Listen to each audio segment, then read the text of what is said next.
Hello, everybody. Welcome to the BPL playoffs. It's the day. It's happening. It's the finals. I'm joined by Invictus. He's looking amazing. And BP, our head monkey. Welcome. Hi. Hello. I finally was allowed on stream today. After a whole, 2 months, they let me in. We finally let him out of his cage, out of his enclosure, you could say, into here. Hello, welcome to the finals. Today, the end of season 2. We get to crown our champions. We're down to 3 teams. Here they are in the bracket. Katboy Crew, Drip Difference, and Sydney Surfers. One of them will become your season 2 champions. Potentially, there's some room for some back-to-back winners, right? Yeah, Legacy, Drip Difference has 3 players. Will, Obscure, and Cynex, I think. No one else, right? Yeah, I think so. Right, yes. There's the roster of the Drip Difference and Katboy then. And yeah, it's been... What a season it's been. I had a count. I think we have played 389 maps of Overwatch, which is insane. It's an insane amount of Overwatch. I also have a list of all of the teams by the amount of maps they've played. That's a lot of maps, right? That's an excessive amount of Overwatch. Indeed. Research have played 43 maps this season. Drip Difference on 41. So if they win their match today, they will be number 1 for maps played in the BPL season 2. It's a lot of Overwatch to be played. It is. We should do Preds. We should have a pick of who's gonna be champion for all 3 of us. Sure. So Katboy Crew, Drip Difference, Sydney Surfers. I'm taking Cowboys. You think Katboy's gonna run it all the way? Yeah, all my stocks on Cowboys. Let's go. Who do you think? I mean, I sort of tend to agree. I could very well be Sydney. I think it's likely to be a Katboy Sydney final, a rematch of the upper bracket finals, and obviously that was insanely close going the distance. So hopefully we get another banger of a game as well then. I think it'll be Drip Difference. Have you guys seen the film? You seen Endgame with like the portals at the end? Tim Wheat's gonna come back from retirement, last minute, win 3 maps, and just win MVP. He'll steal it from a candidate. We'll announce MVP midway during broadcast today for B League and A League today. So yeah, let's talk about the schedule for today then. This is the final 2 matches of BPL. We've played 118 matches. These are the final 2. We start off with the low bracket finals, Katboy Crew versus Drip Difference, which I mean I guess is an elimination match, but you guessed at this point. The winner will then go on to play Sydney Surfers in the finals. Both of these are first 3. Before the finals, depending on how long this low bracket goes, we have some extra content, extra things. We will announce the MVP for both A and B League before the finals. We also have the crew from the TAGGM podcast will be coming in to do a little death segment in between if we need to talk about the season and have a little time so the teams can get ready for finals. So that's going to be pretty cool. They've been working on podcasts the entire season long, so I wanted to get them in and get some airtime on the actual broadcast. So a lot of stuff still to come your way, so I hope you've got some water, some snacks, because we're going to have a banger of a day. Absolutely. I'm very excited for today. 2 more matches and we're done. I hope they do go the distance. I want to see map 5s for both maps for both matches, so that should be exciting. Very, very, very excited for these final 2 matches. So I think this first match especially. BP's already gone. Oh, he's back. Hi. He's shown up as a caster. One sec, let's not do that. I'm trying not to laugh because we have quite the casters. Well, no, I'm not laughing at the casters. I'm laughing at what they're wearing. We have some... Yeah, I can see. Very interesting. Sight to behold. It definitely is. I'm not going to leave it in any more suspense. For your lower bracket finals, please welcome Trid and Beak. Thank you very much, Solomon, Invictus, and BP for taking us through the desk and a nice introduction to this final day of the Bad Patramari League. If you haven't wondered, it's pretty obvious. We're back in the Katboy crew here, I think. Both me and Beak rocking the ears for the final day. How you doing today, friend? I'm doing great. And honestly, you couldn't have written a better script than to have the 2 casters with the cat ears be casting the Katboy crew in one of their biggest, obviously the biggest, most important game of their season. And the storylines can't make themselves even better. I mean, you see these two teams have had some history before. Drip Difference has been the masters of this lower bracket. They've won actually 8 of their 9 last games, and their only one loss is Katboy Crew, and that was in the early going of the playoff bracket. And on the other side, Katboy Crew wants revenge against Sydney Surfers for their loss yesterday. They were that close to 3-0ing them, honestly, and what ends up being a 3-2 loss for them. So that stings, I'm sure, and they really want to get back there, but they can't ignore the obstacle in front of them that is Drip Difference. Absolutely, and as you were just saying, it was the first match of the bracket where Katboy Crew sent Drip Difference down to the lower bracket. They've been there since, undefeated on their way back to the finals. And I'm going to steal the phrase you used, Beak. It's very fitting that we got these two teams lined up, ready to go, because it's the rematch. They are the final gatekeeper before going up against their grand finalists today. And both of them, they've got a personal stake to be there. So it kind of makes it all the more tasteful, if you will, to see this match turn up on the final day. Now, I'm pretty new to the BPL, I'm going to be honest with you, so my insight on some of these players and teams might not be up to scratch. I was wondering, Beak, if you got any insight you could share for some potential first-time viewers that'd be coming in here for the BPL. Well, I think the biggest thing you're going to want to see is the fact that Drip Difference has had a tumultuous season.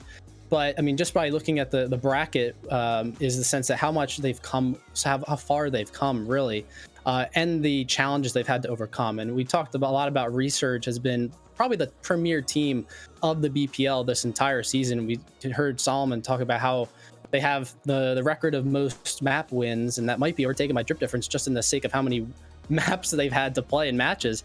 But they ended up taking Resurge out of this entire tournament in their previous game, which was another surprise, as the fact that Katboy Crew has also beaten Resurge, which sent them down to that lower bracket. So there's a lot of parity now in this league, and I think you have 3 of those players on Drip Difference that are previous winners and champions of the BPL.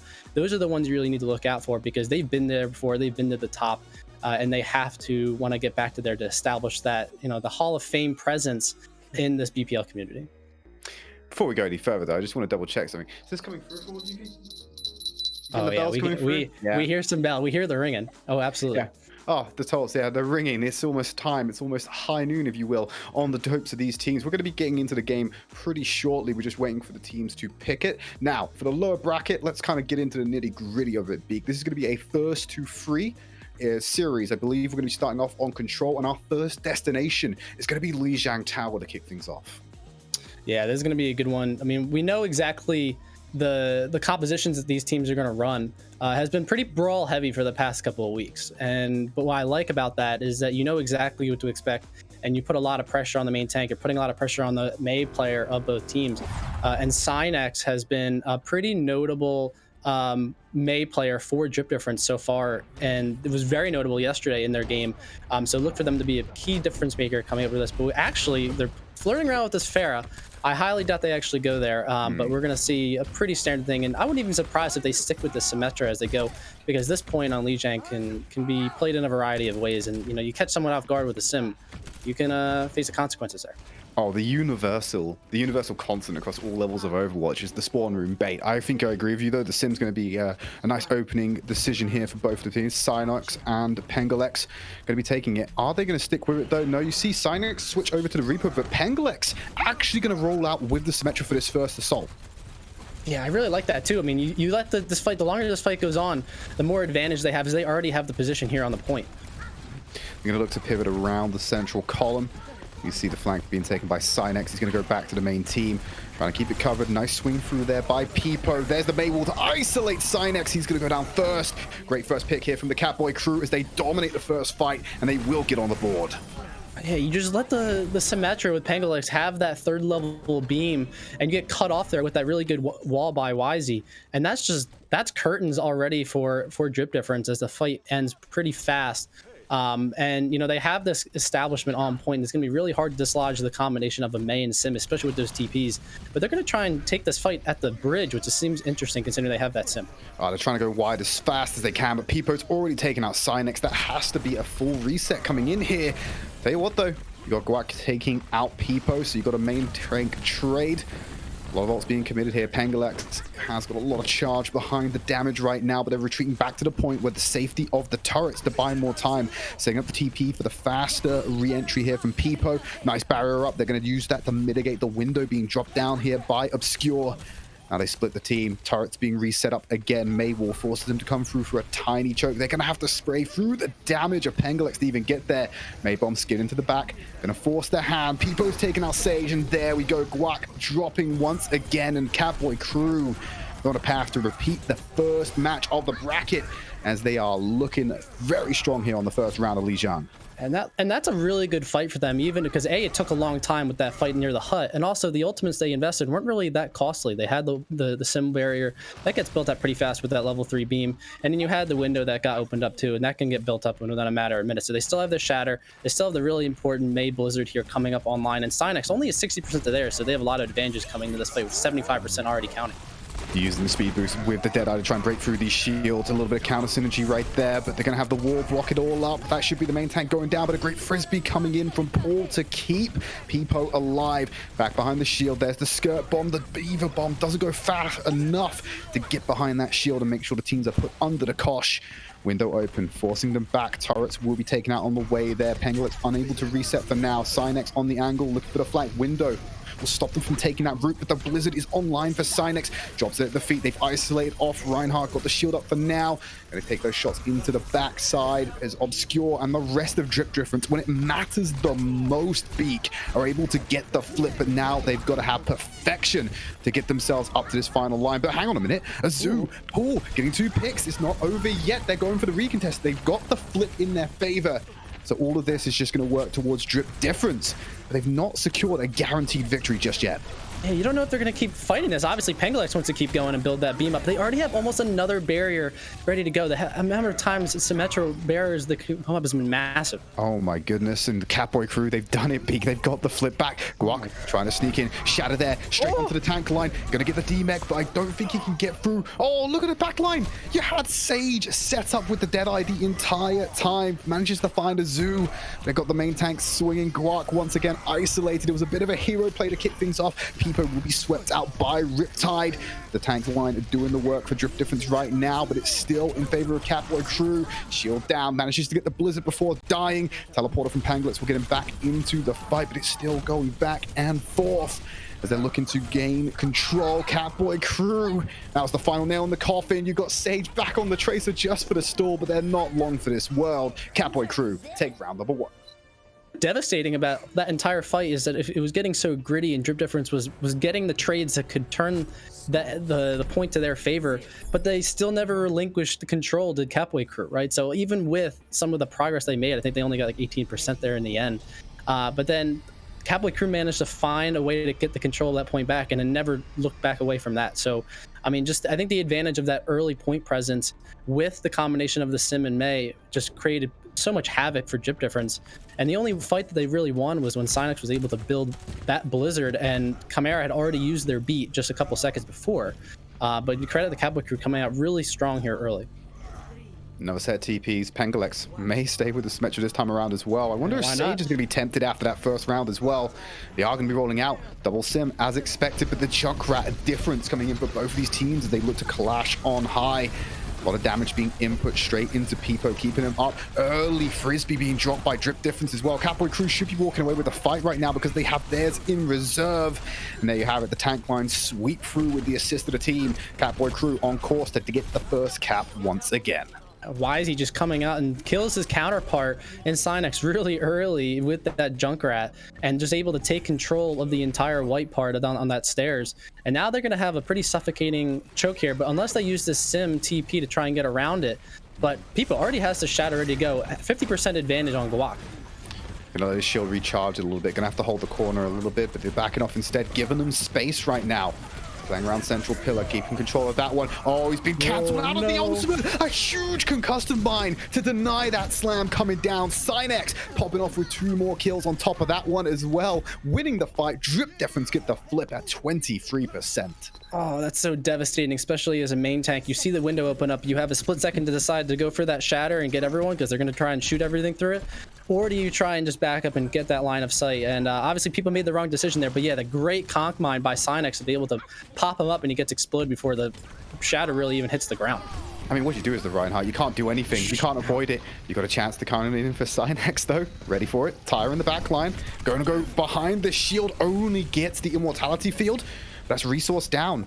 Going to pick a Katboy crew. Slow down just a fraction. So they're playing this one nice and slow, but that fire strike out of nowhere from Peepo, that's the difference maker. Wisey going up, wants to take the opposite man out, finds it with the left clicks instead, and the Riptire of their own. Oh, the concussion mine, as he fades away as well. He's taking out both the damage dealers right now, and there's the Riptire. Might not be able to get much from this one, has to take the long way around, the detour, if you will.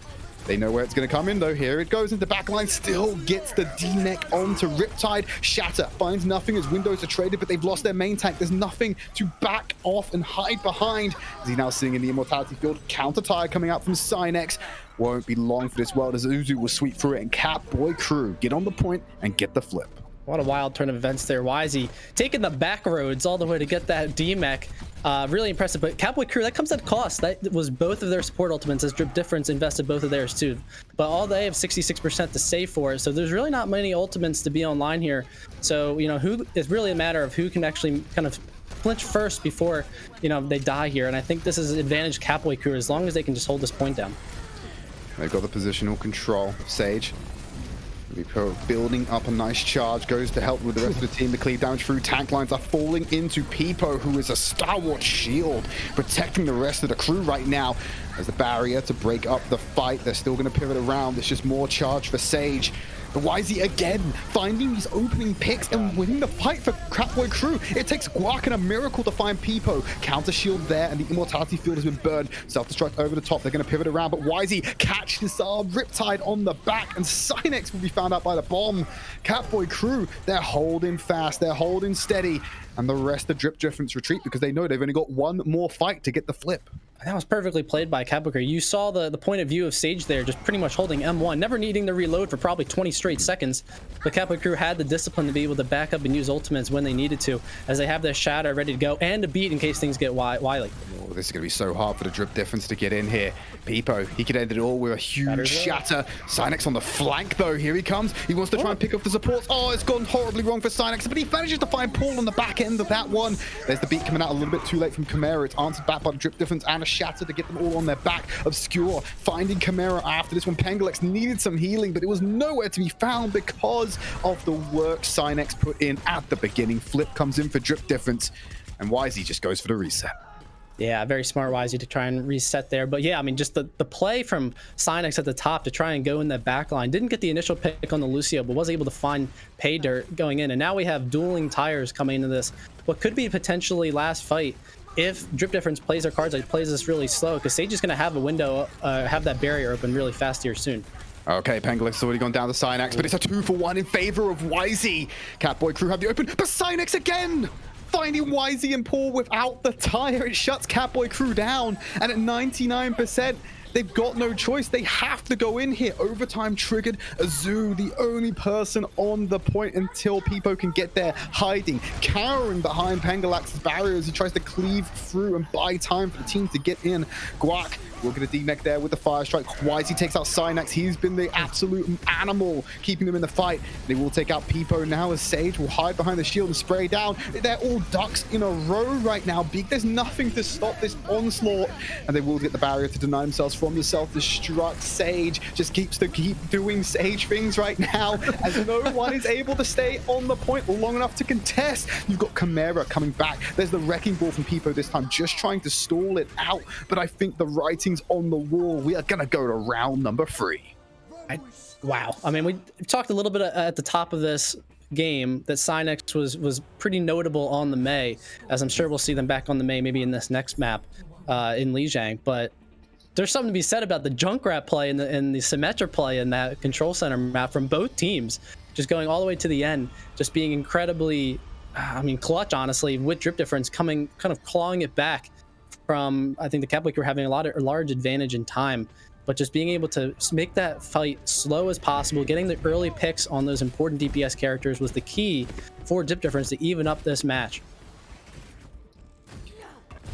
I wonder how the damage lineup will change on this one. I'm not going to be baited by the Synex Pharah. I actually need to see it be rolled out. He does like to play Pharah. That is actually a popular pick for him, so I'm not surprised here, but let's see if it's actually effective is the biggest question. Yeah, I agree, but there's a nice fast TP in there from Pengalex to get them onto the point. Synex now has to take these angles through the window. There's not a lot of options on the side of Katboy crew to directly deal with Synex if he keeps this distance and starts peppering the drip difference with these rockets. Yeah, I'm kind of surprised. I think we'd be running like the Mei McCree variant, or even if they do have a sim, maybe like a Mei sim, just be able to contest it in the high ground. But it seems like it's working out. They're trying to take this high ground, the point away from them already. They're trying to get onto the point and try and contest this, but like you got Synex is playing so hands off. Guac I think went in at the wrong time, finding a double actually onto YZ and Chimera. That's the opening that Drip Difference are looking for, and Guac is now back from the respawn to try and help with the engage. Synex getting a little bit low to the ground and low on HP. Thankfully, Sage is in here to reinforce them as they're pushing the talent line off the point. There's nowhere for Peepo to turn. He will get gunned down, both the tanks falling down to Sage as he finds the third of the fight, and will go ahead and get the flip as soon as they deal with that pesky Chimera. Yeah, I like the approach that Drip Difference has, but it's risky, right? If you don't get this point control relatively early, then things are going to be a lot harder for you to try and retake. But this is actually a really good position for Drip Difference because you can catch Katboy in the rotation, but you just have to make sure you destroy this TP because you know you're going to try and TP back into this point. As Synex is already ready for it too, and he might be ready for a barrage, surprise barrage through the window. I mean, if they actually... Oh, great decision there by Penglis, actually using the barrier to deny it, but it doesn't matter. Synex was set up for it the entire time. That was just a layer upon a layer upon a layer, looking for the outplay. And you know who gets it at the end of the day? It's Synex with the last laugh. And they're even going to get the stagger onto a zoo there. Really milk the map percentage for all it's worth. And now you have Katboy crew trying to give in to what Drip Difference is playing. They're going to swap over to this ball composition. Pango's going to go over to the Echo, trying to take out Synex in the sky. And I really am curious about this because they had ultimates to work with, and they're going to say, like, you know, we don't want to worry about that because we need to try and take them out in the sky and try and take these threats out before taking the point again. There's the Molten Core being used. Don't know where that's gone for, but they probably used it just on the entry. But it's already the kills coming in from Drip Difference. What started as a rough start for this team on Gardens is turned into a leisurely breeze at the moment. They seem to have quite solid control. Katboy crew did sneak a flip, but it wasn't long for this world, as Drip Difference will go ahead and retake that back just as fast as we're entering into the final stages of this round. And Pango was just trying to take out one of the members of the Sky Brigade up there for Drip Difference, and all the while, the rest of his team was getting sent back to spawn. And now Drip Difference has the ult advantage. They have that nano ready to come in. They might be trying to nano Synex here to try and either keep him alive or build that barrage. And you have both tank ultimates to be able to deny that space when it becomes overtime. All right, final fight territory right now. Guac going to go in. He's got the minefield available. Going to hold on to that one for the time being. But Synex has already found Pengalex. That's not the way this transaction is supposed to go. Obscure gets the nano boost out before being taken out by YZ. Synex working towards the barrage, peppering the backline of Katboy crew. The Resurrect comes in, committed over to Obscure. They take out Synex. That's going to be it for the fight. They can't quite get the Mercy. The AoE's there. Barrage online for Synex. He wants the target, but they've already forced him off the point. Echo with the counterattack, going to commit, justifying Pengalex. And Azu happy to take the 2-for-1 trade because he knew that was going to happen. Self-destruct on point. Overtime ticking down. We'll get Peepo back on point. Slam in effect. Going to be counter slammed to knock him back up. Goes for the environmental, but will not find it on Obscure. Sage comes in with the Molten Core, drops everywhere. Minefield for Peepo on the point. The mines are just being destroyed. They're not taking anyone with them. There's not enough chaos to knock them around. Give them some whiplash. Tell you what, they step off this point though, Beak is going to be all over because the overtime's going on for a while. Nice re-engage there with the Transcendence. Azu finding two. Katboy crew, they've got signs of life. They're not ready to go into the night just yet. The full commit there onto Riptide into the sky, but it's Paul who will get the kill. And on their last legs, the Katboy crew come back once more. But Guac with two finds Fail and Peepo. Azu needs to deal with this one. Going to knock him again. And there's a huge flip coming in finally for Katboy crews. They've given themselves time, but Guac's got the nano boost, goes for the environmental, will knock Chimera away, but will not get the kill confirmed. Goes ahead and gets the D-Mech. Obscure brought back into the fight. Pile driver onto the baby Diva. There's a duplicate coming on. Who has Pengulex turned into? It's another Diva on the field looking for the bombs. Minefield splayed out by Guac, and point control in favor of Drip Difference for the time being, as Pengulex will take out the Mercy on the back line. Guac on the hunt for one more, but it's Sage with the spray down, cutting off the reinforcements. They're dashing to the point. The flip surely has to go back in the way of Drip Difference right now, but this fight just refuses to end. Either of these teams do not want to concede at this point, Beak.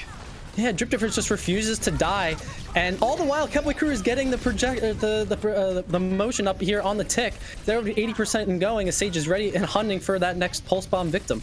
Okay, but they were just when you think the Drip Difference are in a position to go ahead and take control, they managed to get people on the point. The control is still in favor of Katboy Crew. The kills definitely go in the favor of Drip Difference right now. There were some ults coming online for Katboy Crew, but it weren't to be. That's going to be a clean wipe. Only Pengulex remains, and he will not get the touch. Drip Difference draw first blood in the lower bracket final.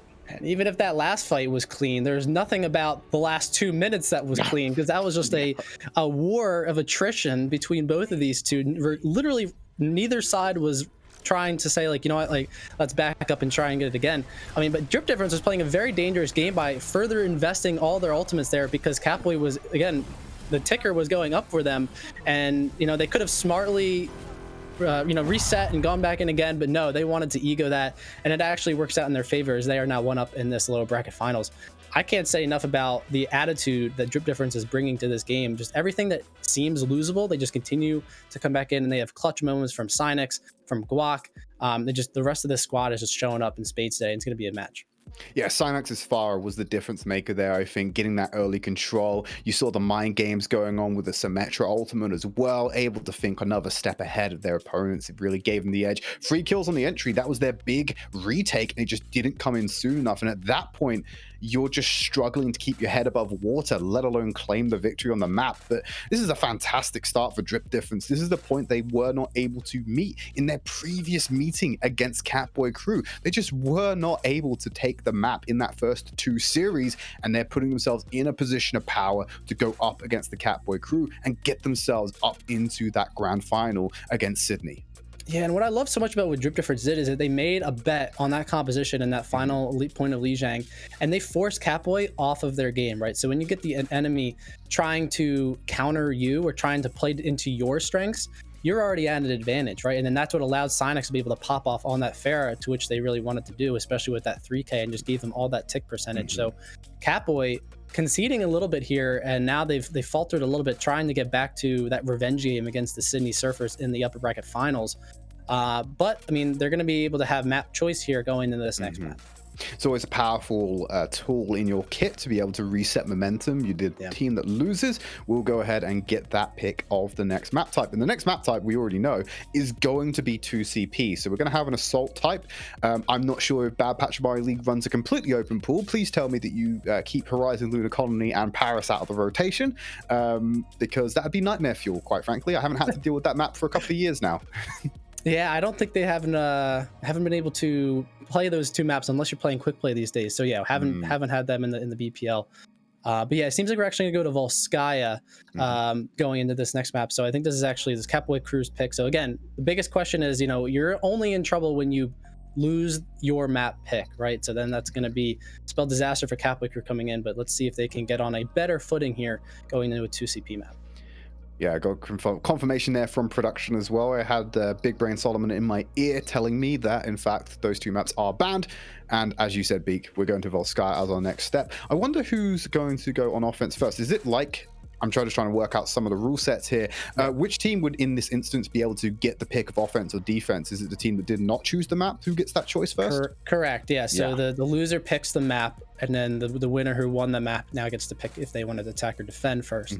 Now, of course, Solomon, like you said, the big brain in the year, can always tell us if we're wrong, but it does seem like Drip Difference has picked attack first, which is actually somewhat surprising. I always find that it's always better to try and defend first going into a 2CP, because now you have kind of a clear win condition if you are able to defend more than those 2 points, or you exactly know how much time that you've given up now going to your own attack. But obviously Drip Difference is very confident in their attack coming into Volskaya.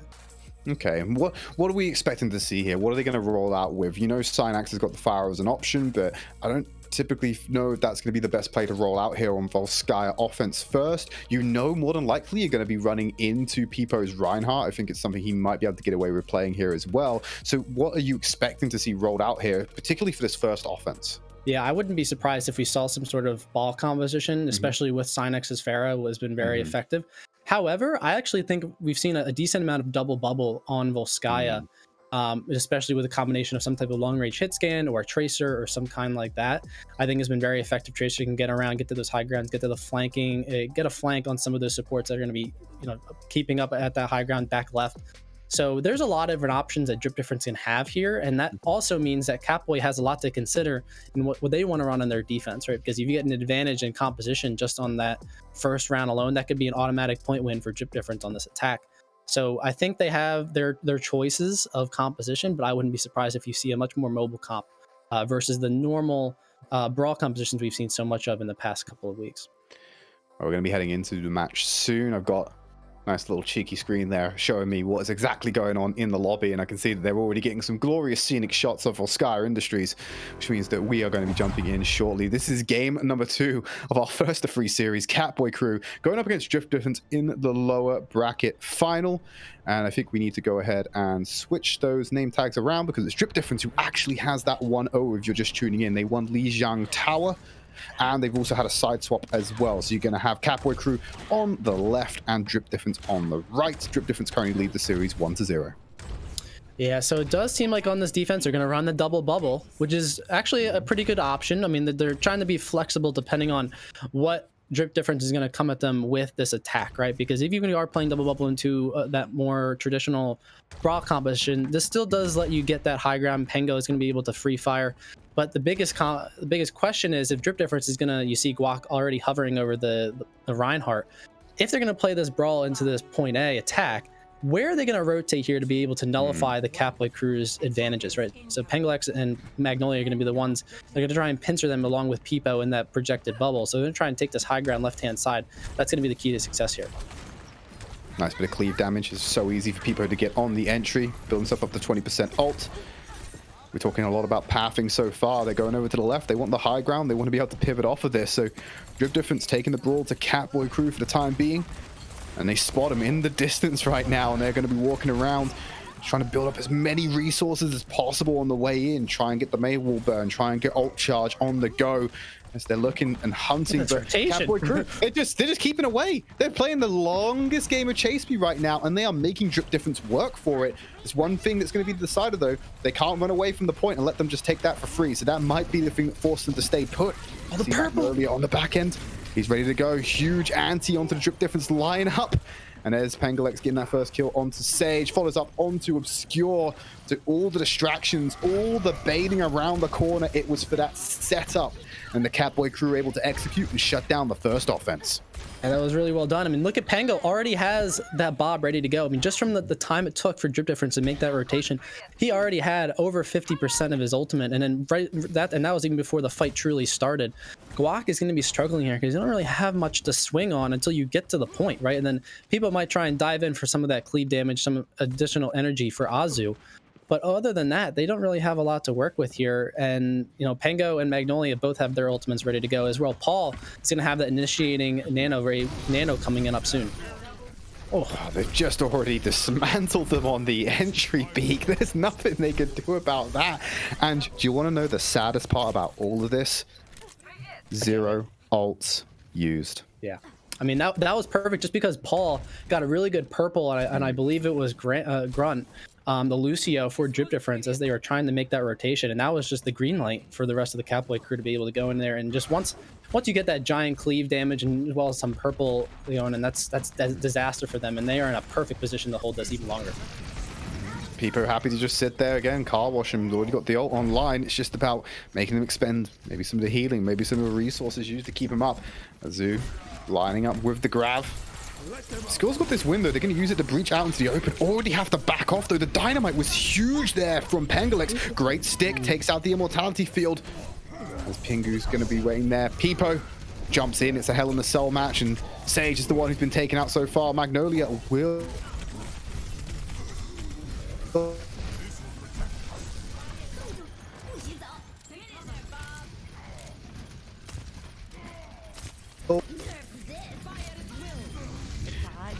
Gonna have them jump onto the back line there. Pengo still keeping control of everything. Huge anti-nade into the back line. Can't finish it off though. There's a frozen up Zara on the point. Azu will finally go down. Paul will be having his sight line riled off right now as Pengolex under pressure. Usually the coach going to get away, but finally Drip Difference have got themselves a solid control at the point. People are going to jump back in to buy more time, but they're the only person standing. Couple of low HP targets might be able to keep the recontest alive by finding them out for the time being, but will finally go down. I don't think you commit more if you are Katboy crew, but you did burn it down to 30 seconds before losing it. Definitely not. I mean, that was just really good defense by Katboy crew. And just the war, again, the war of attrition by Drip Difference ends up paying off in the long run. And that is the key term, the long run, as they took all of their time really needed to get that first point, as they only have 3 minutes going into this. And they don't have a lot to show for it. They have Glock on the Reinhardt ready for the shatter, but Katboy crew has swapped to that mirror, right? So now they do have a bit of an advantage with Paul. It might be nearing this nano, which is going to be the difference maker if this fight goes even longer. High ground to contest each other. Speed Boost doesn't find everyone across, but they're going to take the angle off, but isolating whoever. It's a cross of walls being formed up onto the high ground. Sage and Magnolia being traded out as the Nano Boost given over to Peepo, cleaving through the Reinhardt. Can't withstand that damage. Jump Boots try to get them to safety. The Fire Strike nearly catches them on the exit. Paul keeping the team alive right now. Didn't even get the D-Mic onto Azu, and they were so close to forcing a reset or a stagger. And now they're going to do the same to Rise, who will just get taken out by Magnolia. And now the long stall begins. 2 minutes 20. They have to burn it, and they can guarantee themselves a very good solid position for them on their own offense. The good thing though for Drip Difference here is their ultimate advantage. They have both support ultimates, which is above and beyond what Katboy crew has, and the fact that Synex has 66% of that Blizzard. So that's going to be online way earlier than Magnolia, unless they do real big work here, and Sage can maybe find a kill or two with this high noon once this comes online. But the rotation's coming out early as Drip Difference can try and find that perfect fight for them, or else it might spell doom and even longer time off the clock. So you're gonna pay him a little bit of attention by getting in the face. Critical HP there. Obscure using the window. Not sure how defensible that position would be. Sage using the Deadeye through it. Great pivot there by Azu to go ahead and catch the Deadeye, then throw the bomb out to take out the Immortality Field. Blizzard on point right now. Walls off Pengolax. There's no wall on the side of Katboy crew to get him up and above it. Tries to sneak a shot round the corner. There's 2 kills going in favor of Katboy crew for the time being, but here comes Drip Difference. They're fighting at spawn advantage. It needs to be more decisive than this beak if they want to complete this capture. They lock Paul in a corner. The window goes unused. Drip Difference is starting to build it up, and the respawns are coming in, holding the Deadeye. Who's going to peek the corner first? Oh, no. Chimera, unable to find it. They will not get the touch, and the most important part, that one beak, 1 minute 3 seconds. It will not force an in a position actually where they can force an OT against Katboy crew if they fail to complete. They complete in overtime. They will not get another attempt at it now. That 3-second difference is huge. Yeah, that is so critical for Drip Difference to be able to finish that in time. And the biggest devastation of that is, I mean, Drip Difference won just because of those ultimate advantages, but also Chimera was 97% of the way to their beat when they died. And of course, they have to be the one that has to touch. And then they fall victim to that high noon at the end, which, you know, doesn't prevent them from being able to delay any longer, getting under that 1 minute and 3 you know, time bank, right? So just a series of unfortunate events for Katboy crew. And that's the problem when you have to swap to the mirror for the attackers that already have ult advantage, right? They already have some type of ult percentages build up coming into this point B. Now, Katboy, to their credit, was able to nullify some of the attack, and 1 minute is actually still a pretty good time on the defense, all things considered, right? I mean, obviously, you want to get into that overtime. You want to be able to ensure that the enemy team doesn't have another chance of attacking, but all things considered, not bad considering how well they defended that first point. So Drip Difference on this back foot now, they're going to have to defend, and they're going to be able to, they're going to go with the more traditional brawl composition defense, as does Katboy crew when it tries to keep things relatively vanilla as well in their attack with the same comp. Yeah, this is what I expected to see from the off before we rotated into that double bubble to kick things off. But now let's see how Drip Difference can hold the line and what Katboy crew want to do on their offense. Holding on Gonna use the speed to get everyone through. Soaks a little bit of damage, but they're actually taking the right path and going up into the high ground more directly.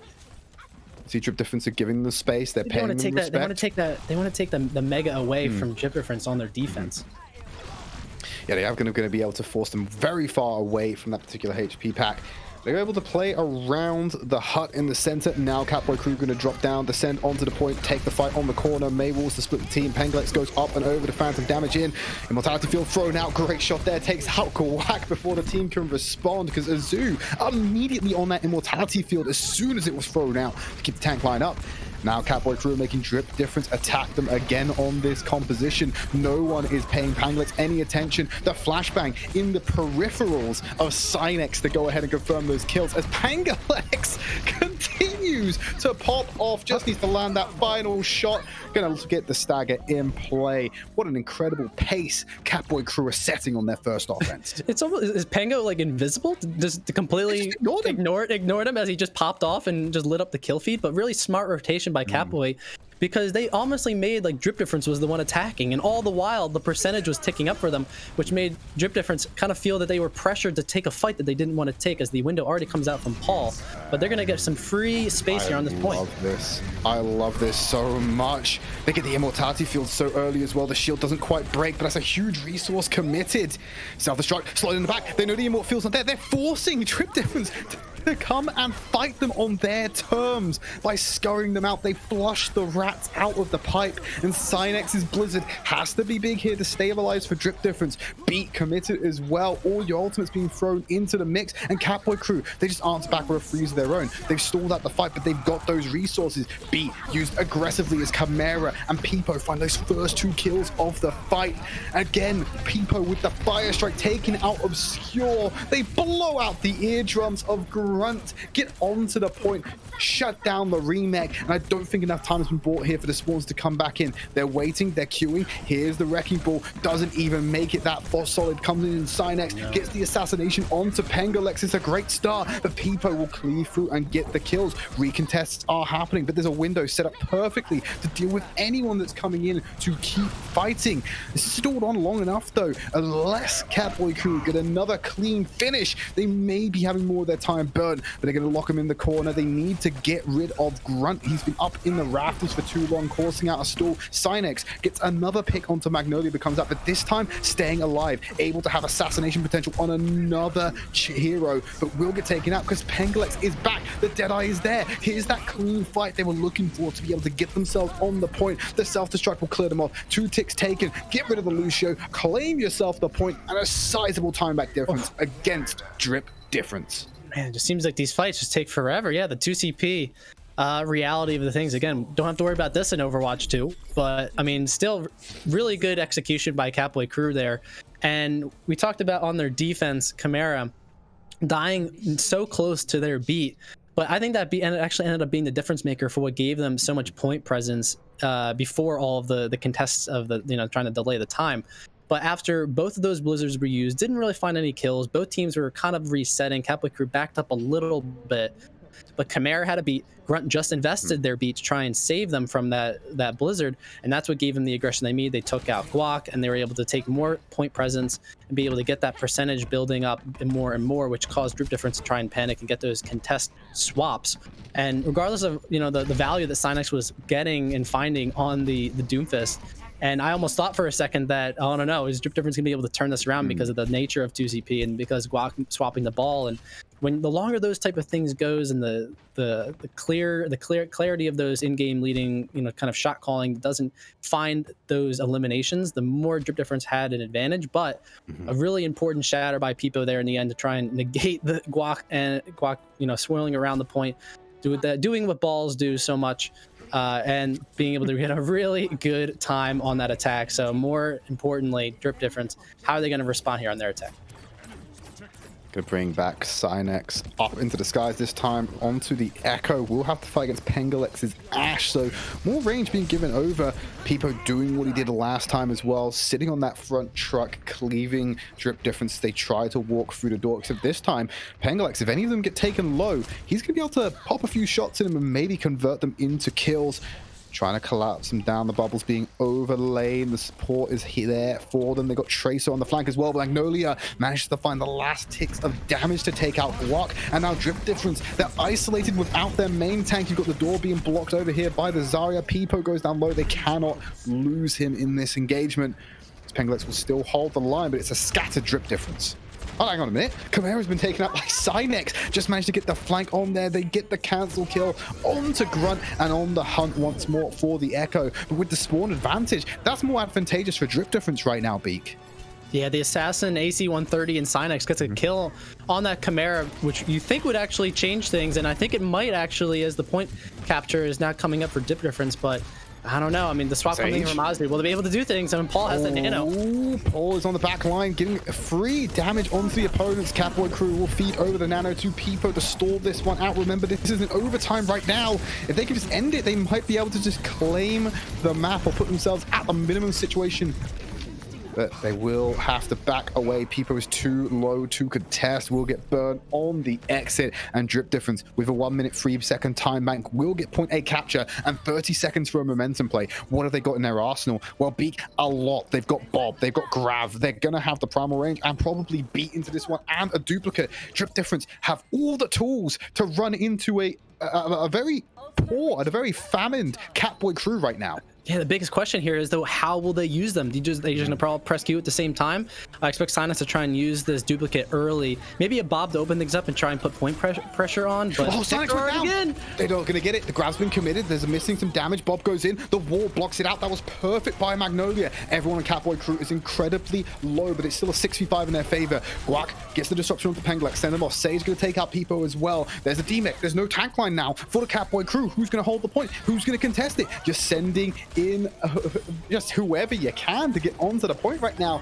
The Sage will force off the rest of them. They didn't even need Cynex. They just had the ult advantage. They went in, they pressured Katboy crew, and now there has to be one hell of a recontest from them to stay alive. Yeah, and obviously the grab coming in early there just got all the utility out, as all that Katboy can do is just try and contest this point a little longer, but it just doesn't seem like it's going to be much as those mines from the copy come out. Yeah, Mines are going to really lock this one down as Pengalex tries. Magnolia actually trying to do what was done by Cynex in the previous round. They get the beat out. They've got that luxury to be able to expend it in this defense. The hold, they're trying as hard as they can. Peepo finally rolls away and will roll into the afterlife. And they need to find a couple more kills just on the stagger. I don't see Katboy crew getting the flip at this point, Beak, and it doesn't matter because there's no time bank to play with because they already hit 0, but Drip Difference will get the completion. Now they have to go up against Katboy crew on the offense. 3 minutes 48 based on how fast they took it last time, entirely achievable. If Katboy crew can finish with over a minute time in the bank, they guarantee that they are going to deny Drip Difference the victory on this map. The best Drip Difference could do in that scenario is get a draw. Yeah, I mean, Katboy crew, even if they do give up both points there, ends up in the overtime, they still are in an advantageous position in this 2CP map. I mean, I think they executed pretty well in that first fight on that point A. But I mean, especially like we said, that all the advantages for the ultimates coming in for Drip Difference was just way too much for Katboy crew. After the mass swaps they had to try and go for more brawl composition on point B, the grab just got all that utility out, and then, you know, even with the wall by Magnolia, as we talked about, was really massive to negate any effect of the Bob. Just everyone was already cleaved up. Immortality Field was already used. Guac was already, I mean, Peepo was already pretty low on that Reinhardt. So it was kind of an uphill battle, so to speak, for Katboy crew on that defense on point B, and that's just the nature of TCP with these snowballs. But they have the advantage here, like you said. If they can get this point pretty fast, then I like their chances in this map. Would be nice to equalize going into our first kind of intermission, if you will. Make sure they're at a 1-1 scoreline and not sent to a potential series point after 2 maps of play. You don't want to be in that situation because that's going to be a tough hole to climb yourselves back out of. And now a walkthrough on the offense. DM soaks up a lot of that, but you can't soak up the Tesla that's coming out from Guac on the Winston. Goes for the full retreat. He's got Grunt in his sights, but Pengalex will not be able to find and convert that kill. Azu's been D-Mech. That's not a good start for Katboy crew. You keep Chimera on the back line. Wall being used defensively. They're not giving offensive options to Magnolia. If they keep making him use it defensively, that's Immortality Field as well. Drip Difference are making Katboy crew burn everything just to get past the first checkpoint of their rotation. Yeah, this is really tough for them. And the fact that they've used Immortality Field, that means they have to wait even longer. And they have to wait for Azu to get back in mech. So this is really bad. They haven't even gotten to the point where they want to take a fight here. I guess they want to go now.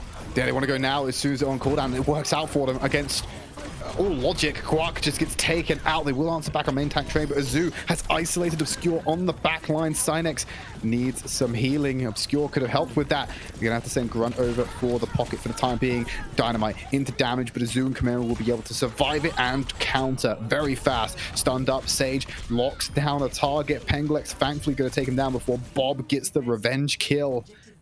And Katboy crew, they're going to be able to get that first cap, and now they're rotating on to B. They got 1 minute 50 to guarantee that they will not lose this map. And they're looking towards the Blizzard to be their game changer.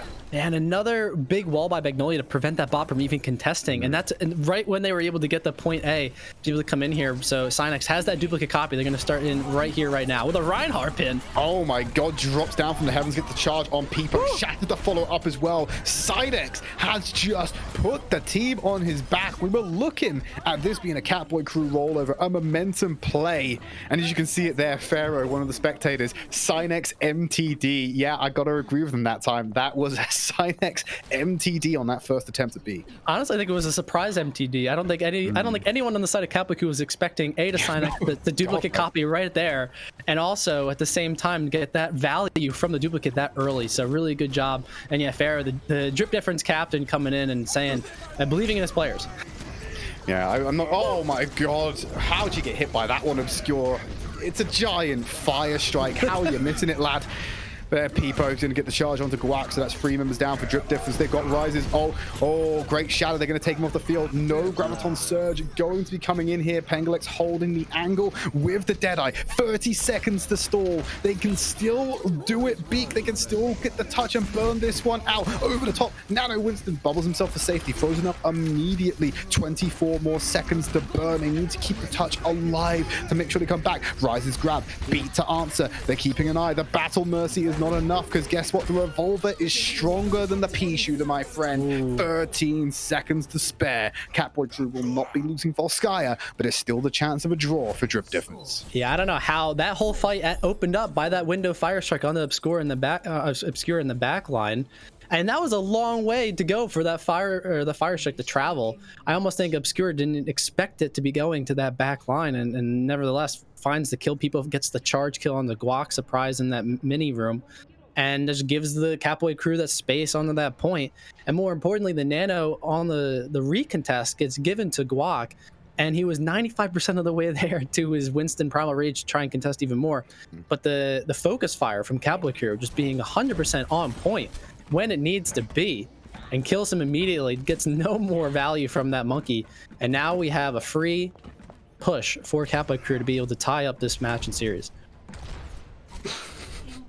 Toilet bowl is theoretically possible. No. How about that? How about no? Thanks. No thanks. I've seen enough toilet bowls. I've seen enough Houston versus Boston's to last a lifeline. I do not need to see it in the BPL lower bracket final. Thank you very much. So let's keep the silliness out. Let's get into the match itself. Drip Difference now on defense have to hold for 1 minute 13, holding 33% to stop Katboy crew from equalizing the series before we go into our first intermission. I smell Draw Mirror here, Jolskaya here. Oh, I have a feeling. Don't be doing this to me, Beak. I can't be tolerating the draw right now. It's late and you got Attack on Titan to watch. Oh, yeah, absolutely. so much. So much. But Penglex will get taken out by Cynex. That's not a good start for Katboy crew. They will be forced to retreat. They're only going to have one more attempt at this as a 6-man unit. They even get Paul on the exit as well. Cynex find those first 2 frags 2/3 of the way towards that ultimate as well. That's going to be really big. Towards coming in, this will definitely be the last fight, and Katboy crew has really nothing to work with, and they don't have the luxury of time to be able to get the rotation that they really want either. So this is looking more and more advantageous for Drip Difference in the last 25 seconds coming into map 2. Oh no, they lost Magnolia. They've lost Magnolia on the entry. This is Draw Sky. You may have just cursed us all with this one, Beak. My bad. Mortality Fields, Ali, and my bad, as he says that to Katboy crew. You're wearing the ears as well, man. What are you doing here? You're cursing him. But Cynex, he's got the duplicate online, so let's see who goes for the trade. Rise will go ahead and take out a Zoo. Trades over to the Reinhardt. Cynex's going to hold the line, goes for the charge. Nice jump there from Paul to dodge out the damage. Nearly escapes it altogether. Peepo will go down. Bob is doing something as they will eviscerate Paul. Drip difference on the point. Catboy crew in disarray. And they will hold the line. And after 2 maps played, still a 1-0 to drip difference. I don't deserve the cat ears. I don't deserve them. That's just I'm a bad Catboy crew fan here apparently, as the draw comes out, and that is not the result that they were looking for. With over a minute to push there for free, and yeah, Zoo says the toilet bowl is coming. I hope he's wrong. I hope he's wrong as well. But you know what? You can keep the cat ears on, Beak. It's the meta. It's the meta right now. It's the maid outfits. It's too OP. Maid outfits and cat ears are the meta right now. And thankfully, we're just wearing cat ears. Maid outfits won't be happening. I think that was tackled by Freya and Dryad in a previous week. It's one of the reasons I'm actually here, because I was like, I can wear cat ears on broadcast and no one will bat an eye at me. It's unusual. We'll go for it. You can wear. Yeah, you can be very creative here at BPL for sure. Well, you know, we're not going to have to be very creative for this one, and I'm going to keep it very simple because we're just going to go through a break. When we come back, we are going to have map number 3. You currently got Drip Difference leading the series 1-0.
Get a load of that production value. We've got even like stingers on the entry as well. What a great job the guys are doing to put this on. We're back here with the BPL playoffs. It's the lower bracket final. We got Katboy crew going up against Drip Difference. And no, your eyes do not deceive you. We're about to enter into map 3. We had a draw Skya in our previous map. It's why we only see a 1-0 scoreline. And Drip Difference, they took that first map against Katboy crew. And it's something they weren't able to do in their first matchup. Because Katboy crew have drawn their second map, it means that they're going to get the choice of the third. They're going to take us to Rialto to see if they can level the scoreline. You have to think the Katboy crew is feeling pretty frustrated right now. I mean, if you think back to even yesterday, again, they had a chance to avoid the lower bracket entirely by beating Sydney Surfers. They were up 2-1 in that series, in which they then fall down 3-2 and have to go through Drip Difference here. And then you have another winning opportunity on this map in Volskaya with over a minute to go, and you obviously end up drawing it, as you just saw. And so I mean, the opportunities are there for this squad, and they're just not being taken advantage of right now. And you just wonder how much is that going to happen before it starts getting added up, and it'll start affecting their mental and also affecting how they play. Speaking of the play that we've seen so far, I've got to give a huge shout out to Cynex. I think Cynex has been a huge difference maker for Drip Difference in the first 2 maps we've seen so far. Beak, a lot of their success has come off of frags, creative flanks coming in here, especially on Lijiang Tower, to really capitalize on some of the mistakes that are coming in from the Katboy crew. We're now going to see Drip Difference going on to the offense first, and Katboy crew on the defense. So let's take a focus on their picks for the time being. Looks like they're sticking with the brawl that we've seen quite consistently in this series so far. Yeah, so one thing that I don't know if you noticed, that no trade because you haven't really kept up with BPL, but a lot of these teams sometimes unironically play Bastion, as we saw one of the DPS unironically play Bastion. Because some of these teams have actually had quite good success with it. So I don't think we're going to see it here, as we saw one of them flirting with it. But yeah, we're going to see that brawl composition coming out of Cat crew, but more of that double or that raw dive coming out from Difference on this attack would be interesting. Okay, let's see what they roll out with, but let's get them set up on this first corner. I imagine I want to play around that choke, and Guac looking for the right angle to be able to jump in when they can. Sage happy to sit and try and take these long sightlines. No one's going to contest them. Cynex up in the skybox, and they'll reconvene, get ready to force the choke. They want to get the Diva off the high ground, focusing beam to try and get the D-Mech. Don't think they were successful in getting that just yet. Huge anti-nade onto the back on the Katboy crew, and Drip Difference are going to jump into the chaos, try and shut him down. But it wasn't going to work out despite the anti-heal. The rush was very potent here for the Katboy crew, and Drip Difference are once again on the back foot. Try and counter it down with Cynex, trying to keep it alive for Drip Difference right now. Will get the kill onto the Baby Diva, hopefully after getting a bubble. They will enter into the courtyard area of Rialto. Yeah, you wonder what Katboy crew is going to make any adjustments here, because again, it's pretty hard to run this brawl into another head that mortality if you already used. Cynex already has that copy ready to go. But I mean, Katboy crew has to play really clean to make their engagements count. Otherwise, people is going to be caught out. It's going to be hard for them to actually win any of these fights. But this choke might be a good place to do it. Waiting for the right opportunity to go in right now. There's the window. Looking for Peepo's Fire Strike. It's caught off Skewer off guard before. There's Pengalex with the one tap on the Sage's head. There's the charge transform coming in. Very ambitious coming, as Cynex will go ahead and get back onto the point. Loses the Reinhardt form quite quickly, and Drip Difference put their feet down. And they're able to go ahead and move that payload just over the last couple of inches that are blocking them away from point A. Need to clear out a zoo. They've got the D-Mech. That's all they needed to do. You got one last contest coming in from Chimera right now. Staying alive surprisingly long. Did buy time for Peepo to get back with the shield, and Katboy crew are able to hold on a little bit longer here and force Drip Difference to not be able to walk this one in. Being committed there by Katboy crew will go back in. Peepo with the anti-nade on top of him for Obscure to pick off. The kills are coming in for Drip Difference, and Magnolia does not want to have to use this Blizzard right now, but maybe forced to if they want to hold, but gets taken out. Option removed altogether. Point A going the way of Drip.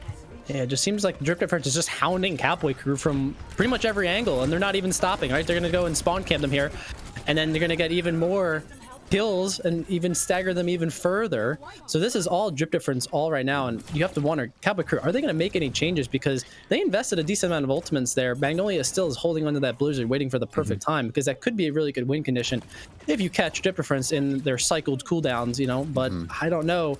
I mean, it's going to be really important. All it's going to be coming down to is that can they take control of this high ground stairs when they come up to this point. And Chimera invested that beat the last fight, and that might be notable coming in as that Reinhardt already coming in. Hang on a minute, Cynex just flies right into the face of Katboy Crew, goes for the Reinhardt transformation, gets himself charged. You can tell Cynex isn't a main tank after that set of play right there. Immediately goes ahead and gets changed back into the regular form, but it bought enough time for Guac to jump into the backline, pick off Paul, find Pengalex as well.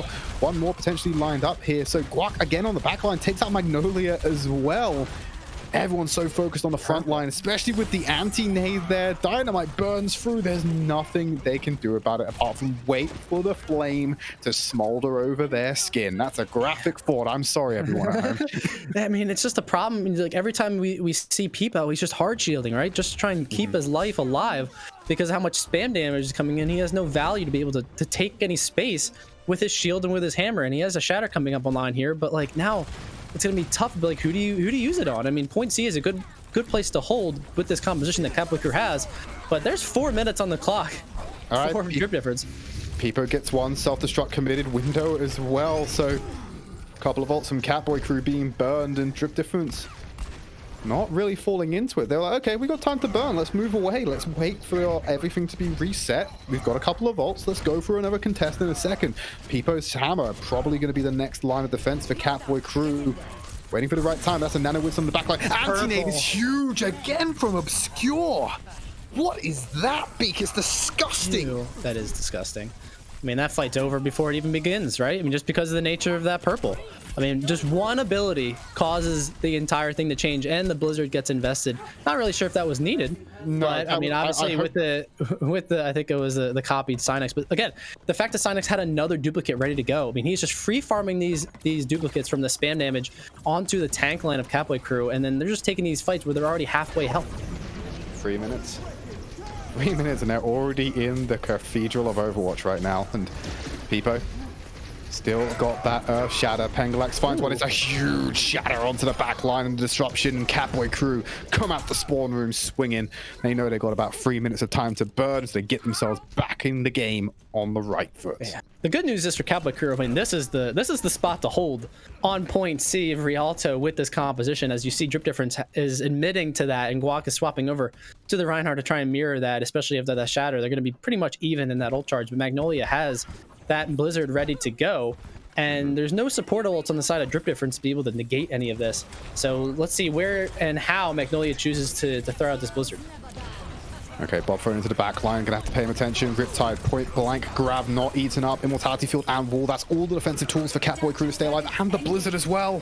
Everything thrown into this mix-up. If they do not win this fight, it's gonna look very bad for them. Pengalex coming out of spawn, holding his nerve with this Deadeye. Takes the shot. Sage pokes a little bit too far forward. Duplicated. Cynex gonna get taken out of form right there by Pengalex rolling forward. Now he has to duel in confined space, and guess what? Cynex doesn't want to fight at all. Will back away, find another engagement. Guac with a shatter. Magnolia protected by the Immortality Field and them coming in, but he didn't eat the anti-heal. It's going to be so powerful to be able to try and fight against this right now, but Guac on the form will get the swing through. Fire Strike through the backline. Drip difference being contested by the spawn room. This is Overwatch map architecture at its finest, and the rollout will come in. Here is Magnolia on the Doomfist to try and get a pick. Touch there from Pengalex on the Tracer, buying time, but it's not enough of a stall. 1 minute 19 on the clock, and drip difference get the completes. Yeah, really good execution by drip difference there, knowing the fact that they don't even want to play that brawl competition for the first couple points of Rialto, catching Katboy honestly by surprise, and I think that made a big difference in the time they were able to have that big bomb after the fact. It doesn't really matter, but I think the biggest thing is just Cynex, how fast they were able to build those copies. I mean, again, in that last fight, they copied the Baptiste and threw out a window, which caused the rest of the Katboy Crew to kind of split up between going in that mid choke or behind near their spawn, just causing all sorts of problems for Katboy Crew. The main tank of Katboy Crew, Peepo, couldn't be aggressive whatsoever at all through, I think, that entire defense, right? And that is, there's no worse feeling than being a helpless tank. And I mean, people might say that that's every tank in this game, but I mean, Peepo was especially feeling certainly me when I'm playing in solo queue, my friend. I feel like the useless tank. Yeah, I mean, Peepo was feeling that there as well. I mean, just getting, like, they would try and make these well executed pushes with speed on Chimera's go, but it wasn't enough, right, for Katboy crew on that defense. So let's see what they can do here on this attack, as they're going to try and mirror what Drip Difference did on their attack with the monkey. So it's, you know, screw the brawl meta. We're having double bubble meta here on Rialto. Let's see how they stack up for this one then. Get up into the skybox again. Synex loves that comfort in the sky right now, rather than playing on the ground with the rest of the team. Sage happy to line up as well, as they'll look to get ready to jump in here. So the bubble's being lined up. Peepo taking a lot of damage before they even get to this first corner. But of course, Drip Difference giving them the space. There's the jump in, simultaneously landing at the same location. Guac was waiting for Peepo to go in there to try and match them, and gonna give up the space as expected, but the real fight hasn't begun yet. And the biggest key here is to try and take that high ground control. That's why you saw both monkeys dive in at the same time with those projected bubbles. But very important, just the use of these cooldowns between the projected bubble and the shield for that Winston. I mean, just trying to hold this corner is going to be the utmost importance, as Synex already has 41% going into that duplicate. Just can just spam freely from this high ground. Gives the damage boost as well. The Mercy Pocket always going to be potent on aerial units to be able to match that one. There's the challenge up on the high ground. Where's Obscure's anti-nade? That's the go button for Drip Difference. It typically wins them the fight. Where's it going in? Okay, so there's one used defensively there by Paul to keep the team topped up. They're backing around the corner. There's a nano boost online for Obscure. Probably going to give that over to Guac, and Peepo going to challenge each other. Sleep Dart not landing. Obscure gets the nano out before Paul does not get his out before going down. That's going to be huge for Drip Difference to be able to pull that off. They're going to be the clone going over to Synex. Double Ash on the field for Drip Difference. Double the angles that need to be checked. It's going to be Magnolia to take out Obscure. Again, uncontested as Peepo will roll through Sage. Katboy crew, they haven't moved the payload, but they're clearing out the outskirts of the fight. What's so impressive about that is that Nano comes into Azu trying to build up this grab, but he's just looking around to try and kill people. Is they did a lot of those kills without Paul being on the field, right? They didn't have any of their main source of healing out there. Is Azu just burn people down with that nano as that grab is ready to go online. I don't think Azu actually got much value out of the nano boost itself. It seemed a little bit premature, but hey, still works and still gets control of the point as they look towards this last stretch. Now they have this grab bomb combination coming in to this final fight on point A. Magnolia's got a pulse bomb as well. There's the grab going in for the combo, sticks it into the middle. Oh, it's Riptide going down before anyone can deal with it, and someone needs to shut down Azu. Look how low they are. If they can take that damage off the board with how high energy Azu is, that'd be a huge win for Drip Difference. They're not able to. They're able to reset. There's the destruction coming in from Peepo. The environmental onto Obscure. Jumps back in. Katboy crew have cleared out Drip Difference, and they get to move on to the next stage. Yeah, and Pango didn't even have to invest that Bob. You can see that they were thinking about it. The cogs were turning in their head when they were shooting the other squishies behind that bridge. You'd be like, do I invest it? Do I not invest it? It's good on them to be able to have that trigger discipline, not be able to do that, as they do have a decent amount of ults trying to take this high ground. They have that Bob ready to go. They're going to have that rally coming up online as well. So it's going to be really important to try and take this corner. Might get Pangalex lined up. Bob is an option for them. It's one of the few they have other than the support ultimates. Rally being popped in, but Chimera's deleted. What a huge answer there by Riptide to shut down the rally and the Bob coming out from Katboy crew. And they'll be able to start looking at burning away the time bank. They'll look towards Azu's Graviton Surge and Peepo's Primal Rage with the Nano Boost for longevity as well, to look to try and burn through Drip Difference. With Magnolia's Pulse Bomb as well, I imagine they're going to go for the Big Bang. Yeah, that grab bomb is going to be online yet again. I was wondering with Riptide, they had that grab ready to go, but what were they going to do with it? All they really need is just Synex, apparently. The spam damage is way too much for them as the attack is commencing. Okay, well, here's a monkey who has been duplicated, I believe. Is that the original or the clone? It's hard to tell in these instances. They're jumping around everywhere. Primal Rage comes out from Synex. Oh, so close to getting the environmental, but they will confirm it. Chimera and Pengalix being sent off the map. Drip Difference.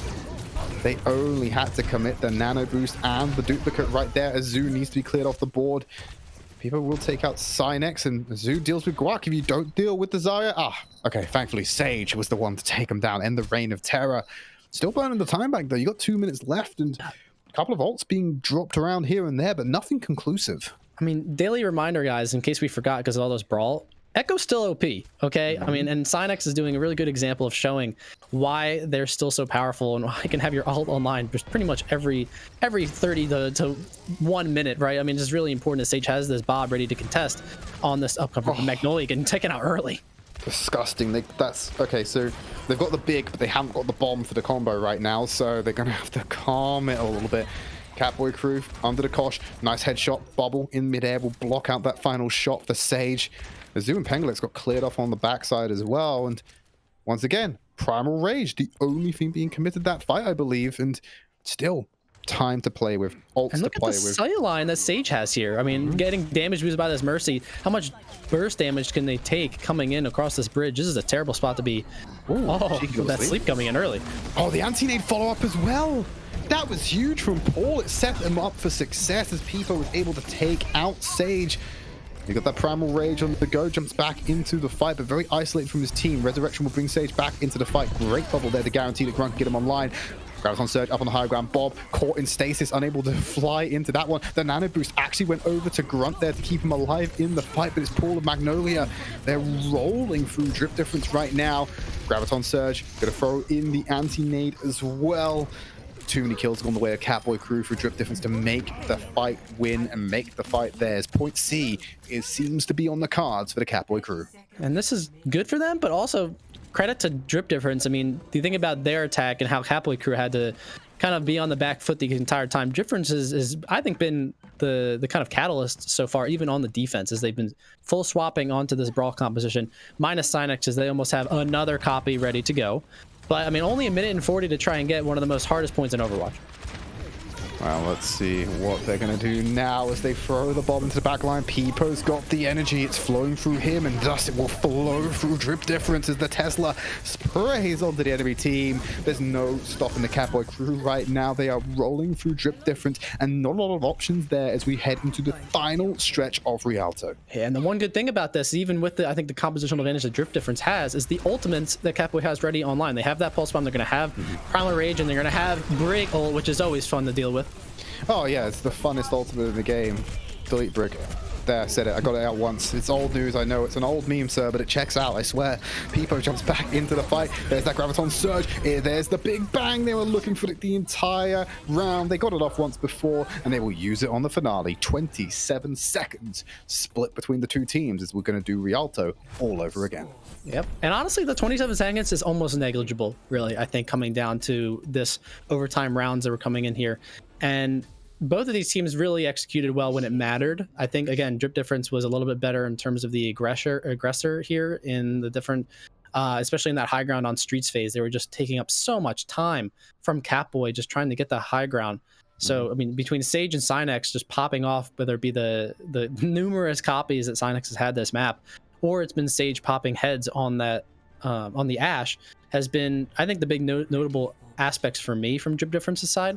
But Katboy crew, I mean, they again have not been able to, they haven't died yet. I think they still have a lot of fight in them ready to go here on their attack. So this is going to be all interesting to see Pengo already flirting with that Echo. I think they're acknowledging that the Echo pick is a big difference maker when you're playing one of these highly mobile comps.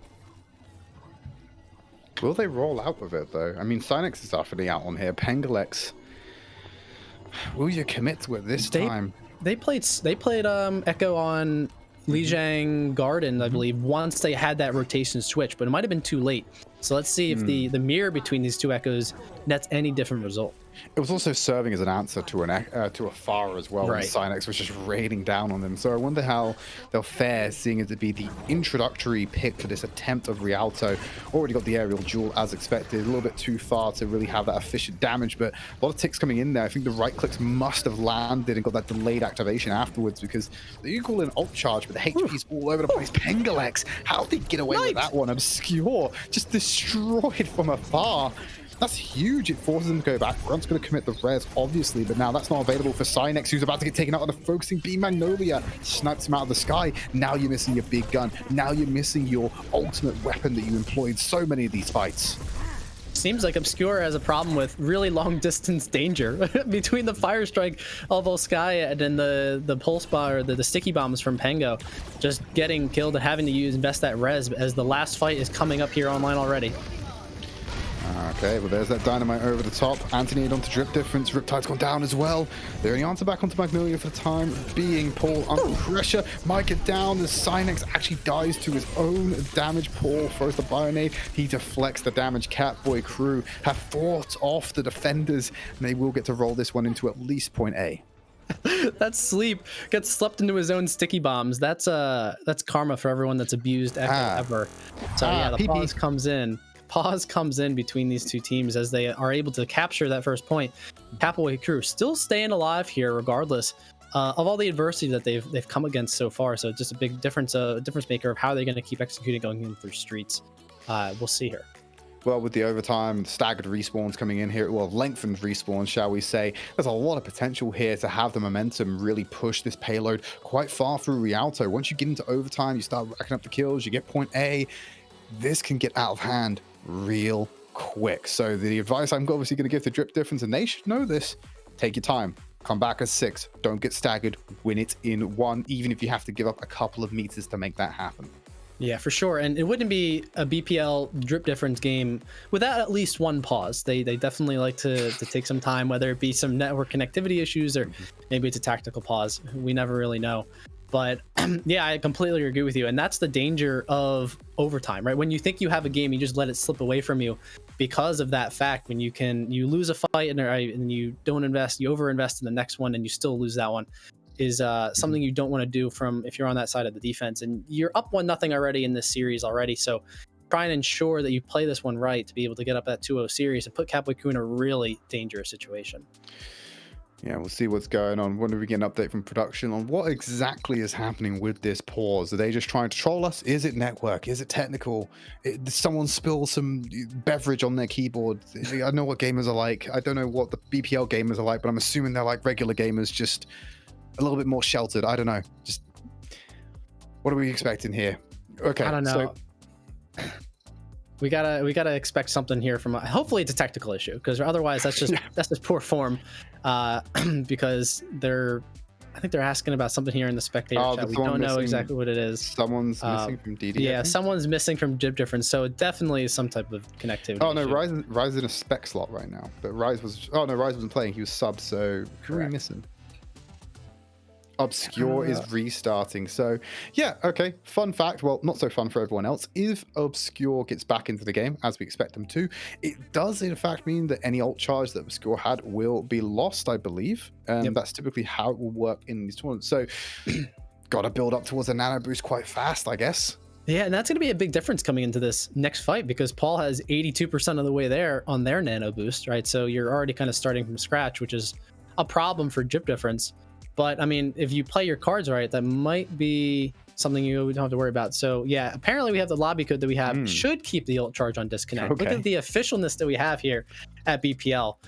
Better than the pugs that I ever have to play in.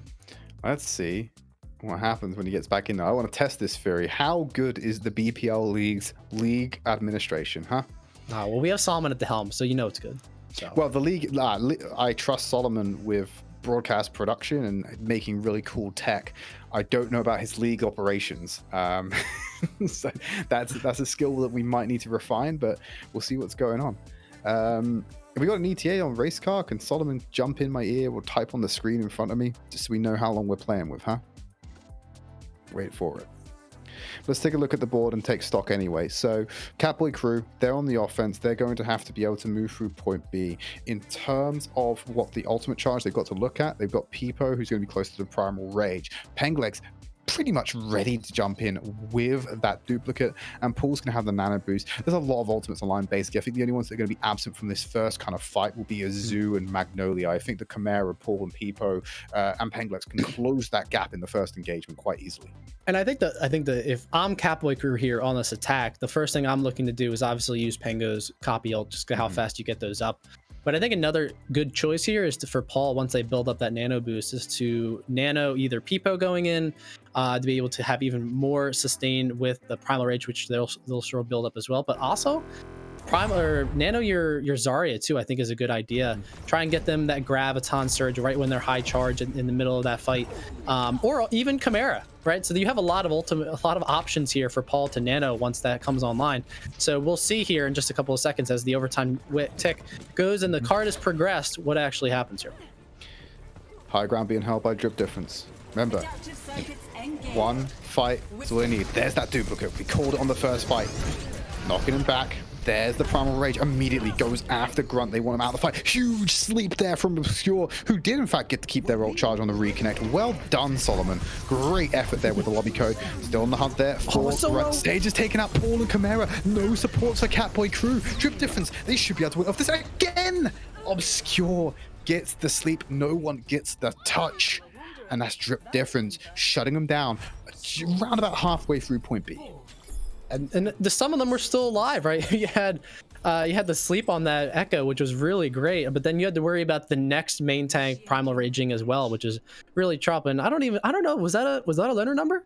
It kind of looked like it at the end, but so my general rule of thumb when calling letter numbers is if there's a lot of particle effects and a lot of chaos happening on the point, I typically give them a pass on it, because it usually means that someone's probably given them a case of whiplash and knocked them off, or they're being held up somewhere, or they're slept somewhere. I'll give them the benefit of the doubt. I'll give them the benefit. If basically, my general rule of thumb is if the payload is clean and there is no one on it, both enemies and friendlies, then yeah, that's a letter number. If there's something going on, very strict definition of a C9. I like it. I am not one of these people who throws down a willy-nilly C9. No. All right, there's no one like that in chat. No, none whatsoever. Oh yeah, no, they'll be like, no, C9 smile is typically what they'll spam. No, yeah, they're definitely absolutely not doing that at this exact moment. There's no way, for sure. Yeah, I mean, that actually seems somewhat winnable for Katboy crew, all things considered. But regardless, you got to touch the point, and I think they are off a point just from a variety of factors, as we talked about. So now they're on the defense, and they have to know line is drawn in the sand here for this overtime. Okay, here we go. Synex. It did actually win out the duel against Pengalex last time. I feel like Pengalex got the better of them when they had this entry opening duel on the map, when they were both having that echo mirror. And we'll now see Synex go around. The pivot has to back away, still under pressure, because he's got Sage looking right at him. So we've got Magnolia looking right at him as well. High ground contest. Overtime's going to kick in 60 seconds. They need to get as much as they can out of this before that time runs out. Synex again. Going for the snipe, nearly gets Obscure, I believe, but sorry, nearly gets support. Look at the ult difference between Synex and Pengo. It's huge, isn't it? Look at Synex go, about to get that duplicate online. Finally, Pengo takes him out the sky, though. Now's his opportunity to catch up and see if he can get that duplicate online. Magnolia, caught napping. We'll get back up. There's going to be Peepo jumping in, jumping out just as fast. And Paul has this nano boost ready to go, whereas his counterpart, Obscure, only 50% of the way there, just because he's trying to keep everyone alive from all the spam damage that Synex is throwing on him.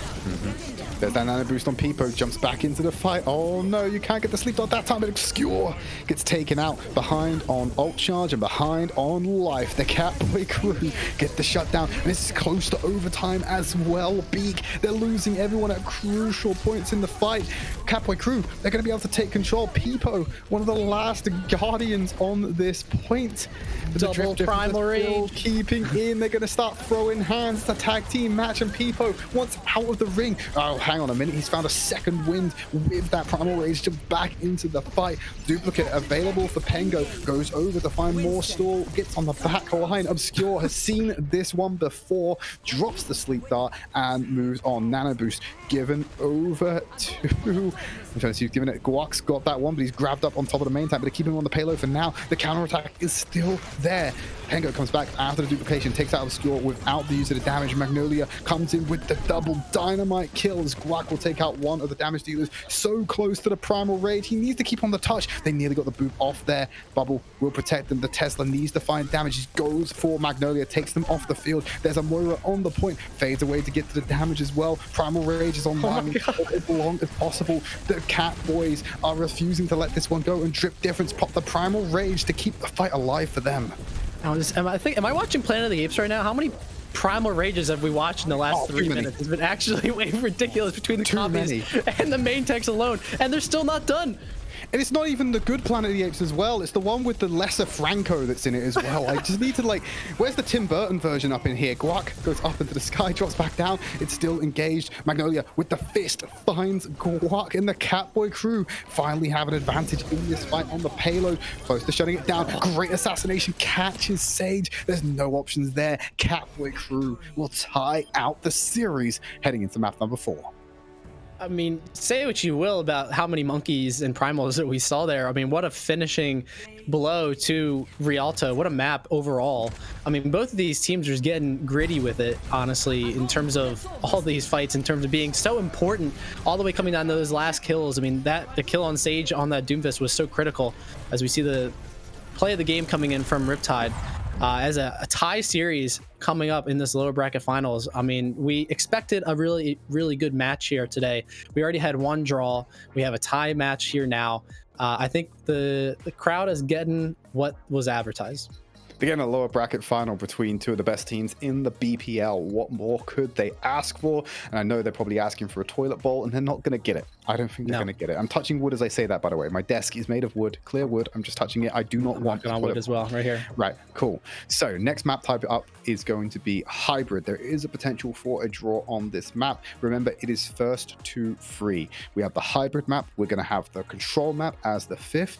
Now, I don't know how you do it in BPL, but I'm assuming you just roll out control maps until a winner's decided. Yes, I believe that'll be the case. Obviously, Salmon will correct us if we're wrong in our assumptions. But yeah, I think that's the biggest thing to look out for, is that we'll get control maps essentially for that map 5. But yeah, I mean, the interesting fact there about, you know, we have a hybrid and you're like, that is drawable. It's like, don't even go there. We don't even want to go there at this point. Just focus on one of these teams being able to win out with their skill alone. But I mean, how evenly matched both of these teams are, even with, we talk about Synex being a really good standout player coming into a lot of these maps and just the ultimate charge they had there. But it was really Pongo getting that elimination that kicked things off, even with the big advantage that they had. So, I mean, just back and forth between these two fights, you love to see it, as they're now choosing between Kings Row, Hollywood, and Eichenwald. I think we all know where this is going to be headed, though. It's definitely going to be Kings Row. Kings Row, it's a fan favorite. It has been for the longest time. It's one of the most sought after maps in professional play. Whenever there's a choice, I think it's normally always going to go to Kings Row. I think we see it at multiple levels of play. That's the case. So yeah, why, you know, honestly, if I see any changes to Kings Row in Overwatch 2, Jeff, I'm coming. There better be additions, right? But you do not change a classic. A modern classic does not get changed. I mean, imagine changing the best map in the game. You know, that, I mean, if you want to flirt with losing even more of your player base, that's exactly how you'd probably do it. But I mean, either way, yeah, I know. But either way, Kings Row is probably going to be the most little one. But watch them now go to Eichenwald, because Eichenwald's a great map as well. Hollywood, Point B is really good for the double bubble composition, for the ball composition. That drip difference was running on their attacks. So we might see a variation. You know, it's definitely not guaranteed that we're going to be going to Kings Row, as they have a lot of choices to pick from. As now we see drip difference has indeed picked Hollywood. So I think that line of thinking and strategy is definitely going to come into play, because drip difference likes to play the variation on that ball, or the Winston dive, more mobile based compositions, and the high ground of Hollywood is just too attractive to pass up. Well, let's see exactly how they roll out. I think we got a substitution coming in as well, because I see an empty slot in the lobby here for, I believe that's drip difference still on the right hand side. Remember, drip difference get to pick if they are offensive or defensive now to kick things off, because this, no, sorry, Katboys get to, because this is drip difference's map pick. My mistake. I'm trying to get back into it. But it's been a long time. Was it 4 months, I think? 4 months. When was Gauntlet? December 2020. Oh. So basically Almost 4 months, exactly. Wow. Can't believe 4 months have been since then. That's wild. That's, yeah, it feels longer. Feels longer to me anyway, because like off season and then lockdown as well. Ugh, scary. But we'll focus on good things, happy things. Okay, we're going to run it back once more. Hopefully we get this right this time, but we cannot always account for gremlins in the tech system. So myself and Beak, map number 4, Katboy crew versus Drip Difference. We've had one draw already. We are on our next potential drawable map. We're heading over to Hollywood. Hybrid as our map number 4, as one of these two teams tries to take the place of series points. They win this match, they get themselves a spot in the grand finals against the Sydney Surfers.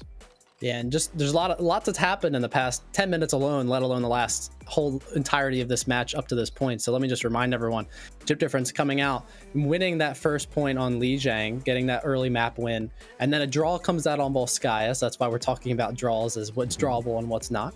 And then now we went to Rialto, is where Katboy crew won that in a overtime round, pushing past I think on point B, and then now we are at map 4 of a 1-1 series between these two. And honestly, like we've said before, the stakes could not get any higher because both of them want to prove that they belong in that upper bracket finals. Drip Difference has made it all the way from the entry into the lower bracket itself, has never even sniffed the upper bracket until maybe this game, whereas Katboy crew just wants to get a redemption against the Sydney Surfers, which they lost to just yesterday. So I think it's going to be really important to see. This is going to be the game, a big deciding map here, is like you said, who's going to be able to be in a position to have that series clinching lead. All right, well, now we're into the map itself. We have got the Katboy crew on defense first. And they're going to be lining things up, ready to get into the action. I'm just going to have to restart my stream. Sorry, B, because there's a little bit of latency. But we get back into it. There's a dive onto the back line, forcing a reposition out from Peepo onto the high ground. And Sinex is off on the off angle. He's been doing this all series. Beak on the Echo, able to find the angles to get these opening picks for the team. Taking out the back line like Paul. Dynamite over the top. Follows up with the anti-nade and the Dynamite, all thrown into the cafe. And the casualties have been claimed. Magnolia and Pengalex going to be taken off the board, and Drip Difference can walk onto the point.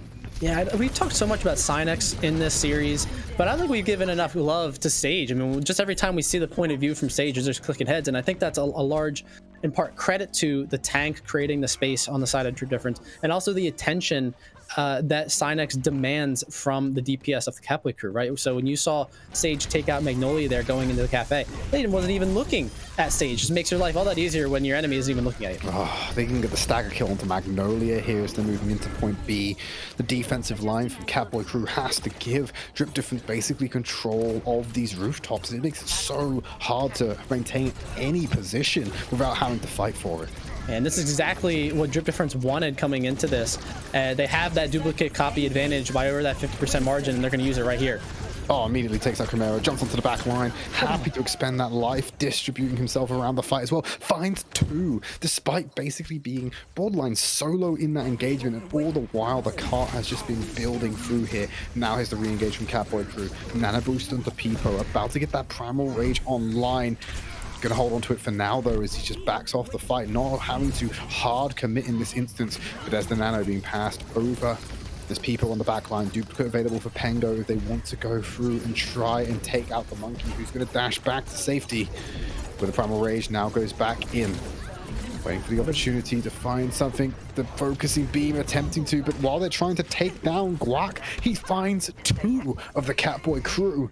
And it means they have to cower behind him as the payload gets onto this final stretch. And the biggest question here is, what are they going to do here with this ultimately Graviton Surge and Pengo, who's already really low and gets taken out? That's going to be really devastating. The matter of they're going to be able to come back and recontest in time. The kills keep coming in for Drip Difference, and they might be able to cap this right here and right now. Mag and Pengo just really struggle to stay alive to actually make it to the fight. They keep dying while the poke is coming through, when they're ready to get set up. And yet again, Pengo caught once more before the fight even engages. You're missing a lot of your bite in these fights because you keep losing your damage dealers before you're able to actually set up some kind of defense. And because of that, Pengo hasn't even been able to build up ult charge. So you see Sinex almost lapping him, getting close to the ultimate again himself, and Pengo hasn't even been able to use the duplicate yet. And just as Azu has that Graviton online, again, what are they going to be able to do? They do have ults coming up online to be able to hold this and stop the bleeding. But Drip Difference has a lot in their arsenal as well, as they have a mirroring grab. Pengo straight in the back line, finally gets that duplicate online with the Winston. You got two monkeys crossing the streams right now with the re-engage. Sage on the back line being taken out. They've only lost Grunt to the side of Drip Difference right now as Uzu will fall, but finally Magnolia, Peepo, they're set up, they're getting the kills. No one from the damage lineup of Katboy crew has gone to an early grave, and look how it pays them dividends. They finally stopped the Drip Difference assault. Oof. Magnolia. Okay, Magnolia gets stopped dead by a bullet, but they stopped the payloads just at the start of this final stretch of the entire map. Can't really capitalize on that sleep, as impressive as it was. And Sinex has this copy ready to go again. We've seen this time and time before. It's going to jump on to copy that Winston as the other Winston's going in with a nano. Oh no, but Guac's already found Paul. They have to worry about two Winstons diving on the backline. Both supports are locked up. They're either dead or dealing with Sinex. The double monkey comes in here. This is an absolute nightmare for Chimera, who will get taken out. Thankfully, Magnolia answers on the back with a pulse bomb onto Obscure, but the payload has been able to get into the final arena of Hollywood.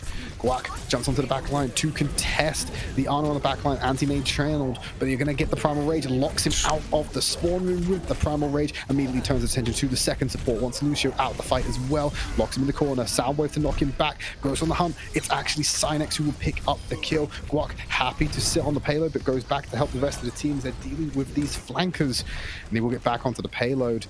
They'll be looking to clear him out. They just need to be able to find those final few kills, and they will be able to walk over the line. Yeah, I mean, it just really is only a matter of time here for Drip Difference to be able to get this point. Just a matter of how long can Katboy hold this off as the picks come in for Drip Difference, and it's just not going to be able to defend much longer. And I mean, we talked about the double monkey dive, and like healers already have PTSD from getting dove in, especially the flex supports over the past years of metas. So this is not going to help their psyche anymore when you have an island that's just trying to keep their team alive and maybe go for some cool game-changing plays with a purple. But instead you got two monkeys that then will have Primal Rage, both of them online ready to go in your backline and hunting down both supports. It really is hurting to see, especially if you are a support watching the stream. So, but I think you have to talk about the clean push of Drip Difference there. I mean, 2 minutes 48 seconds on Hollywood Attack. You can see now why they chose to come and choose this map here. Is Katboy crew opted to play this defense first, so they know what Drip Difference is coming out, cut them at them with. So I mean, it's going to be a matter of how can they bring out their own fast time here to try and equate what Drip Difference just did. Is it the unironic Bastion? Perhaps. Perhaps the BPL delivers with the unironic Bastion. One thing to note as well, a nice little stat I got from browsing around the BPL, is that I think they were saying Drip Difference has the most maps played out of any team that's currently still in the BPL. And because they're one of the teams that's only still in here, it means that they can keep building it up. So I kind of picked the series for it to get long games. Yeah, especially because the fact that you saw that lower bracket run has been, they've had to just exist longer than everyone else. They've been forged in the flames of that lower bracket.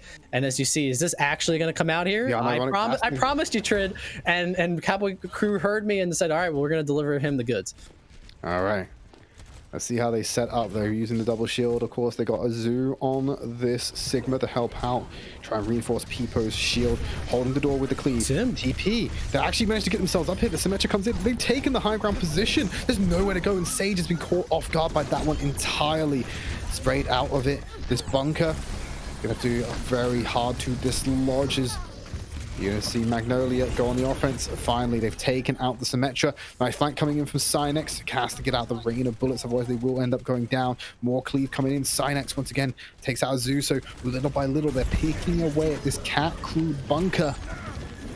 As Pengo going to be under the Kosh. The immortality field is there, but now he's got two tanks in his face. Trying to stay alive. He's not gone down yet. Finally, Guac will deal with him. Sinex gets to duplicate onto the Orisa. Sets up the whole high ground. Has the shields as well. Tank lines in there. Gets the bongo just for overkill. And Drip Difference. They dismantle the unironic Bastion, and they force Pengo to change before they even get an ult. I'm so impressed with how Drip Difference handled that. They weren't phased in the slightest. With that, not only just the presence of the Bastion, but then the TP to the cafe, which is one of the most important parts of the hold in this first point of Hollywood. But they had no fear in them, and they were able to hold that as well, as really getting that important pick onto Azu on the Sigma, and everything just kind of collapsed after that because, all right, they can hold that high ground, but if they're not going to be able to touch point, they're not really that much of a threat. Guac gets anti the second he lands. That's not good if you're going in on the dive. And oh my goodness, he's already off the map. Didn't even get the chance to Primal Rage either because the Brig CC came in just at the right time. Chimera has been traded out though. Katboy crew looking pretty good right now as they get a few kills, get onto the point. Won't be able to stop the res coming in. The passive healing is there to keep Grunt alive as well as that. A couple of shots on the Sage though. Pango needs to be contested. Look, they're playing around the architecture to protect themselves, but they're not going to be able to get the res because it was just recently used. Riptide finds the Zoo on the back line. Cynex comes back in with the focusing beam. Drip Difference are burning so much of the Katboy time bank right now as Magnolia even has to back away after using the recall. The defensive cooldowns are just being burned as soon as they're up for Katboy crew to try and contest this one. Guac now has that primal raise to use. He's been slept though. The damage is coming in and there he goes. He manages to get it out, not fall into the trap of the Brig CC this time around. Anti-heal doesn't matter when you have 1,000 HP, friend. And look at that Drip Difference come back swinging. They put Katboy crew under 1 minute 30. Yeah, this is really bad for Katboy crew, and the only thing they have coming up here is that Primal Rage, but also more importantly, Azu has that grab online ready to go, and I think Magnolia actually used that Pulse Bomb in the fight preceding, just as Azu was coming online with that grab, so I think that's the difference here when we talked about Katboy. That's a huge pick. That's disastrous for them. So now they waste another 10 seconds, right? So you know, they're out of sync between that grab pulse bomb, and of course Magnolia can build that up pretty fast, but now we're under 60 seconds here as you hear the announcer say that Cynex has another copy ready to go. Grunt has that Valkyrie online when things get dicey, so to speak, so this is not good for Katboy to say the least. And look at Guac, so eager to go in on this one, holding the corner for the time being. Nice coach gun keeps them off the high ground. Cynex on the angle will go down to Pango. Great opening pick for Katboy. Send in the Bob. They've got the grab. They've got the primal raise. This should be Katboy's push. But they're going to do it conservatively as well, Beak. That's the most important part. They just use the Bob and they keep hold of the grab and the primal rage, and they've built up ultimates to take into the streets phase. And most importantly, though, is that big pick from Pango onto Cynex. Cynex has that copy ready to go. That could have been a very different fight if that advantage wasn't already attained from the popping their head out of the sky. And they were able to, again, like you said, hold on to the important ultimates that matter. And now Azu, Magnolia are in sync again with that Graviton and Pulse Bomb win condition going into this next fight. But again, it's all about who can take control of this high ground and if Momentum can actually push the Katboy crew through this attack. Magnolia skulking around the low ground wants one of these defenseless children to be knocked off the high ground for him to pick off with the pulse pistols. Sage takes out Paul. Graviton committed. It looks like there's going to be some cleave damage coming in, and the Zoo and the rest of the Katboy crew able to take out Drip Difference. Payload still being contested, so they're burning this time bank. They want to keep it as low as possible. As Cynex with the duplicated Winston on the back line loses the form, tries to get back to the safety of the team, but the Katboy crew are just having none of it. Beak, they'll set up on the high ground and escort this payload through. There's one more fight that's cohesive enough from Drip Difference in this section if they play their cards right. Yeah, I think Drip Difference can definitely take this fight. Importantly, though, Azu uses the grab without Magnolia being around to invest their Graviton Surge. You see they're moving the cart, but it really didn't matter. The high energy charge bombs of Azu was able to make it enough as they're already finding another pick onto the enemy. Ash. They take out Sage once more. Graviton will lock Peepo in place, but he's still full HP. And now Magnolia's got a clear line of sight onto your backline. Has to recall out. Let's take a look at Drip Difference. They've got themselves the Primal Rage. They've got Bob online as well. They still have contest tools if they want to go for a final skirmish before point B ends. Yeah, they definitely have Sage has that Bob ready to go in case they have to contest this, unless he dies early. They lost Cynex again. Paul got him with the anti-nade. There must have been burst damage coming in. Bob is set up. Magnolia has to dip into cover. Riptide takes out Chimera on the back line. Grunt's gone as well. You've not got many supports. Obscure needs to stay alive. Already bubble used as well. There should be a great pulse pistol coming in. But it's actually a Zoo with the melee damage. Magnolia manages to get out as well. 30 seconds remaining. Point C can be captured. 2 minutes for this final section. Now, if Katboy crew do this with less, if they do this in overtime, they will not get another attempt, and it could be staring in the barrel of another Hollywood draw.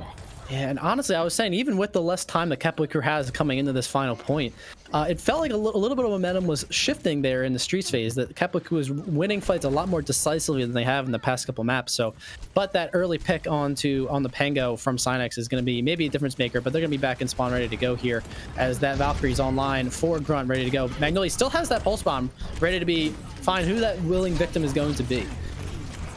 Waiting for it. Graviton online for a Zoo. They could just go for the Big Bang combo right now.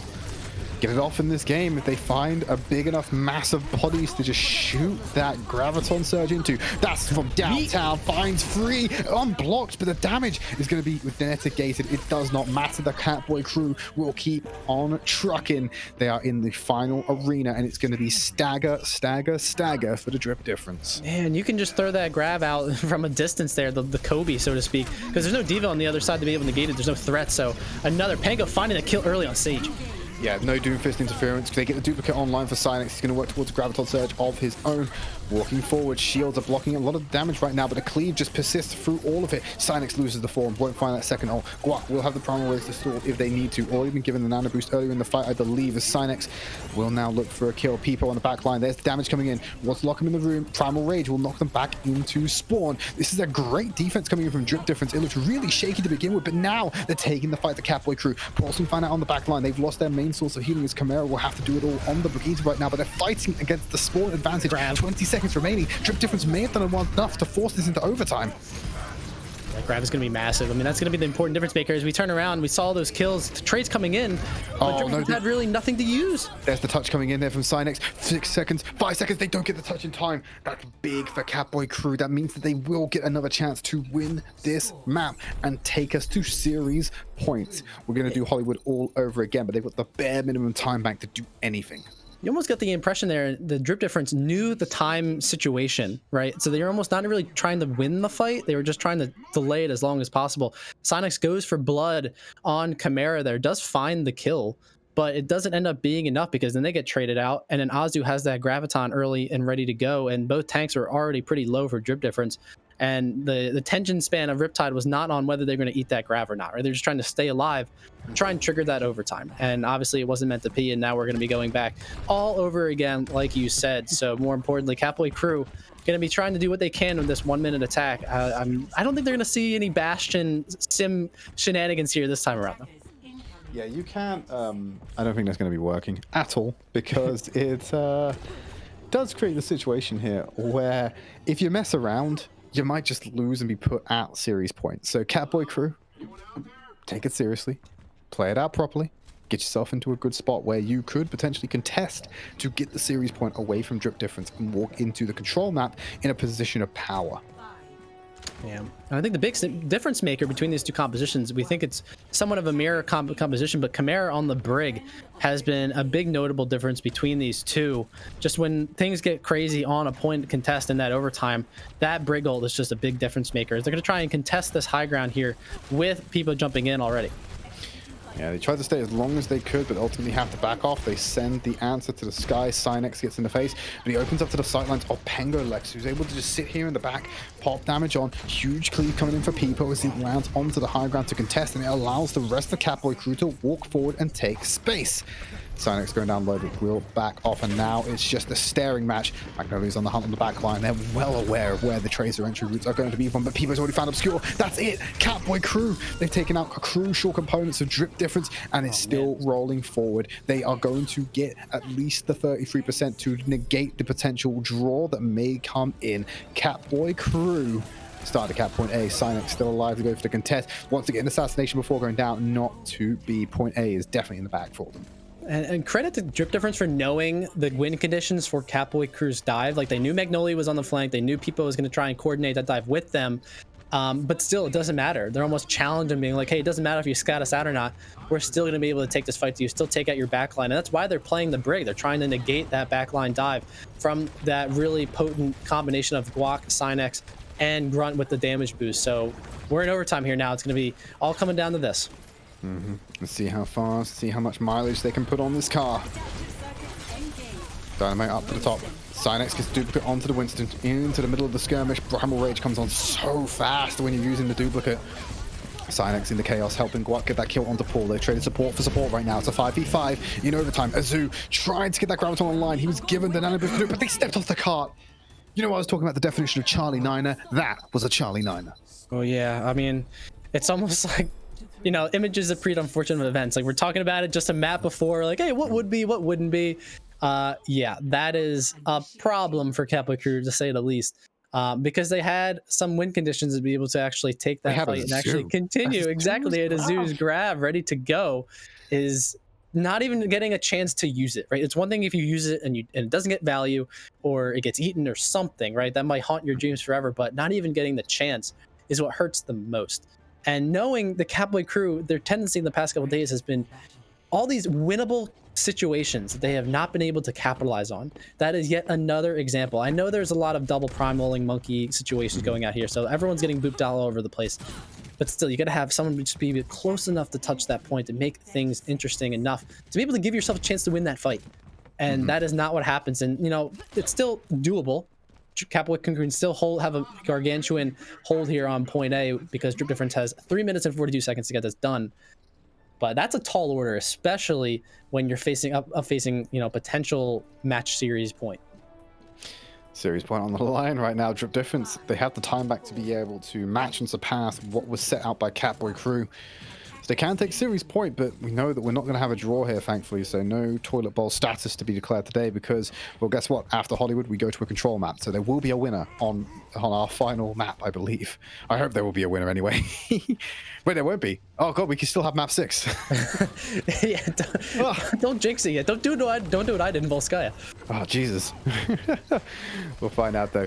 But they're going up into the sky right now. There we go. Cynix already taken out. So the first offense having the wind taken out of the sails right now by Katboy crew. They will force them further back. Magnolia getting that early pick though. It was all the way in the back line before that fight even began. Yes, these early picks has been pivotal for both of these teams throughout this entire series, Beak, is that they've been seeing so many of them come in before the fights were engaged, and it's mistakes being made by the attackers that are being capitalized on, rather than anything revolutionary happening by the defenders. The biggest thing, if Katboy wants to win this, they just have to negate Cynix. I know it's almost overly simplified as I say it there, but it is. I mean, he's the one that their ult is just the conduit for these fights, and also the spam and the danger of the mid fight for that Echo is really something you have to consider as they invest everything just to get that res off. Magnolia's positioning allows him to have control of the Mega as well, so he's got a nice forward operating base to be able to play around from and make sure that he's going to be able to play nice and safe on these off angles. And Drip Difference identify that, and they start playing further around to deny that option. Sage gone down, Pengo gets that opening pick, Peepo, anti-nade slept, Nano Boost in the combo, he's going to have the Pro Rage online as well. Katboy crew have burned over a minute of Drip Difference's time, and they're showing no signs of crumbling yet.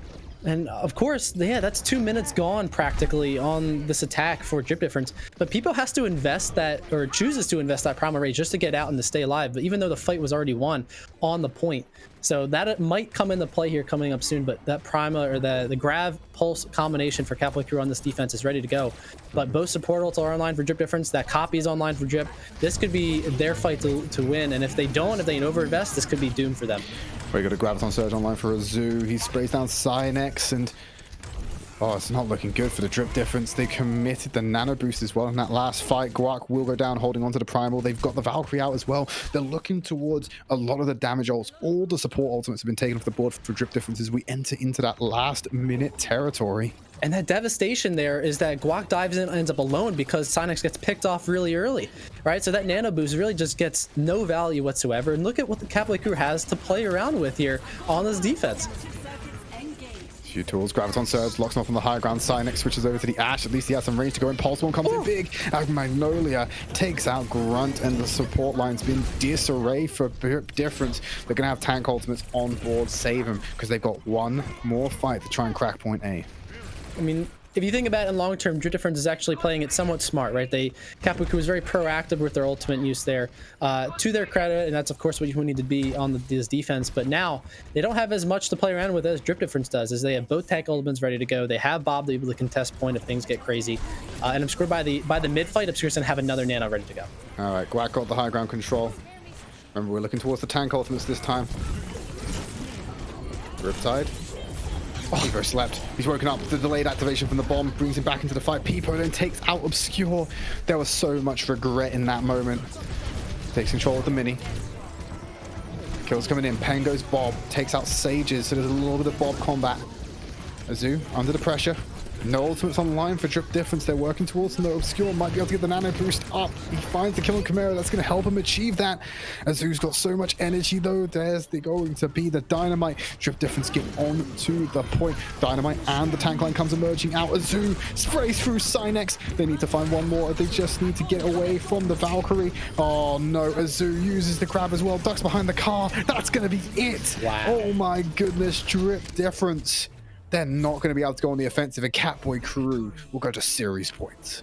Wow. I mean, again, Overwatch can be so close and a game of inches, so to speak. Cynex had the copy as soon as they died. Wasn't able to get the peel from the really high charge of Zoo.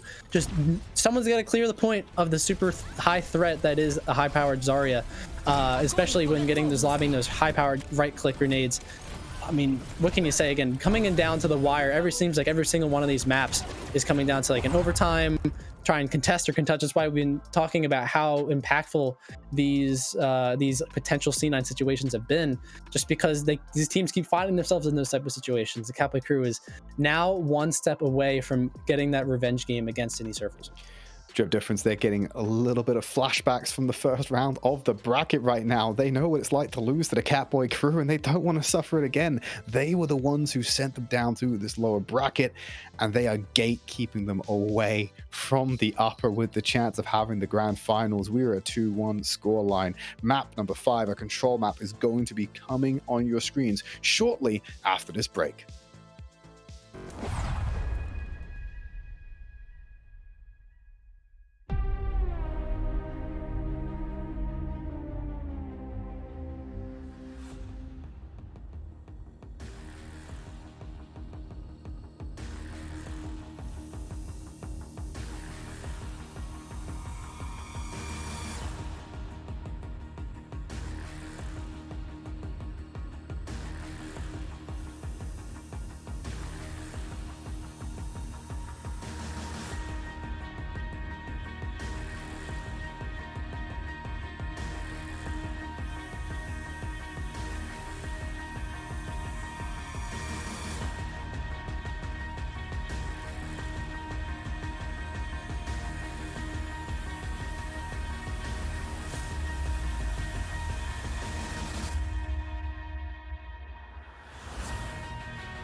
from a different star, flying over streets and our broken hearts.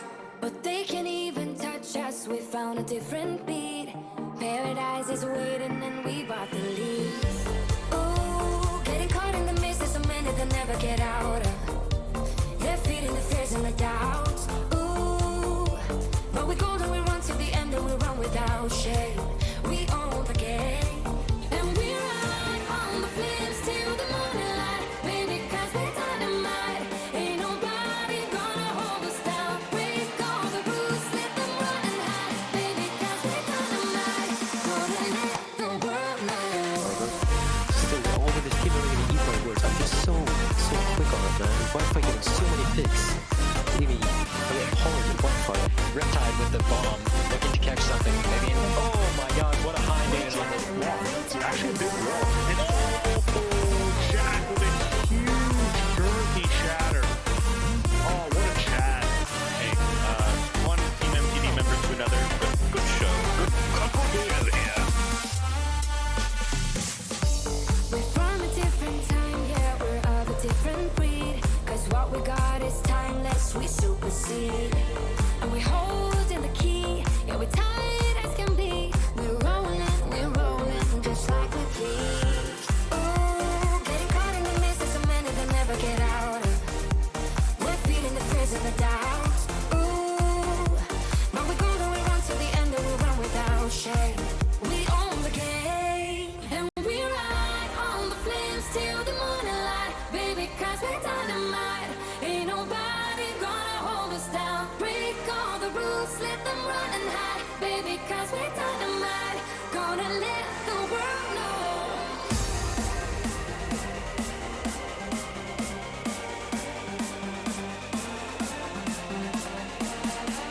The window comes out by Mazzino. Somebody help me out. Oh my word, though, but the year with the duplicate off the line and the shatter to go with it. There's S's there to keep the team alive. Oh, the bombs, oh my God, different sort of thing. And oh, the shatter thing that gets all six on the floor. The shatter's gonna come up from Sluga, but it will not get anywhere near the amount of value. This is gonna be a huge frog, possibly. Another one for Bobby. It's a big one. Another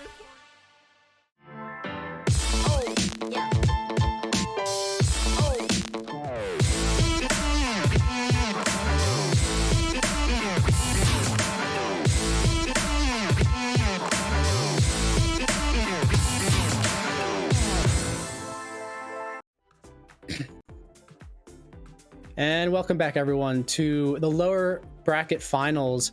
And my name is Beak, and I am actually, we've subbed out and we've made, I'd like to introduce a man that needs no introduction. We have Leg Day here with his green screen in the background. Leg Day, thank you for coming and subbing in for Trid. How are you? And, thank you for doing this. Well, they told me I was just coming on to plug the Contenders Europe and North America starts tomorrow on the Overwatch Contenders YouTube channel, but somehow they scammed me into doing some casting. And this also, of course, fuels the conspiracy theories that Trid and I are indeed the same persons. We've never been on the same cast at the same time, and Trid was booked to do this, yet now I'm here. True, exactly. The only thing that separates you two are a pair of cat ears. That's true. We had the cat ears on in the beginning of the stream, but it's been so crazy. We had to pop those off because it is a 2-1 series for Katboy crew, leading just one win away from the upper bracket finals to get that revenge game with the Sydney Surfers. But Drip Difference has not died yet. As you see the bracket here, they've had a long journey. It's been quite the odyssey for them, to be honest. Even taking out one of the biggest teams in this league in Resurge in just the previous game. And Katboy crew had to take out the same team as well. So these both teams have gone through thick and thin, and they don't want to end their season here. They don't want to end their season in this one game when they're that close to that penultimate fight. So as we head into what will only be control maps from now on, because now we're on, I think, map 5, it is going to be going to Busan. So Drip Difference has had a lot more preference around the more heavy dive composition with the double bubble. Katboy crew has had to match them. So, the narrative will continue when you go to Busan, because there are certain points on Busan, like Mecha Base, that'll be a lot more, I would say, focused on that brawl. But it seems like we're going to be head to Sanctuary first. Yeah, Drip Difference, they're taking the scenic route if they want to get to the grand finals, you know? The most possible games. All right, Pharaoh, I see you in chat right there. I don't even know which one's your team, bud, so I can't, I can't cast a curse. I believe and take that. he might be the coach for Drip Difference. I have to be, I mean, Solomon's going to correct us if we're wrong, but yeah. So you can, if you're going to cast or curse anyone, it's going to be Drip Difference with that. We'll see. Like, they've been on such a tear over the course of the playoffs weekend. Drip Difference, they are coming in incredibly hot, I imagine. Like, they've had so much time just in the games over this weekend. The question is, when it comes to their mentality, are they starting to get tired, or are they starting to get warm? I think it's just a good warm here. I mean, they've been able to show what the potential of this team at the best possible time. As you see, the Somber pick is coming out from Drip Difference. Let's see if that actually make any difference coming in onto this map. Yeah, Katboy crew here want to try and not take too much on the initial dive, but already Drip Difference are all over them. Not too much to be gained off the hack here from Sage, and of course not a huge amount of damage that can come out of that Sombra. However, it's Drip Difference who have felt the pain here as they dive onto Katboy crew. Plenty of cleave damage being done there by Peepo, as is evidenced by him being the highest percentage towards an ult on the board at the moment, even outpacing the Moira. Yeah, and honestly, Pengo getting that early pick has the advantage of these long sightlines that you can play around on Sanctuary and just getting the rotations, and Drip Difference trying to pick and choose their spots there, but just obviously getting that one disadvantaged member falling early. And Sage, just that's going to be the big key to the game here for Drip Difference, is how fast can Sage build up these EMPs. Not getting a ton of ult charge in this first fight. Let's see if they can do it again on round 2 with Chimera already already halfway on that Brig ult. That's going to be very important coming into this ladder fight. I want to see Sage coming in from a different angle for these tanks so we could try and get some kind of off-angle hack. Paul's already caught out over here, expends the Bardic Grenade and is going to miss that sleep, but there's already going to be enough peel in the form of the whip shot, sending everybody back. But Pengo's under too much pressure and Guac takes him down. The flavor was just too much to bear for the Wayward Ash, and suddenly Drip Difference felt like they could make an incision into the Katboy crew defense of this point. But Brigitte forced to move on forward, as Peepo is going to be able to keep themselves alive if they get into a sticky situation with the usage of that Primal Rage. And Drip Difference, despite a great early start and getting rid of the DPS, have fallen by the wayside when they've been assaulted by the bend but not break elastic defense the Katboy crew were proffering. Couldn't be more true, honestly. And you saw Chimera using that Brigitte ult at the end just to be able to keep everyone alive. And most importantly, Obscure had to invest the more ultimate there. And while that might be a throwaway for a lot of the time, that's honestly a big initiator ultimate for Drip Difference for this type of composition. So they do have both tank ults ready to go. They're going to have this EMP for this fight. But Katboy crew knows this is coming, so they're going to try and play a little bit more spaced out, ready for this EMP, as they have both tank ultimates ready to go too. Sage needs this EMP to come up big, but already they have invested the nano boost. That's all over Peepo, and that's going to be a lot of cleave damage given. Well, Guac is getting a little bit of a difference applied to him right now. Got slept out, and Peepo's in the back. Still has access to his Primal Rage. That free reset. Speaking of Primal Rages, one caught in a Graviton right there. Ozatu says, no, I don't care how angry you are. You're going to stay in place. You're going to take your lesson. You're going to figure out how it works. Paul making sure that everyone is staying up right here, as Katboy crew on 99% are looking to put the hurt into Drip Difference and stamp their mark on Busan and stamp their ticket to the grand finals. Yeah, and this is, I mean, I'm sure Sage knows this more than anyone right now, but that EMP is just not going to be able to cut it. It's way too late, last fight territory, but it also only catches Azu out, and it doesn't even really net into a kill. So the bet that Sombra was going to be valuable coming into this Sanctuary fight ends up being for naught, and Katboy crew was just able to execute at a way higher level, at a way higher pace, to be able to make sure that Sage didn't get any value on that Sombra pick, as they are now one map point away on this control map, going to Busan downtown to be able to have that fated rematch with the Sydney Surfers. So it doesn't seem like Sage is going to go back to that Sombra pick. I think they learned their lesson. Well, yeah, the Sage Sombra has been put in the box for another day. I feel like they definitely... even though it seemed like they had an advantage in terms of pacing, I don't think the Katboy crew were really playing against that perfectly in terms of how much more quickly they could get an engagement off compared to a Sombra team, but they were still winning out those fights, and that's a testament to just how concrete this tank line is. Yeah, for sure, and especially when they got the early advantage from those couple of picks in the first couple of fights, the ult economy just was always in their favor. Sonic's coming around the side for now, but Paul remains safe at the back of this lodge. Without that sleep, though, could become a diveable target. Pengo been taken out on the side here by Sonics. Remember, it's basically 2 versus 1 for the Ashe. They don't have the Mercy pocket that the Echo has access to, so Sonics is able to do so much damage, especially with that beam, but luckily there's going to be a good disengagement there from Peepo. They will give over the first cap, likely to Drip Difference, but no, Peepo's going to move on to there and deny that from them, knowing just how valuable that first cap is, but it might overextend the Katboy crew lines. Alas, it's Camera and Pengo returning from the spawn, who are able to make sure that Drip Difference, they try and punish that overextension of themselves, caught with their pants down, and Magnolia, I think just pulse bombed the wall or something. Okay, it's just a BM pulse bomb. I don't know. It doesn't want to say it. Of course not. But two things. One thing you have to know about these two teams, like they coming into this a little bit late, is that both of these teams think that every fight is winnable, which has led to very long fights. And also, Drip Difference Synex has been a master class on this Echo, and that's why they're going back to that comfort pit here now. But it doesn't seem to matter.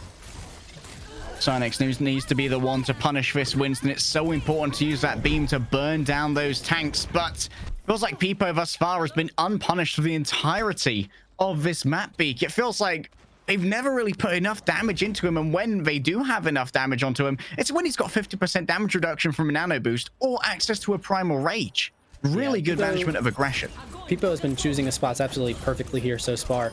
As that grab is already coming in and does find at least one. Well, Azu's going to try and deal with this duplicated Winston. That's going to get Primal Rage in no time at all. But before they can even pop it, they're taken out. Sage is going to get resurrected back here, courtesy of the Mercy. But they might go down just as quickly as they were brought on up. It's the Nano Echo, not with the duplicate, but instead with just a little bit of extra damage and maybe a bit of pocket as well. That's a beautiful stick.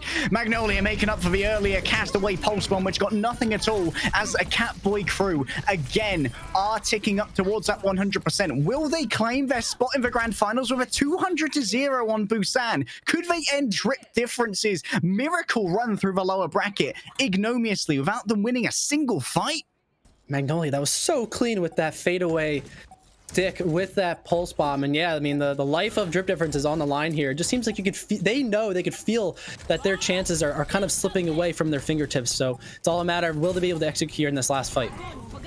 Well, they are going to get a touch on the point. At least Sage just made that work. Riptide put down a Graviton Surge, but is instantly slain after that is the case. Paul is feeling quite safe over here, but needs to worry about the Primal Raging Winston because Guac isn't happy about what Paul's dishing out right now. They're going to drop the aggro a little bit to put it onto the Brigitte. But once again, it's Peepo in the back who's getting all of the work done. It's the Alpha Winston, the Silverback Gorilla in this case. Riptide's going to roll on here with the ball, and they're a little bit bigger than they are on the experimental patch, but they are just as easy to burst. Katboy crew managing to slay Drip Difference for Warriors of the lower bracket are slain summarily by the Katboys. Man, for what seemed like such a back and forth series, I mean, it was an adventure. I mean, we talk about the definition of gritty fights. It's just you have no idea what's going on and you don't know who's going to end up being victorious. That was such a clean victory by Katboy crew. It seemed that the pause in between those two maps was a real big difference maker, allowing them to collect themselves and execute on their game plan to near perfection.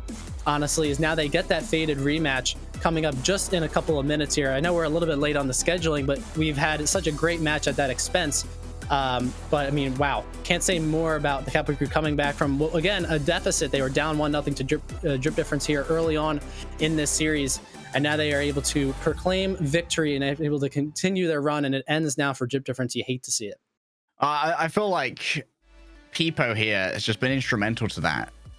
Being able to identify how Drip Difference want to punish their dives and making sure that I don't think I saw Peepo really die once in that map. Like, they were perfectly managing the aggression of the Winston, and to a degree that was due to Azu as well, with the excellent cover from projected barriers that were given over by the Zaya, and that allows you to once again relieve the pressure a little bit from your Ana, who is having to manage healing so many different targets, especially in a dive versus dive scenario. You need to be very quick on your feet as an Ana to not only be able to heal up dive targets, but to potentially survive dives yourself, especially against a Sombra. So I feel like the communication structure right now of Katboy is very, very good and easily able to manage the pressure that's put out by an enemy dive. Yeah, and I think the biggest difference maker, or I think the big factor that really changed the momentum in this series is the fact that Katboy crew, I don't know when you kind of came into the stream here to watch Leg Day and then joined us in the cast, is the fact that Katboy crew had 3 minutes and 42 seconds to hold Drip Difference on their defense on point A of Hollywood in this previous map. and they ended up doing just that, right? They were able to finally get that win, and that I think could have been a big boon in terms of their mental, knowing that they can actually make this happen, especially because they had missed a lot of opportunities that could got them wins coming up to the series, and even in this series alone.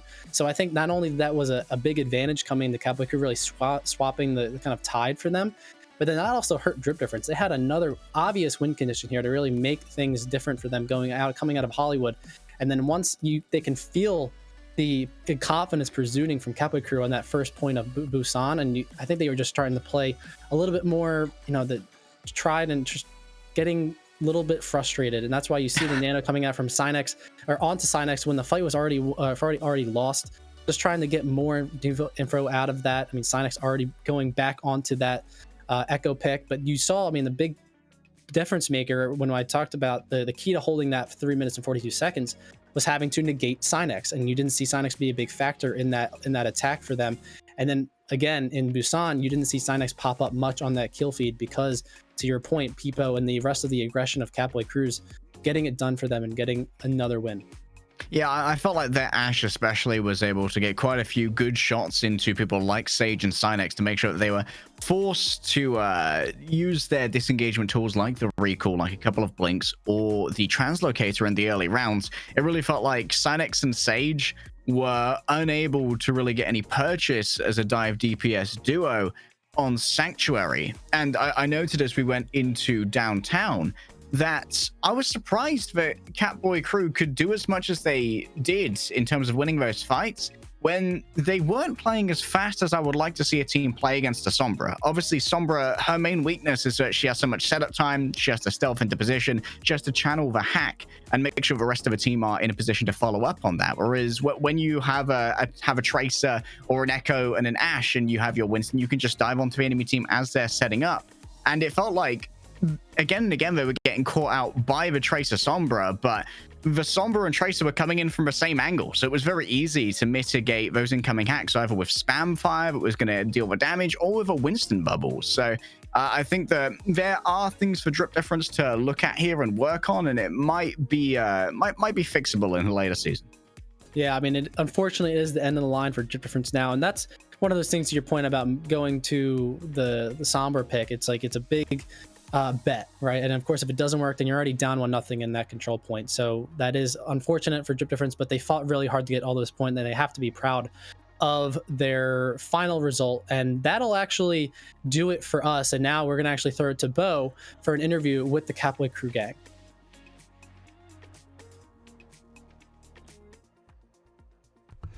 Thank you to Beak and Leg Day for coming in on such short notice. You did it! Katboy did it! We did do it. We're in grand This finals. is true. Oh my god. We are going to grand finals. You're going to grand finals against We're going to SYS. grand finals. That's crazy. After that very long and very I can't exhausting believe match. that. Dude, my heart's like... beating so fast right now. Mine, not as much. I got to play the funny Russian pink hero, and that makes me happy. True. I did not have an Aussie grab either, which is fantastic. My grabs were on point. So, how did you do it? How are we here? Alright, I'm gonna be honest. Li Jiang, we're not a big fan of that map, so we kind of went into it saying, alright, this is gonna be a sacrificial map. If we lose this, it's a sacrifice for the greater good. It's a warm-up. It's a warm-up. Yeah, it's a warm-up. We're warming up to what they play, we're warming up to what we want to play. Volskaya. We went to Volskaya because we have our Anubis stuff. I play high ground. Me on high ground, yep. We weren't sure if they had prepped something specific for Anubis, and we know that they like Hanamura, so we wanted to go Volskaya to reset things a tiny bit. Didn't pan out the best for us, but, At least it was a draw. At least it was a draw. We'll take the draw. Yeah, we take those. Rialto, we realized we had to swap up what we were playing. We realized Rush wasn't going to work, especially after we sort of got pushed in on our defense. So we swapped to double bubble. We were messing with our DPS rotations, and we set on the Ash Tracer, and then we just carried that momentum through Hollywood and Busan. Yeah, getting me on the Tracer was actually just like such a big thing to do. My trace is so much better than every other hero. I didn't actually realize it was this much better, but like on that trace, I made such a big difference. It's so good. I could give them a smooch on the lips right now. Ooh. FBI? Ayo. I didn't say it. I mean, Pengalex just like popped off this entire match. Lex, dude, he's Lex crazy. Ash is unlocked finally. Yeah, Listen, he's both- actually So good. Both of our DPS players are underrated as hell, dude. Yep. I mean, you made it this far. I know, we've had a lot of criticism based on our DPS line, but they've consistently popped off. They've always been here, always been engaged. They're the excuse my language. They're the best. Aw. All right. Okay. I mean, Camera, this is your team. You built this at the beginning of the season. Did you expect it to make it this far? I knew we'd be good, solely on people as your tank line. Like, it's the best tank line in the league. These guys are crazy. I'm blushing. I kind of didn't know how things were gonna go. We had a bit of a rocky season. You know, we went up one, we went down one, etc., etc. But like, our team is so our team is so good because we work together as well. And a lot of teams, I feel, are just individuals coming together, play a match, and then they hop out. We work together. We're like a family at this point. Except people. People so clocks in and clocks out. Wow. Yeah, people sucks. Wow. No, people's a Chad. Yeah, he's a chat that clocks in and clocks out. I think at the beginning of the season, you did an interview with me, right? I did. And in that interview, you asked me what are my goals for building my team, and I said, last season I played on Glizzy Gladiators. We made it to grand finals, and one of the things I like most about that team is that we were very close knit. We were like a family, and even if we don't win today, which we will, even if we don't, I'm happy to say that I've succeeded on that front. So. Sure. I couldn't have asked for a better captain. So true. Actually, the best captain I've ever had. Mm-hmm. Too kind. I want to also mention here real quick, Paul, because oh my God, Paul. KBC Paul. He has been probably one of the most impressive flex supports in this entire league. You know, there's a reason that we have the KBC Paul meme. All right, We've built a cult around this man. Yeah, we have a cult around this man. We literally in our personal Discord, we are all called KBC Paul, and we run it down mid. There is a reason this man is so powerful. His energy cannot be contained. He just lives. He literally just lives in fights. Like on Busan, I don't know how he lived half of those times. Same with Rialto. I have to give credit to Camera too, because Camera's Brig saved so many fights for us. Like they got rallies so fast, their armor packs on point. Like Camera Paul, just the backline is so strong.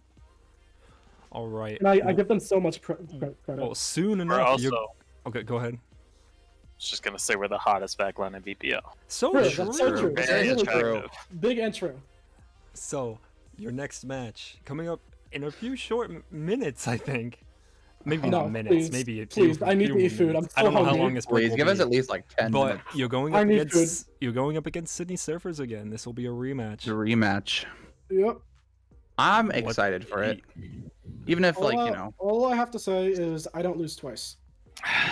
I'm True. angry. I'm mauled. I'm pissed, and I'm angry. I don't lose twice. Don't confuse us for Malden Ink. If they think they're gonna get an easy 3-0 and just prance their way onto the Grand Champion trophy, they are sorely mistaken. I will make this as hard as physically possible for them to win. I refuse to lose. I'm so angry. I don't lose twice. Do you have anything else to say before we throw it back to desk? I don't think so. I'm a big fan of you, Bo. That's huge. True. That's so true. I just want to say, playing on this team has actually been like one of the most fun times I've had in Overwatch. Even if I'm kind of sick of playing Overwatch right now, I love being on this team. All right. Well, we're gonna throw it back to desk where we're gonna have a talk with Drip Difference one last time. Okay. Bye. All right, everyone. Thank you for Bo to the interview of the victors. But now we get to talk to the members of Drip Difference alongside Leg Day. My name is Beak, and guys, you guys fought hard in this team in this match. Really, you guys had a really long journey to even get to this point. You beat some really notable teams like Resurge, among others. So I mean, just take me and Leg Day back through this journey of what it looked like, how it's been, and what you think about it now that it's over. Well, okay. So start of the season, people had us as a pretty higher tier team, and then we had a couple of tough weeks, and people were like, "Wow, this team is overrated. This team is bad." We lost to clients and research in week 1 and 2, and everyone was like, "Oh, this team just isn't that good. These players just aren't that good," and people then underrated us from then on. But we kept our heads down. We did, consistent, 2-3 scrims a week. We just improved as much as we could. And, coming to the playoffs, no one had us going top of our group stage. No one had us making it anywhere close to this far. And, this game itself, it was mad winnable. Like, it sucks because it was so many moments where we could have taken it and made it closer.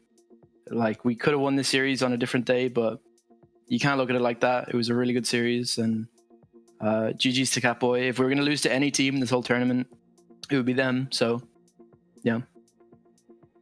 What did you guys do to try and help the team mental recover after you guys initially dropped to the losers bracket that early in the playoffs? Didn't want to actually. I think. For me, our next opponent was PXP, and Pirate told me I had to beat them, so that was my only goal. Yep, that's true. After we lost to Katboys, I was kind of pissed, but I mean, Pirate just set me straight and said, "Go kill PXP." So that's exactly what I did.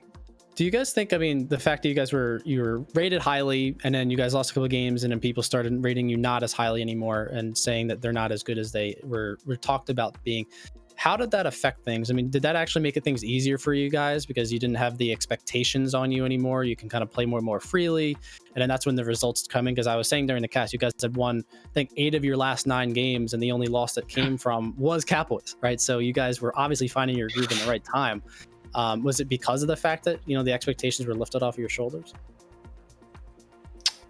I'm not sure how much of it was the expectations and just maybe it was the fact that we realized that we weren't at the time we definitely weren't the best team in BPL, so we just needed to put our heads down and do the work, improve as our coordination. I came into this team, you could sort of tell I built this team for an old meta that was the Echo Ball stuff. Yeah. Because Echo is my main known for hero.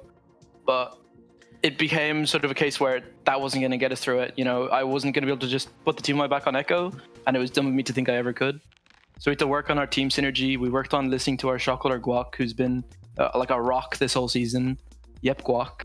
And we just worked. We've improved at a really steady rate this whole season, and then this last week and a half we've just exploded. We something clicked into place after that loss to Katboy. We had new levels of coordination, aggression. We were all playing mechanically much better than we had been before. So yeah, fuck ball comps, bro. I like ball comps. I like ball. That hamster can suck my dick. Okay. Tell us how you really feel.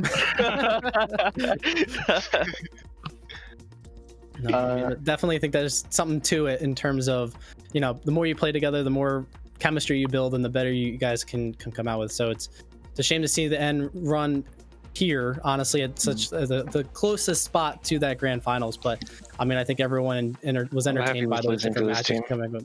Yeah, and I definitely think you guys are really good coming into this. So I think they're going to go on to win the finals here. I hope so, yeah. Win Katboy.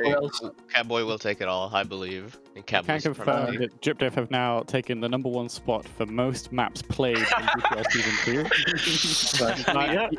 2. You've beaten Research, you've now played 46 maps of Overwatch in the season. Unbelievable how much that's how you win the season, after right? Research. Wait, yeah, that's the third. After that, it's molding. That's how you win the season, right? That's what it's based off. We win that, right? Yeah, we're #1. You got your money's worth, that's for sure. Yeah. For what money? That's a lot of Overwatch. You got your stream points worth, I guess. we manipulated the channel points economy. I'm expecting a cut for literally being the largest contributor to content on stream. Solomon, are you listening? Is there if there's no more questions, could I just say, or is there? No, absolutely. Go ahead, guys. I just want to say something. Like, I was the player captain / captain of this team. I was working with Farrell all season on stuff, and I just want to thank, I want to thank a lot of people. First of all of my players. I could go through each of you individually right now. I will do talk about how you've all impressed me individually, and like how I lucked out in some sense with drafting just a team. Hey, we didn't get absolute dickwads in our team. Let's go. we had a really fun team to play on. You guys worked well together. Like Rip and Rise, I put you in the toughest situation where you two had to just trade playtime every week. You did it without complaint, and you both improved so much, more than I could have ever expected. Thank you so much to everyone on my team. You all outperformed my expectations. I'd love to play with any of you again. I'd also like to thank anyone who supported us at any point this season. There was some, there's some negativity, but I was always balanced out by the believers. And thank you to all of them, people like OB, Spooky, etc. Thank you to people who've been helping us with warm-ups. The team today we had for warm-up was stellar, and we've had Mahir has played almost as much on this team as anyone that's on this team. He's been ringing for us all season. He's been helping us out. Thank you, Faro, for making excellent content and helping me make this team. I couldn't have done it without you. And all the people we have on staff, of course. And I really hope I haven't forgotten anyone. But I just wanted to say, it's been a delight to be on this team. I couldn't be more proud of how far we've come as a group of 7 or 8 individuals, and I'm just really happy. Let's get a clap in chat. That was an excellent twit longer. I'm surprised you read it live. Twit longer in person. Boom. The live twit longer. Cynics pretty much covered everything I was going to say too, but I do want to point out just two more people. That's it, and they're on the team. Obscure. I don't think people really know how good this guy is. He doesn't get all the highlights because he plays support or flex support, but I can't tell you how many times we've won a game out of nowhere because he hit the fattest Ananate I've ever seen, or he slept a McCree mid Deadeye or something crazy like that. And I genuinely think this guy needs to be in a bit more spotlight because he was the silent carry. Shout out to Tim Week. I guess he was in the team for a little bit, mauled it, smashed the desk, and quit. But he played. Tim came up strong when we didn't have players and we needed him to sub in. He did it with Guac, you're unreal. I don't have to say anything about Guac. Everyone knows how good he is. We already talked about our off tanks. They're good too. Sage is insane. You should be Masters or GM. I don't know how you're still in Diamond. Please calm more. And then finally, I'll end it on this. Look, when I came into this league, I was brand new, and everybody already knew Cynics. And BP set me up with this guy. I was like, hey, Pharaoh, you should team up with this Cynics guy, and you guys can make a cool team together. And I was like, sure. And when I came in and I asked about Cynics, everybody was like, oh, he's just a one-trick echo. He has an ego. If he loses his ego, he booms. But I just took Cynics how I found him. I just experienced Cynics on my own, and I realized the stuff that people were saying because they're trolls or they're his friends, it couldn't be farther from the truth. All I've seen from this guy was amazing leadership in and out of the game. He was picking up my slack when I got busy with law school and I couldn't schedule scrims. He was showing up to every single scrim, every single practice. He played the most out of all our team, nonstop. I don't think he missed a single game or a single practice actually. And out of everything, I think he proved to everyone that he's not an Echo one trick. His Pharah, his Junkrat, his flex in general is I think maybe he's probably the best flex player in the league. And I don't think it's really valid for anyone to just call him Pharah one trick anymore. I think that's just salt. Echo. Or it's Echo one trick. I mean, yeah. I couldn't be happier with this team, and Cynics was a great leader. And I just wanted to go out praising the guy that started it all. Praise Will. Also, yeah, Will's fucking cracked, bro. That's true. Praise Will. Thanks. We stand Will in this household. We do appreciate you, Will. We stand Will as well. Also, I'm not an Echo One Trick. I'm an Echo aficionado. Well, thank you, Joe Difference. It's been amazing to have you guys play, and you have definitely put in the hours with the most maps played. So, well done for sticking it. I mean, the low bracket run, it looks beautiful to look at, right? Like, look at that. Make sure to drop a map every match, just for you, just for content. Just to make them go longer, and we've certainly gone longer today. Holy crap! Can I say one thing? Shout out to Marvels. Love you. There you go. That's it. Yep. Thank you so much, Strip Difference. Third place, I think you'll take that in this sort of league. It's been lovely to have you, and we will see you, I'm sure, in the future stuff. Happy with the bronze medal. Thank you everyone for watching this. Thank you. Thanks. Thank you. All right, I'd throw them out, but it's progress waiting. If you would like to single file out stage right, that'd be nice. Oh, I'm actually casting with leg day, so I'm staying. Yeah, sorry. See, I'm gonna take these hot casters out on a date, so I'm staying here, you know. Oh, okay. Well, anyway, a big thank you to Trid for casting early, and Beak, of course, and Leg Day for hopping in for that final map when Trid needs his beauty sleep. So thank you so much for coming in here. No worries. The surprise casts are always the best ones. Exactly. Next up, we have our grand finals. We're going to give a little bit of a break so that Katboy crew can reset, recharge, because they're going to need it to face the Sydney Surfers. So we have a few things before grand finals. We have the guys from the TAGGM podcast who've been doing BPL podcasts since the start of the season. We'll be in for a little special desk segment to prep us for the grand finals. And we will have our MVP announcements for both A and B leagues. So we're going to go to a break. After that, we will have a combination of that content in some way. So don't go anywhere. The grand final starts just after this. We'll see you in just a few minutes. He says if he can press the intro button easy enough. All right, see you in a bit.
once again. Hey, it's me, TAGGM, and I'm joined with a very special group of people that mean a lot to me. That would be Azzy Jazzy, Garden, Georgie Boy, and Mustard. We have made up a podcast called TAGGM and BPL. You guys probably have heard of it. And we've been invited onto the show just to talk about the season and kind of transition you guys into the grand finals match. As you guys know, I dropped out of the podcast for a little bit for mental health reasons, so I'll go ahead and let these guys talk for a little bit. Daddy's home. Yeah. That's so true. Finally, he's gotten the milk. He got the milk. He got the milk, guys. He's back. So, I don't know. This is like, I don't honestly. This is a lot. This is a lot because like, it's weird because this is basically. I don't want to think of this as the final episode of the podcast, but it kind of is, you know. Even though it's not a real episode, it's more of just like a guest desk, I guess you can say. You know. Yeah. Hey, And we it's got another. like- Hey, we got the farewell episode coming up tomorrow or Tuesday. Be on the lookout. I would absolutely love to like spend so much time going over like each of the teams and like talking about, hey, this is like how I feel about each of the teams, but like at the same time it's like that would I think that would take way too long for what we're here for, and I think honestly I think we all love each other as a community. Even some of you little weirdos out there, we love you too. So true.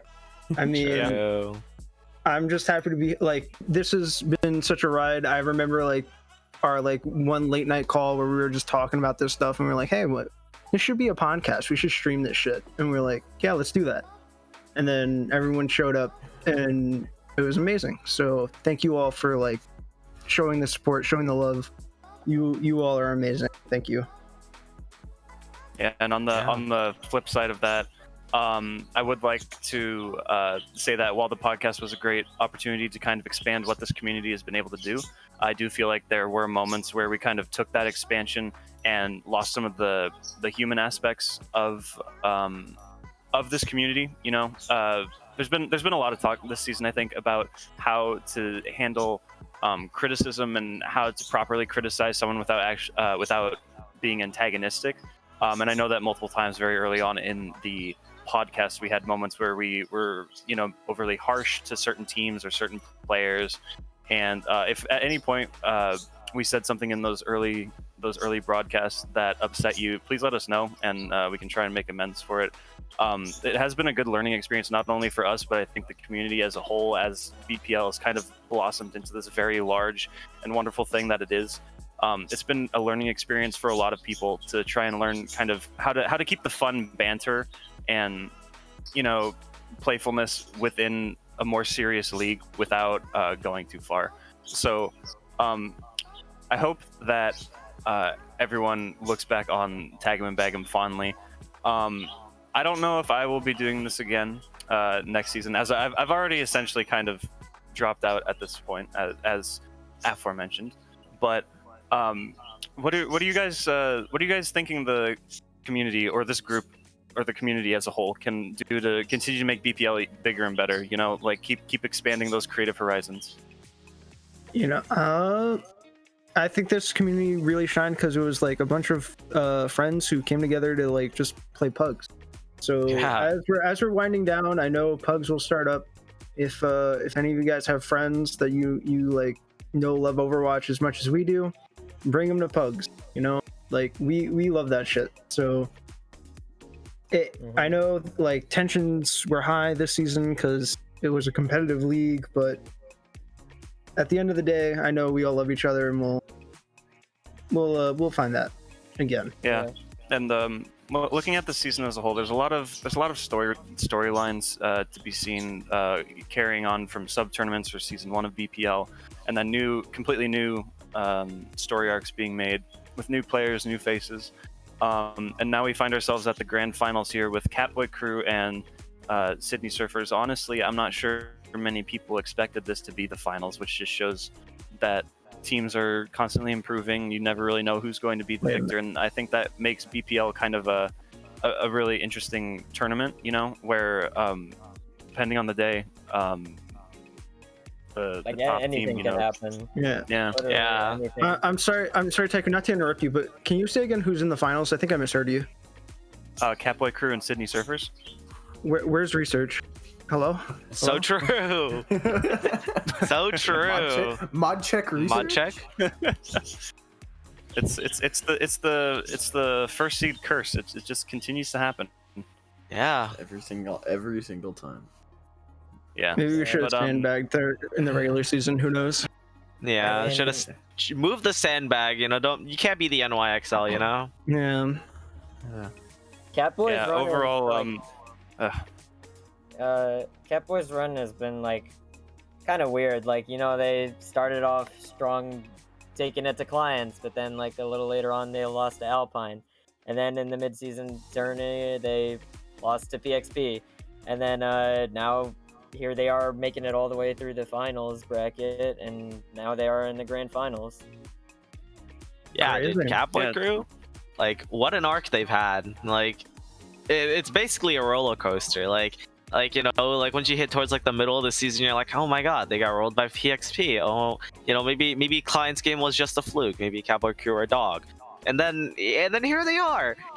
They're in the grand finals. And let's not. Oh, go ahead. No, you go ahead. I was gonna also say the other team that's in the final, Sydney. You know, they've been also very dominant this whole season, only dropping to one team in the past. I wonder who that is, but yeah. Yeah, I also. We're gonna have a banger of a final. Yeah. Hey, and it's a rematch too. Yeah, let's not beat it around the bush as well. A player was kicked off of Sydney, as most of you probably know at this point, so that is going to affect stuff. Coconut has been allowed to ring. I think since it is the finals, I think that getting someone of an equal caliber makes perfect sense here. I don't think there's really any. I don't think there's really any contest there of people saying that that's unfair. Overall, I would just like to thank the league ops for dealing with the situation fairly quickly and like being resolute in the kind of the rules of the land that they laid down very early on, and then keeping their word throughout. So with that out of the way, we do have this this finals match. We've talked about Sydney being the number 2 fiddle to Resurge's number 1, you know, and I can't help but wonder if going into this match, like that, the dominance we've seen from these teams that were able to beat you guys, Georgie, will continue into taking on Surfers. I want to say so. I think Surfers, although a very strong team, I think Catboy is being proven through the hellfire of the losers bracket. They lost a very close game with Surfers before, and I think that match could have gone either way. So I think that Catboy's gonna win, and not because I have a bet with Hayden. Yeah. Are we allowed to talk about that bet? Yeah, we could talk about the bet. Why not? Yeah, let me pull. Let's air this out.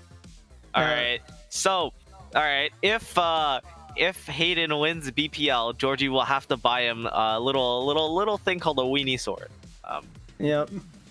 I was baited. I thought Research was gonna win, so I took that bet without even thinking about it. Little did you know that he was playing 5B chess. Yeah. True. Who do you guys? We can go down the line. Who do you think is gonna win here in this final between Catboy and SYS? Catboy Crew. I really want Catboy Crew to win because there's the underdog kind of like you didn't expect them to roll this many teams and make it this far. I want them to win for that factor. But my man Coconut is ringing for Sydney Surfers, so it is tough. It was a tough decision. I really like Catboy. Total nepotism as well, because Camera and Azu are on the team, and they were part of the sub-tourney Mind Hive team, and it's been great to see them pop off so well with this team that Camera's created. And I'm really happy to see them in these finals because they're cracked out of their minds. But I just think that Sydney Surfers are a really strong team. So I feel like if I had no biases, I feel like it'd be like, you know, done and done. Sydney Surfers probably win that. But as we've talked about, Katboy crew have been really leveling up their gameplay within this tournament alone. So I am hoping that they pull out the win. Yeah, I think that you go first, Garden. I'll go last. All right. Well, you know, I think Katboy are a really good team. They haven't been super consistent throughout the season, but like they're showing up now when I think it matters most. And they played a really close game with Sydney. So, you know, it's hard to say because I really like all the people on Katboy, but I also like the people on Sydney as well. So it's kind of like, what do I say here? I can't say nepotism because there's people I like on both teams, and I think these teams are actually pretty closely matched. So I'm just gonna have to say Sydney because I want Georgie to buy Hayden a Weenie-saurus. So true, so true. I want that to happen. There's no way I'm spending. Yeah, hold up. I think it was 20 all right, Canadian. hold up. Hey, yeah, we got the script. All right, cool. Oh. Yeah. What does the script say? What does the script say? It says that you're buying a Weenie-saurus. No, that's false. Unfortunate. I'm gonna rip that script. I personally think that Katboy is gonna win. I had a reason why, but I don't remember, and that's really just explains everything perfectly. I just don't. No thought. Head empty. Katboy. Head empty. Head empty. Yeah, because I don't want Hayden to win. Actually, that's. Oh, okay. There you go. You know what? Yeah, good reason. Good reason. So we've got about 5 minutes left here, and we've talked about who we think wins the final. But let's talk about who we think wins MVP for not only A League but B League as well. I'd like to You hear. don't have to- Instead of doing that, we could talk about our player of the last 7 days. That's true. That's the player of the last 7 days. Yeah, we haven't done one of those in a while. The last 7 days. The special. We have not done that one in a while. Yeah, it's been some time. You know, we had to make sure that was branded so that we wouldn't get copyrighted of any sort. You know what? I think our special player of the last 7 days is going to be Daniel. Daniel? You're stop. No. I agreed on that one. Cut the broadcast right now. Cut the VOD, Solomon. All right, this minute. I agree on that one. Yeah. Yeah, no, I'd say everyone in the. You know league what? is their special Winner. player. You know what? Player of the last 7 days. You know what? The tenacity of just the tenacity of a Katboy crew, because they just played like 3 hours of Overwatch, and they're probably gonna have to play another 3. Like, Oh my god. I can't even tell you the last time I've done that. Like, Yeah. I mean, actual MVP though, I personally think that it would be Ahigo, whatever they like to go by the most. he's been so nice, and like he has no reason to be a nice guy, and here he is. He's like this amazing guy, goated at the diva character, just offering coaching to like other off tanks in the league, other teams even. I know he helped out a lot the B League team, just helping them helping them build up their rosters. That kid is a god gamer, and I don't know how he does it. And he runs, bro. Like, how does he do it? Yeah, he's just too. I can't do that. Compete. Yeah, I don't know Cannot how to do compete. that. Cannot physically, If I had and mentally. To put another name in the ring, I think that someone who should be a candidate for MVP is the best off tank on research. And it's not Ahi, it's me. No, I'm kidding. Of course. Let's go! Let's go! Wait, hold on. Garden, do you have the thing? You mean this? Wrong one. Wrong one, you bitch. That is not That is right the one. wrong one, Garden. That's the wrong one. My keyboard is my shift key is fucking broken on my computer. I'm so sorry. Okay. I'm so sorry. All right.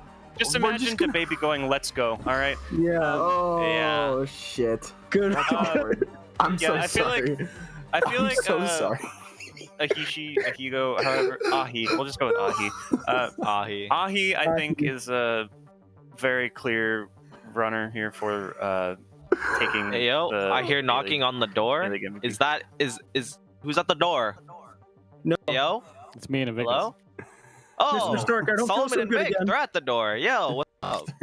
See, you've been talking about MVP, but maybe it's time to actually announce an MVP. Oh yeah? For real? Well, Alright, perhaps, hold up. perhaps not one, but two MVPs. Two? Two? Two? Yeah. Two? So I'm gonna say a huge thank you to the TAGGM guys who've popped in. Hopefully this gives you a little taster. I wanted to just get these guys on the air. They've been doing this all season long, so I wanted to just kind of recognize that a little bit here.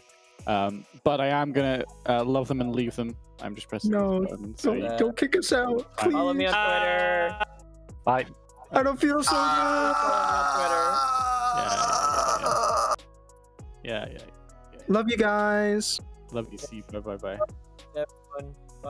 Okay, another go. There we go. There we go. Because it's MVP time. That's why we're about to get in. It is for the finals of BPL Season 2, but it's MVP time. Now we've had a bunch of discussions, and we obviously had the voting form where you guys could submit who you think should be MVP for not just A League but also for the B League. Look at Victus, doesn't he look smashing? Vic, you want to talk about the B League MVP really quickly before we announce it? Absolutely. B League, we had a lot of fun in B League. It was honestly sometimes more fun to watch than A League. So, we deliberated for a little bit on who our B League MVP is going to be, and there I think people will be happy with this pick, and it is. Do we have a graphic for it, Solomon? We do have. I don't think we do, right? Oh, we do. It is graphic now. Do it. There we go. I've done it. It's Obi. It's Obi-Wan. Let's go. MVP of B League. Congratulations, Obi. If you'd like to come up into the voice channel, we can just have a little yap with you if you'd like. Congratulations, Obi. Obi's been, Vic can fill me in more as well. Obi's been helping with a bunch of different teams. We've heard it all season. Definite award winner, I think. Yeah, and he's also been popping off in B League. He's just carrying every fight, and you saw him a little bit in the mid season as well, and he's just popping off. So, congrats, Obi. There he is. Hello. Hello. Hi. Hi, Obi. Congratulations on your win. Thank you. Let me bring this in here. Obi from Vector Matrix. Want to talk a little bit about your time in BPL and how you've been on your team? Yeah, it was really fun. Like, first experience for something like this, just really fun. My team, really good, really, they supported me through a lot of it, Let's say this, Chimoran, he's the other DPS player. I think he was super underrated throughout the whole season, like, just in general. Yeah, just really fun. Really fun. Oh, that's great. That's great to hear. And you were actually picked up into A League because you're that good. So that's just the classic. Definitely. The classic. Yeah, just love to see it. And congratulations once again. And Robo Invictus as well. True. We only bring Robo Invictus out for very important messages. So there we go. Yeah. Thank you. Congrats, Obi. Well deserved. Yeah. Thank you. I hope we see you in future stuff as well. Yeah, thank you. There we go. There we go. That is the B League MVP. Now, Gotcha. Invictus. We do have an A League MVP. We do. This is potentially a lot closer, right? There's a lot more names in the hat because the A League is obviously much larger and has more screen time and so on. So a lot of people had a lot of names in the hat from lots of different teams. I'm just gonna say, it's not gonna. I don't think it's close. Honestly, I think you don't. Especially from the community, I think it's pretty obvious who the MVP is going to be. There are a lot of picks for sure, but I think one person is definitely a little bit ahead of the pack. So, and that person is Pausers.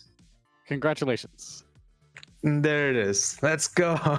Ahi from Research, as we just heard TAGGM talking about it, has been hard carrying. tell me more about Ahi and how he's won this award. Okay, I just want to say I joined the voice channel before we announced it, so yeah, that's fine. No one's looking. Interesting. Oh, there we go. There it is. Congrats, Ahi. Yeah, he was told. He wasn't just egoing. And I know. I'm just saying. Well, that's I clicked the wrong person. I clicked this and it's Adeline. This is not the right person. I misclicked. It's alphabetical. My bad. Okay, good one. Well, I can just drag him here. Here you go. Ahi, congratulations. Thank you. Hello. Thank you. BP told me when to join. Just saying. Joined very early. I was just like, wait a minute. Well, congrats, Ahi. You know, as I already put in chat, you were also my MVP. Fuck, I can't speak. MVP pick. But you know, congrats. Absolutely amazing season from you. Unlucky that you're not in the finals, but you know, the performance that you put out there is unmatched, especially in that one game where you ate 3 different nails. You know? I still remember it. Exactly. And it's so funny that I almost got. And there it is. You know, congrats again. And I think everyone should be pretty, you know, happy with this pick. I think everyone. I mean, the voting was kind of close, but I think the community it feels that it should be used. So, for sure. Congrats. Thank you. Yeah. Congrats, and you know, the floor is yours if you have anything to say, you know, for your team or anyone. I don't know what to say. I don't want to get hurried off the stage like the Academy Awards. That's fine. I guess like thank you to my team. Like as much as I got MVP, you know, without like my supports of Georgie, Storm, and Luminous, and like without Dirt and Drake following up on what I do, and without Donkin Clones making space, like I'm probably just a pretty average diva without them. And like, you know, thank you Toxic for actually picking me up. You know, big thanks to him and Jace for teaching me the game. Like, I mean, there's so many people I want to thank in BPL. The problem is like there's too many people to thank individually, and I really don't want to forget anybody. So I'm just gonna say thank you to everybody else. And like the season was really long, right? And I think if it wasn't for who I met and hung out with Voice until like 4 a.m., I don't think I would have probably made it to the end. Like they kind of supported me. I don't know. So I'm like, I don't know. I'm really not good with words or speeches, but you know, to everybody who like voted and advocated for me to be the MVP, like big thank you to everybody. Like I really appreciate it. I just can't put in words very well. Yeah, I mean, I'm sure they know what you mean, and you know, thank you for being a part of BPL and you know carrying your team a little bit. We love to see it. Well, thank you for joining us, Ahi. We'll let you go celebrate. You know, buy yourself a nice pizza or something. I'm gonna self-plug. Follow me, twitch.tv AHISHI. Thank you. Good luck to Katboy crew. Hell yeah. Hey, let's go. Yeah, and there it is. Ahi. Big thanks to him and congratulations to both Obi and Ahi. We're about ready as Invictus fades into the void.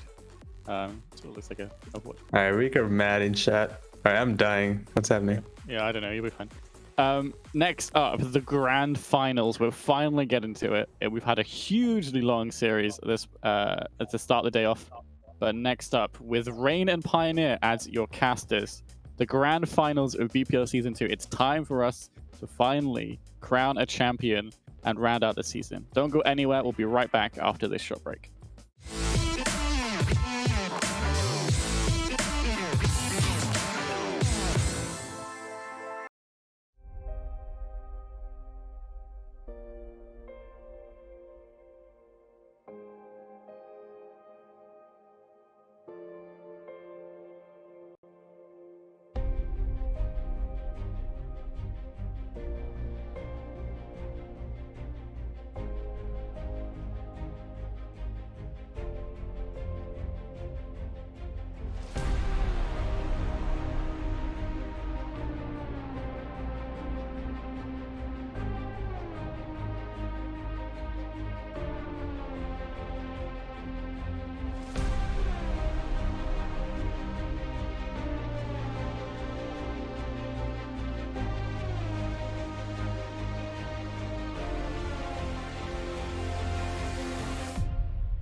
A championship, it's not an opportunity that comes to everybody, but for our two teams here tonight, it is up on the table for them. Hello everybody, my name is Pioneer alongside my co-caster Rain, and tonight we are bringing you the championship match of the BPL League Season 2 between Katboy Crew and Sydney Surfers. And what a season it's been, right? So long, longer than our hair, maybe. It's been a wild ride for everyone, I think. But these two teams, they've fought out in the gauntlets of this bracket and they've made it. Sydney Surfers going through the top bracket undefeated so far in the playoffs. Katboy Crew, they've had a bit more fighting to do, but they're here. They're probably a little bit tired after that last match against Drip Difference. Pretty long, pretty exhausted, I would have thought. But, you know, they're coming in with this momentum. You know, they're already warmed up. They say, bring it on. We can take you. You know, last time we faced you, it was a close 3-2. We should have won that match. This time, we're going to go for it. And right now that I, seeing both of us on camera, it's interesting. I realized that all three teams from today are here. You see Sydney Surfers, the Katboy Crew, but I just got to say we brought the Drift Difference here tonight. But enough talking about how good the two of us look. How about we talk about how good these two teams look, starting with the Sydney Surfers, who we want to take on board. Yeah, absolutely. Sydney, they've looked so dominant all season long, only dropping to Resurge thus far in the mid-season and, of course, in their regular season matchup. It's going to be a tall order for Katboy Crew to take them down. We all know that. Granted, they are missing a player. Coconut is ringing for him. He's pretty good, but he won't have that synergy. So that might be a factor. But then again, on the side of Katboy Crew, they've got that fatigue sort of kicking in from the last match. Maybe that's going to cause a bit of a difference. So I don't think we can look at this as the exact same match as it was last time. Yeah, and for those of us who are just joining us, Katboy Crew I believe it has been played for a very, very long time, especially today. They got set down last night to the losers bracket thanks to Sydney Surfers. Played their way through today, beating Drip Difference 3-1, and now back in our grand finals. Katboy Crew, a season that's kind of been, unlike Sydney Surfers, where you've seen that consistent dominance from them the entire season. Katboy Crew's kind of, been a little bit up and down the entire season, but none of that matters now as they have finally made it to the grand finals. And right now, all that matters is this one final match. It's been a wild ride. We've had 23 different teams, now down to 2. We've had 120 matches, all down to 1. So I'm very excited. We should have a very, very good match on our hands for tonight. Oh yeah, and if you're Katboy Crew, you can't be thinking about our season was up and down, while there's the Sydney Surfers, they've been so dominant. You can't be thinking about that anymore. It's just this last match. You've made it. You've gone all the way. You just need to come over this final hurdle. And if I'm honest, if I was going to give you a prediction, I think Katboy Crew can take this. They've got that momentum. They looked really strong versus Drip Difference yesterday, and even versus, not yesterday, just a second ago. God, I guess it technically was yesterday for me because it's what I am. Feels like ages ago. But they looked really strong versus Sydney yesterday, and I think they can do it. It's going to be up to Sydney to really work in Coconut here and really sort of build off that individual skill, I think. If they want to have a chance to take this, Katboy Crew, they've got that insane tank line. Peepo, Azu, popping off all over the place versus Drip Difference earlier, and even their backline, Paul and Camera, doing some crazy work to keep everybody alive. So it's really going to be up on these DPS players, I think. Yeah, and I think I'm in agreement with you there. I do believe that I think the adjustment in the roster might be a little bit too much for Sydney Surfers right now. I think Katboy Crew is just on a pretty hot streak right now, and in my opinion, I think that's who we're going to see take it. But at the end of the day, I'm just excited for us to get a great match coming up. Yeah. So the first map, it's going to be Busan. It's a Sydney Surfers pick. They've looked pretty good on this map thus far this season, pretty strong. It's an understandable pick for them. They don't want to take it to somewhere that's, too into Katboy's ballpark, like Lijiang.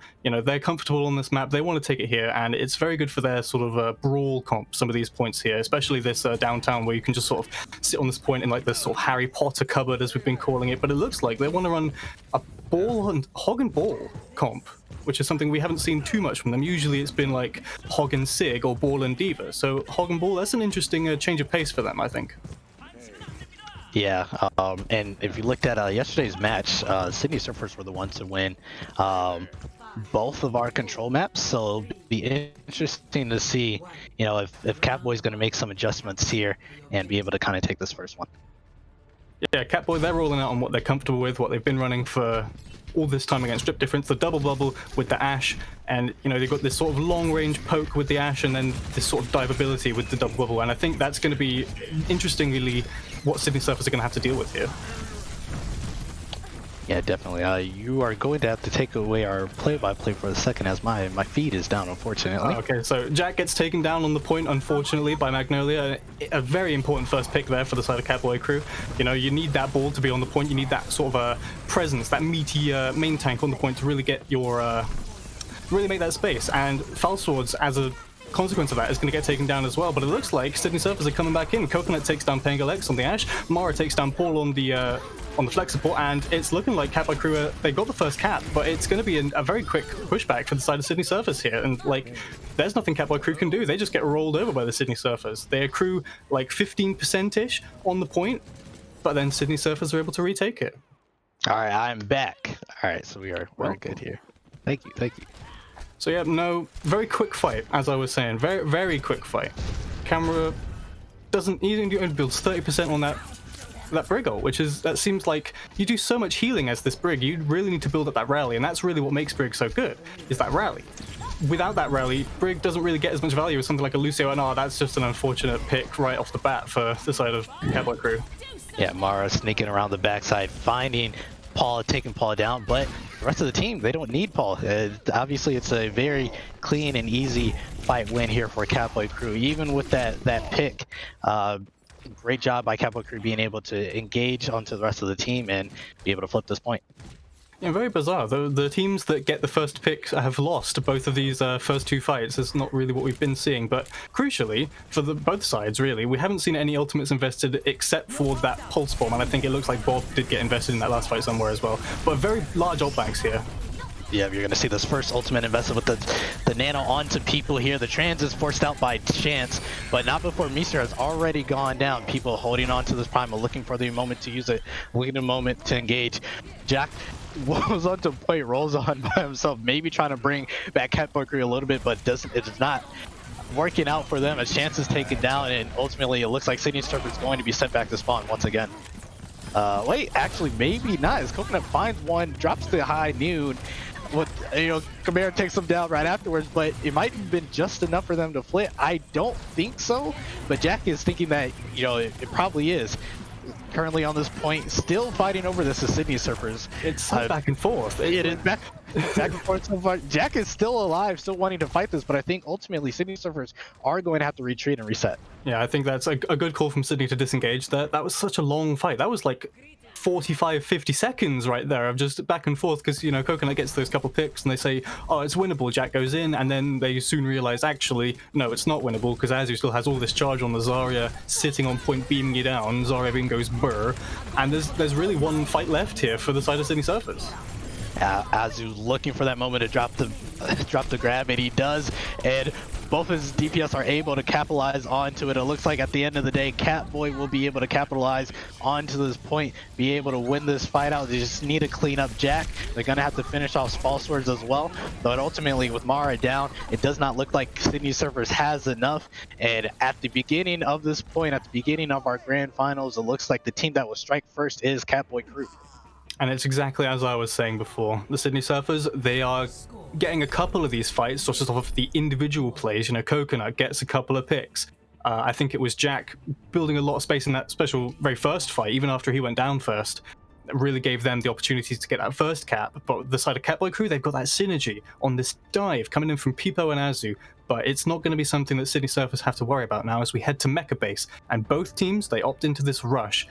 Not a mirror. Not quite a mirror. We've got Azu on the Zarya, as opposed to the Diva, which we've been seeing being favored by a lot of these teams.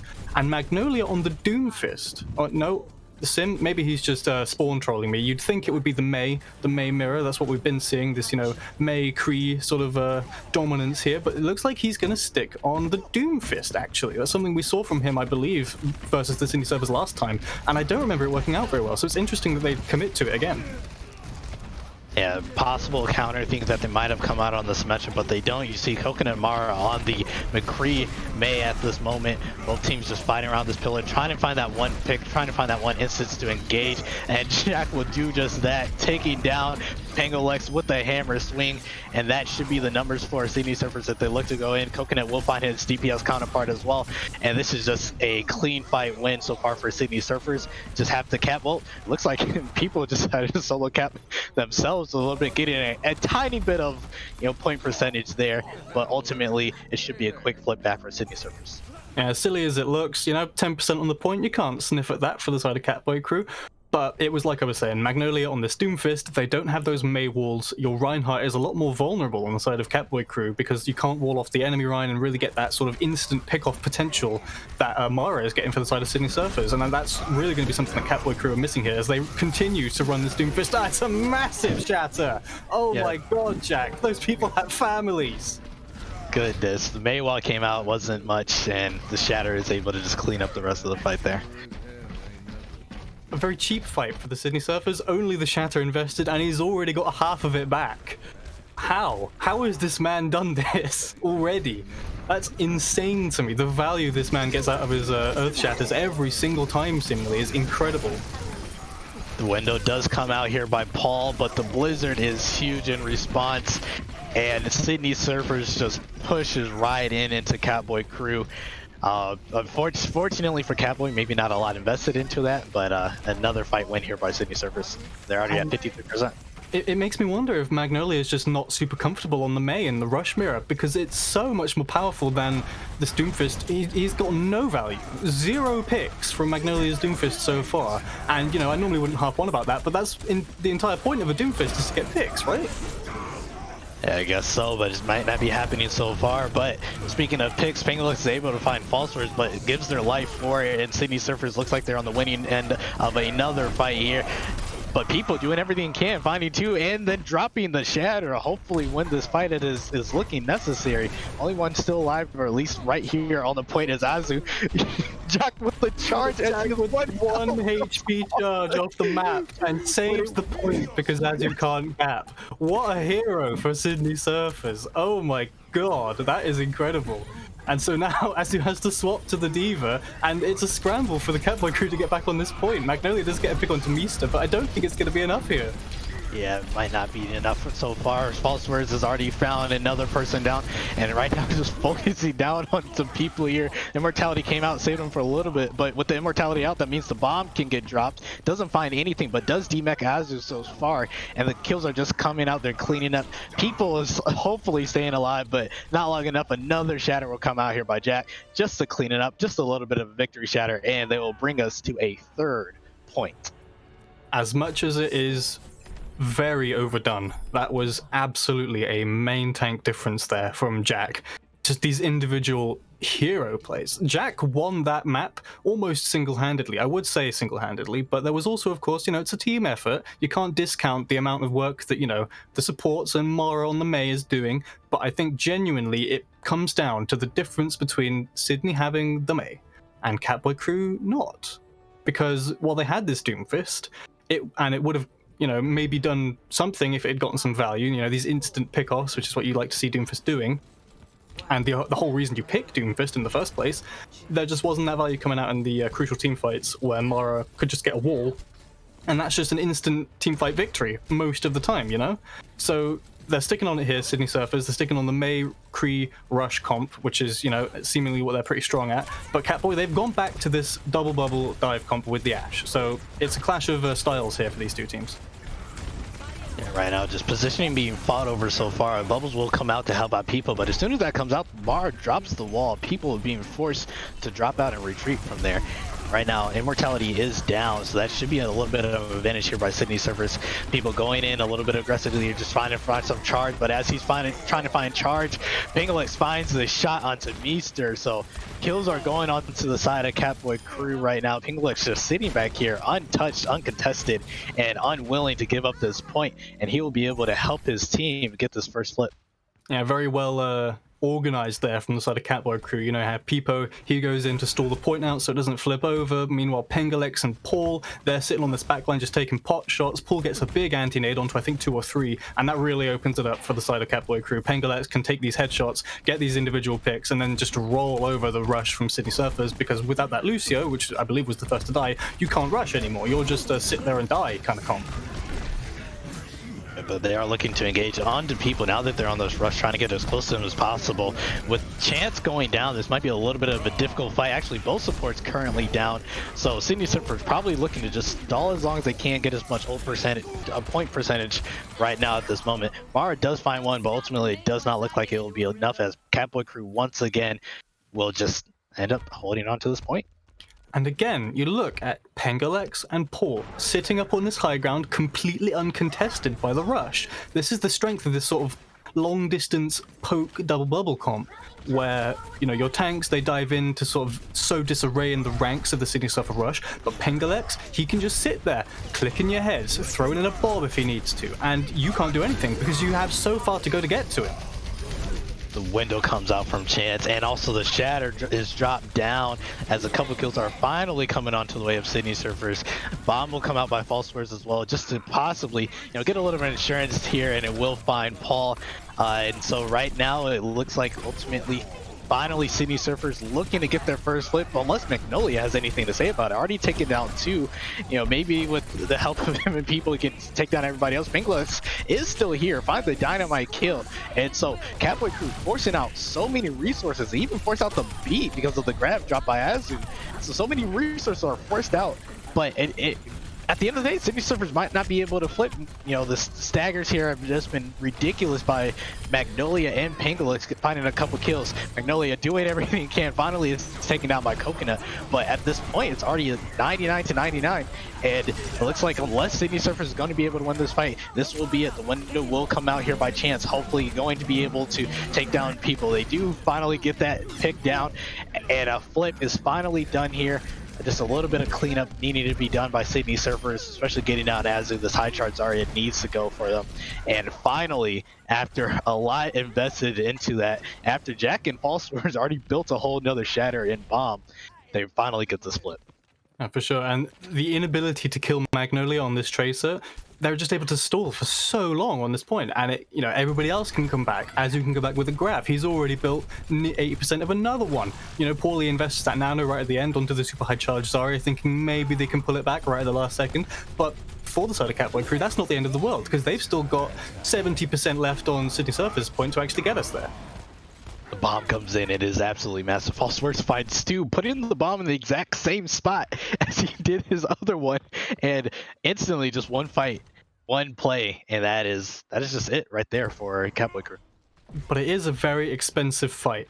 We see the bomb come in. That probably would have been enough on its own, but Jack invests the shatter and Coconut invests the high noon as well. Meanwhile, Katboy crew, they invest, I believe it was the beat the previous fight, and they swapped over to the brig now, which is why they don't have a rally, but they'll have another grab and another pulse bomb. That's their win condition, the big bang combo. It's a classic. We've seen it since the early days of Overwatch. Everybody knows how to run it now. You can't get this grab eaten if you're Azu. That is the one way that Sydney can stifle this, I think. Yeah, Chance needs to be smart with its immortality field here. You will drop the window to be able to help out. Takes down Azu, so that grab that we were talking about is no longer available.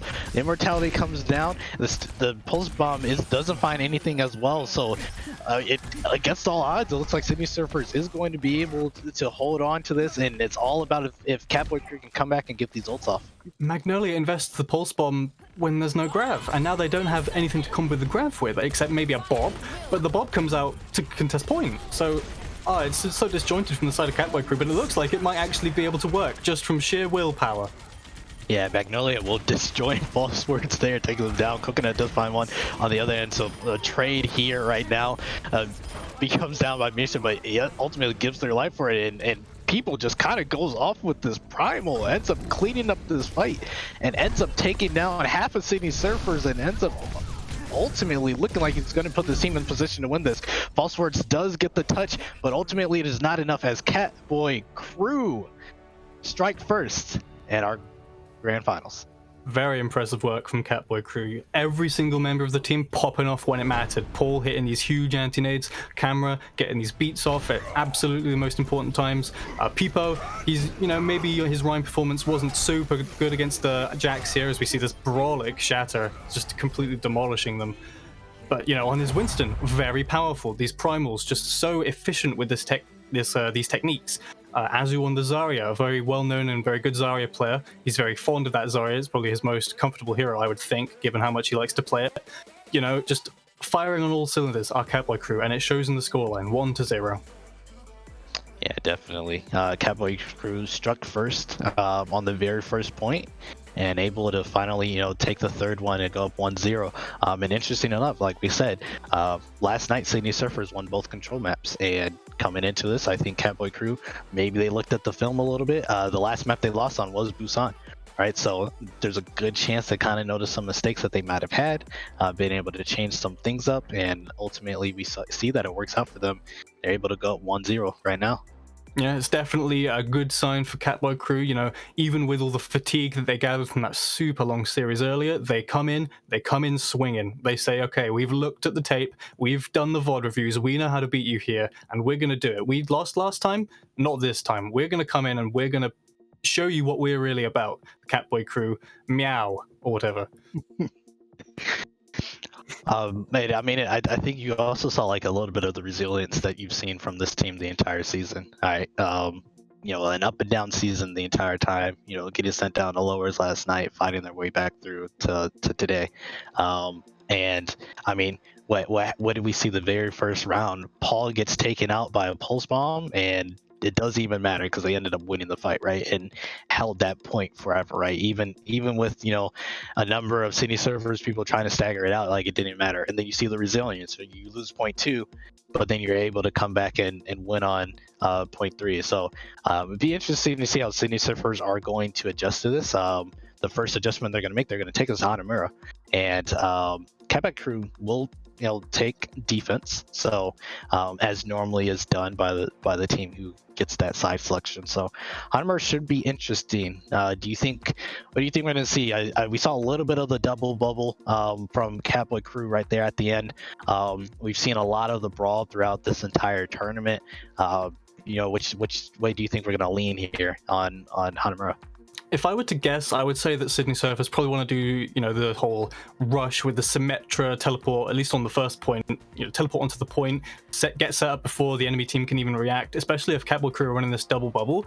Don't give them time to set up, and just really int onto the point, make sure they don't have any of that space, and that's how you're going to win with the rush comp, I think, if that's what they want to run. They could, of course, lean back on this ball comp that we've seen them also be quite strong on for the entire season, and that would also be fairly potent, or perhaps the Sig Hog comp, the anti-dive comp that they've been running during the season when they faced opponents that they thought would be running a dive comp with, whether a Bull or a Winston in either capacity, especially versus teams, like Research. We saw it running that against them quite a lot in their matches. So I think if Katboy crew were to be running the double bubble, this comp from Sydney Surfers would be a good call. But it seems like Katboy, they've decided, actually, we're just going to meet them in the rush mirror. And Magnolia, he says, fine, I will play the Mei hero. She's not very fun, but she's very powerful. So, I want this win more than anything. I'm going to play the Mei hero.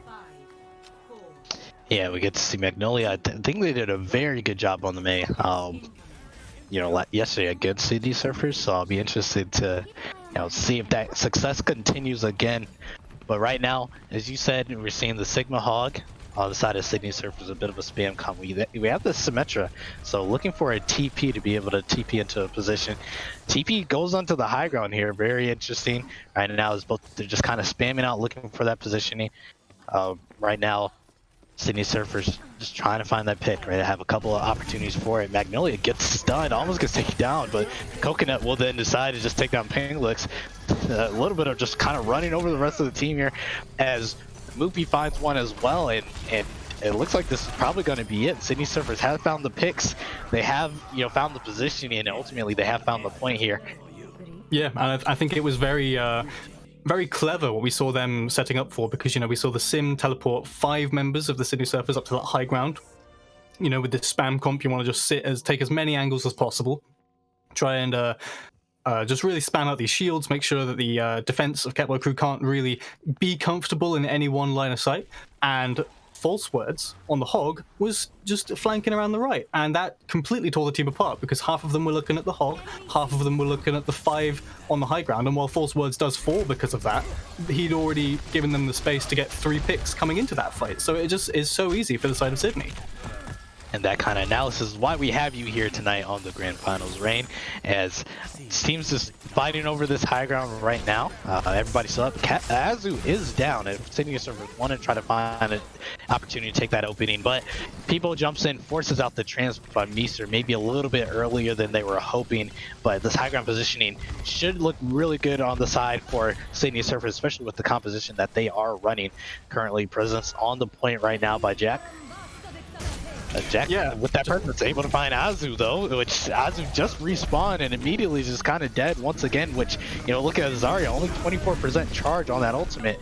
The picks are still coming in, the flex will come in along with the dragon, which is huge. Falseword is still holding on to this whole hunger, looking for the time when it is needed, but it might not be, as everybody is just down for Katboy Crew. The Saggers are up, they are trying to come in, but unfortunately they will not be able to touch, and a blazing time here done by Sydney Surfers. Just a complete snowball from Sydney. They take that first point with barely any contention, you know? Katboy, they're able to kill False Words, but that's about it. And Hog is just basically a giant target anyway, right? That's what he's there for. He's like, shoot at me and don't shoot at the rest of my team who are going to kill you. And because of that, Katboy Crew, they can't build any ults on that first point. They swap completely to the double bubble defense on the second point, so they already reset their ults anyway. And Sydney Surfers, they come in with the Sim Wall, they come in with the Gravitic Flux that comes in a little bit later, they come in with the Transcendence that they invest right away to really get the fight started. And there's just nothing that Katboy Crew can do, because the spam comp, it makes them break ranks so easily, and it's just too easy for Sydney Surfers to pick them apart one by one with this sort of multiple angles spam poke comp that they showed there. Yeah, very, as people in the chat are noting, it's called the opener, I believe, by I don't know if the term was coined by the Sydney Surfers or not, but the opener looked very, very good, and I can see exactly why Sydney Surfers took us to Hanamura, as they already had one kind of unique strat on attack, and we look like we're gonna get another. Sydney, they're going for a close hold here. We've seen them do this before, where they just enter the spawn doors right as they try to come out on the side of Katboy Crew. This is going to be devastating if Katboy Crew aren't ready for it. Yeah, look for this wall by Moopy. Oh, okay. Maybe a little missed time, but they do get the Azu's just not having a good time on Hanamura right now. Azu's the only one to be taken out. The wall was perfectly timed as they're able to get Azu with the Diva. Get a little bit of ult charge, as Jack already got 35% onto that ultimate so far, and Sydney is still here. They're still out front of the gates. It looks like they're going to retreat now, but they were hanging about there, and they get Peepo on the rotate, trying to go past them as well. That is devastating for the side of Katboy Crew. The things are just getting picked apart here by the rush of Sydney Surfers through these unorthodox rotations and positioning choices that they're making. Very, very interesting. Very well done from the side of Sydney. This might be unorthodox, but definitely looks practiced by the side of Sydney Surfers right now, as the engage is trying to find by Katboy Crew. Magnolia has found this flank positioning, probably talking to people looking for the engage moment, people looking for that slam opportunity. Doesn't quite get a huge slam, but the flanks are all covered here, and that will help Pengalux take down one. But Sydney Surfers decided to just push on the front line. Everybody else, right? If there's two flanking you from behind, maybe you just push on the front line. Is definitely looking like it's working out. As you know, the position, they haven't found anything with the kind of people in Magnolia just hanging around in the back. Yeah, as much as that was a good engage from the side of Katboy Crew, you know, they get Coconut, they get that first pick, and they're able to res Paul, so now they're up because that McCree probably hasn't made it back quite yet. There's no pressure on the point from Peepo. I think he gets pressured out early and has to go and get a mega pack, and so when they go in, there's no incentive for Sydney to back off and touch the point. Yeah, finally going in though. Pengalux with the duplicate drops a shatter, doesn't find anything, but Jack decides that he will trade it, finds a shatter on his own. The beat will come out, as also will the Blizzard. So a number of ultimates being dropped here by Sydney Surfers. Nice wall there by Moopy to block out the Transcendence, isolating the members of the team, other members of Katboy Crew on this point, and it looks like Sydney Surfers ultimately are going to be able to hold once again. and it's such an expensive fight on both sides, right? As we saw just these flying colors and particle effects everywhere as everybody on both teams hit Q as soon as they were able to. I think coming out on top of that would be Katboy crew, because they still have 3 ults to use here, both tank ults and the Valk. So I think if you're Katboy crew, you think, okay, they used a load of ults there. We Valk in, we use these tank ults to take the space, we pick them apart. That's what our comp is designed to do. And I think that this is going to be their best chance to engage here, because they only have a minute and a half remaining on the clock. Yes, time is winding down here by Katboy crew to be able to finally cap this point, find the engagement, find the picks. The Valk is out by Chimera. No, not a lot of space taken so far by Katboy crew, but the bomb will come in. Nice little positioning through the window. Doesn't find anything. They kill him before he can D-mech. They kill Isaac before he can get back in his mech. That is disaster for the side of Katboy crew. And now they're just getting picked apart. Oh. Absolutely tragic there, and only 45 seconds left here by the boys with the Cattiers. The coordination just wasn't there for Katboy crew. The bomb goes in, there was no, coordinated engage with it. You'd like to see maybe Peepo slam with the bomb to maybe sow some disarray and make it so that Jack couldn't just shield it from everybody. And then Azu dies before he can even get back in his mech, so they start that fight down 1 after having used one of their own ultimates, and that is just, you can't have that if you're Katboy crew. Yeah, people who comes in here, drops the mines, but unfortunately doesn't find anything. Pengulinx with the swap, with the duplicate of the Reinhardt, picks him off and drops the shatters, absolutely huge. And finally, it took a little bit of time. Actually, it took almost all the time with another shatter coming in here by Pengulinx, but Katboy crew will be able to cap this point. Moving on, going on to attack point B. In the final hour, Pengulinx is able to come in, and that was one of their only 2 ults. They had Dupe, the Echo Dupe, and they had the Transcendence. The Transcendence saves them from Jack Shatter, another fat one. He's dropping them down to the ground every time he gets it, and there's nothing they can do about it, really, because if they're running this ball comp, there's no shield to block it. It's completely free for Jack, and so he's able to run completely wild. Paul, he's able to counter it out that time with the Transcendence, good of him, and that keeps Pengulinx alive just long enough to get the dupe onto their Reinhardt and really take it to him. And, that's just some hero plays from Pengulinx there. Speaking of duplicates, we'll see Katboy crew duplicate the composition of Sydney Surfers, but Sydney Surfers is like, anything you can do, we can do better. They're able to find Jack to start with, find people to start with, and then clean up the rest of the team. So Katboy crew, no ultimates up. Unfortunately, we're unable to force out any ultimates by Sydney Surfers as well.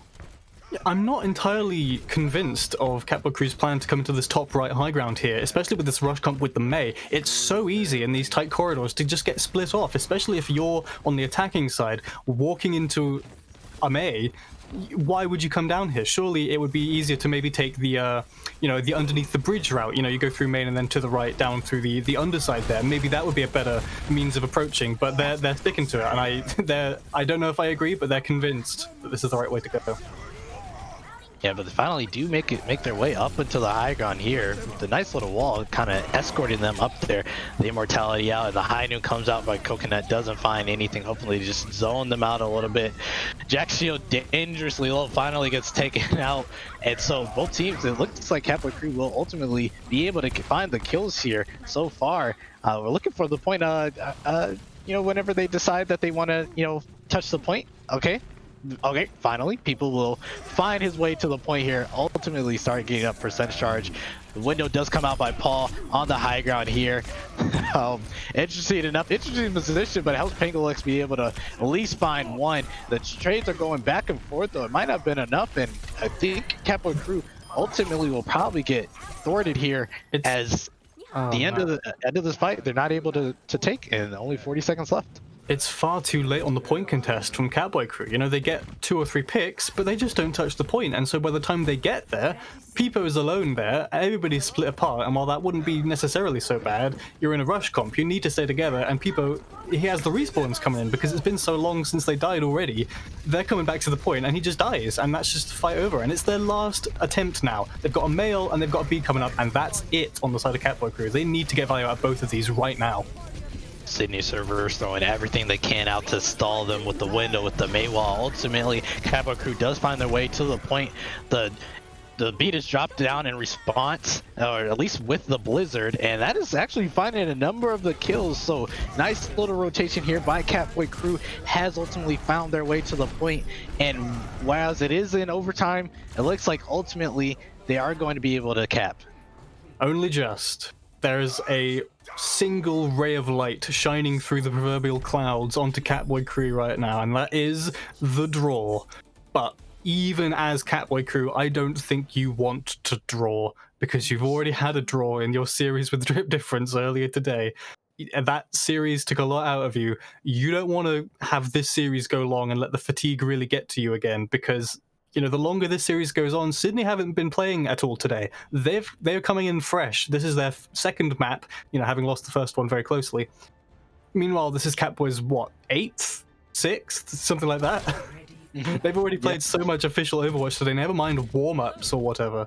So, the longer this series goes on, I think just the energy reserves on the side of Katboy crew are going to be dwindling. And, as a team looking at a 4 minutes and 40-second time bank to hold first point Hanamura, you're probably not looking too likely for the draw, but it's possible. And, maybe it would keep some spirits up on the side of Katboy at least. Hey, at least we didn't lose, right? But either way, it's going to be a tough series from now on for Katboy crew, because Sydney, they're either going to get a draw or a win here, and that's just going to elongate the rest of the series even longer than it already could be. Yeah, I know you say you hope, they're probably hoping they don't have a draw because it's going to stretch it out, but I don't think Katboy crew has an option here, as they have to hope that they rather a draw than a win on the side of Sydney Surfers. So Magnolia just kind of scouting out this team, does get scouted out. Maybe, I don't believe that they know that they are scouted, so this would be interesting. A little mind games being played by both teams. Our TP comes out, another same strat. The opener has been started here. So yep, and it looks like the Katboy crew, they look like they are sort of wise to these tricks right now. They're staying a lot more together than they were before. They're saying, okay, we know what they're trying to do here. It's on the side of Sydney Surfers to say if they can still pick apart these enemy heroes and really get that contest. But there's already so much time on the point. Katboy need to get on there right now. Yeah, Coke gonna try that lunge assassination, didn't work out. Unfortunately, the rest of his team is getting the kills on to the point. Pangolux is trying everything they can do to hopefully stall this out, but I don't think it's gonna be enough, as ultimately Sydney Surfers going to tie our grand finals up 1-1.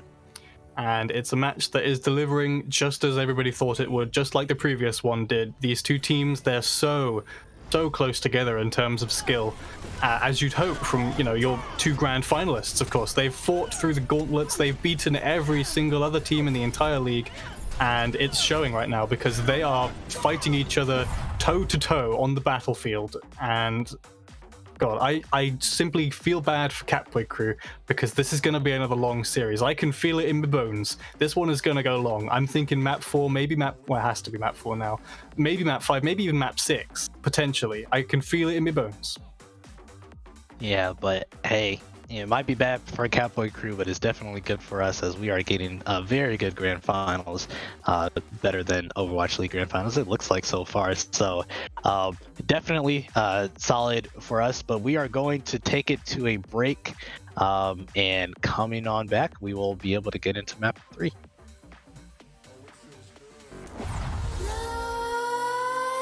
Let's creep while you and me repeat. This bittersweet heat is suffocating.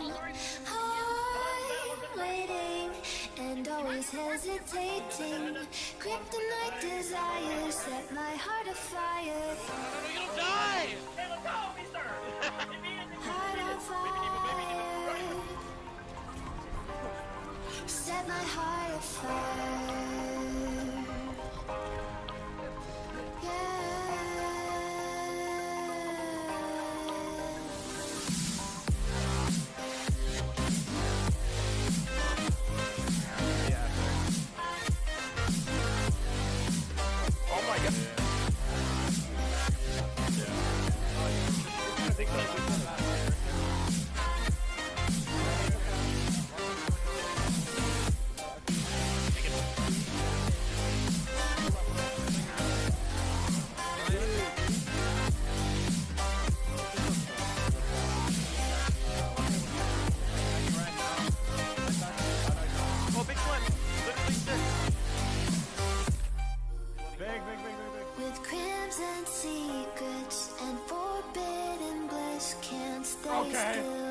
That's it. There it is. My bones crave your skin, temptation within, mistakes ignite the silence.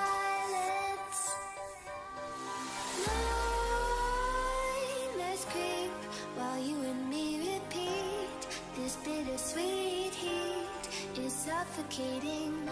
I'm waiting and always hesitating.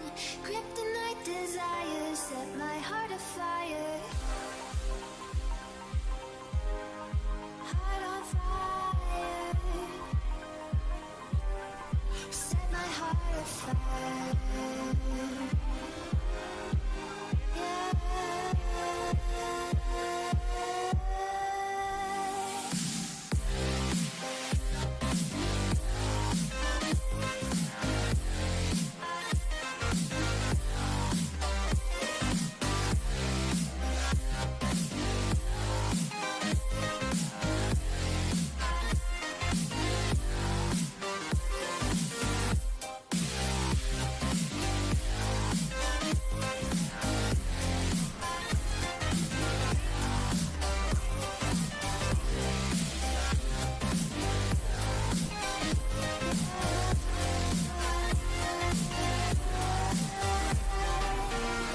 Connect the dots straight to the start of intoxicating want. Lingering touch, these soft words whispered in the dark. Set my heart on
Hey everybody, welcome back to BPL. Just here to call out Sydney Surfers there. They say that they gave me a new one, but by giving me a new video, they just like edited the message and like with the YouTube link in. So I didn't even know they made a new one, and I don't think they even said anything. Yeah, they didn't say it. They just said society and quoted it. Like, so this is their fault, not mine. Okay, so anyway, let's continue with the grand finals. Well, that aside, we've got a hell of a series on our hands. Both of these teams fighting tooth and nail for this #1 spot at the end of Bad Pachimari League Season 2. You're watching the grand finals. We're 1-1 right now between Katboy Crew and the Sydney Surfers, and it's really been a clash of styles so far, I think. You know, Sydney Surfers, they've showed just a true understanding of this rush comp and how exactly it needs to win and how exactly they need to make it win. Whereas Katboy Crew, they've shown, you know, they're okay at this rush comp, but they're much more comfortable on this double bubble or this ball dive comp. And I think depending on the map even, it could be what brings these teams over the line, because just these two different styles, they're both so good at what they're good at. And I think, you know, when given the opportunity to play what they're good at, either of these teams can take it, as we've seen, being that it's 1-on-1 already. Yeah, definitely. I think this is exactly what we were looking forward to, exactly what we kind of thought we would see, especially after last night, especially seeing how close these two teams fought. And I mean, there's nothing, we couldn't ask for anything better. You know what I mean? Could have asked for last game to not run as long. We could ask for that. But as far as this match, as far as this match goes, it's been a hell of a match so far, and hopefully we get some better maps going forward. We're still waiting on our current map pick right now. I believe next one actually just came in by producers will be Rialto, a pick by Katboy Crew, and personally think it's going to be a good pick for them. One of the things that's impressed me the most about Katboy Crew is just how well they rotate together. I think they are a very, very good team, and just the rotations that they decide to do, the communication that they do through those rotations, and I think this kind of gives them a map that has, obviously you have your standard rotations when you play Rialto, but maybe they show us something a little special, or maybe they're just clean with it, as they like to say. So I'm excited to kind of see what we'll have for Katboy Crew going into this map. Yeah, I completely agree. Katboy Crew, they even played this map in the last series, and I believe they took it not that close. No, it was pretty close, I think. I don't remember. It's already been so long, so forgive me on that one. But they played Rialto versus Drip Difference, and they did take it, I believe. They've shown that they're very good at this map. The double bubble dive, it's very potent on especially the first and second points of this map. But on the side of Sydney Surfers, they also play this map a lot. They've seen this map pretty much in most series they've played in that had escort available. I think they like this map just as much as Katboy Crew seem to. So if there's going to be a chance to break serve, so to speak, this is going to be it, because both of these teams, they're very accustomed to this map. They both know what they want to achieve on this map. There's no real advantage one way or the other, because the rush comp is also very effective on Rialto, as everybody likes to point out. When we go Rialto, you can play rush, you can play dive. It's a very versatile map. And so these teams, they're both able to play what they're good at. But it looks like Katboy Crew on the other side of the attack, they're going to opt into the rush, even though they could run the double bubble here. And I don't know if that's the right choice for them. It seems like that's what they're sort of comfortable with here going in. And, I wish them the best, but they've looked really good on this double bubble. I don't wonder if maybe trying to force that wouldn't be a better choice. Yeah, to update you, Katboy Crew beat Sydney Surfers on this map last night, and then beat Drip Difference on this map today. So, but I don't think either were a complete roll. Obviously, it's a favorite one by Katboy Crew, and while I'm hyping them up, they're able to find a pick onto Moopy here, already getting the advantage as the Reaper, the main source of damages for Sydney Surfers, is down. Sydney Surfers hopefully just to find one pick to turn the tide, hoping to find one pick that is going to be even up this fight. But unfortunately, they're not able to, and this card is just rolling for Katboy Crew as they take down Jack as well, and they're almost going to be able to fully finish off this point. And it's as I said on Busan, these rush comps, Moopy was on Reaper, not May. And because of that, Katboy Crew just had so much more control in the fight when it came down to it. Moopy has since swapped over, but, given that first fight, it gets taken down so quickly, and with no value coming out of the Reaper, that's just so easy for Katboy. As Shatter coming in here by Jack, finds a few but doesn't end up to any kills. People drops the Shatter but ultimately gives their life for it, so maybe not too worth, as finally Sydney Surfers, with the help of those respawns, are going to be able to send Katboy Crew back. I'm not going to say it was because of the May that happened. There was definitely an exchange of shatters, but the May from Moopy, he's already nearly up to a Blizzard, whereas Magnolia hasn't built one yet, and they've been on it the whole time. So, Moopy is very accomplished on this May. He's a very good May player. I don't exactly know why you would opt into a McCree Reaper rush comp. As you see May Reaper sometimes. That is, viable if you just want that sort of burst damage and less of the control that you see from McCree. But it's very interesting there. Bomb comes out to create some space, hopefully helping Katboy Crew engage into this fight. It does take down Hayden, so that's huge for the side of Katboy Crew. Coconut not finding anything with that high noon, does find the immortality field, but people are able to find Jack as well, and this should be it for Katboy Crew. Pengalix dropping the high noon, everybody hiding on side of Sydney Surfers.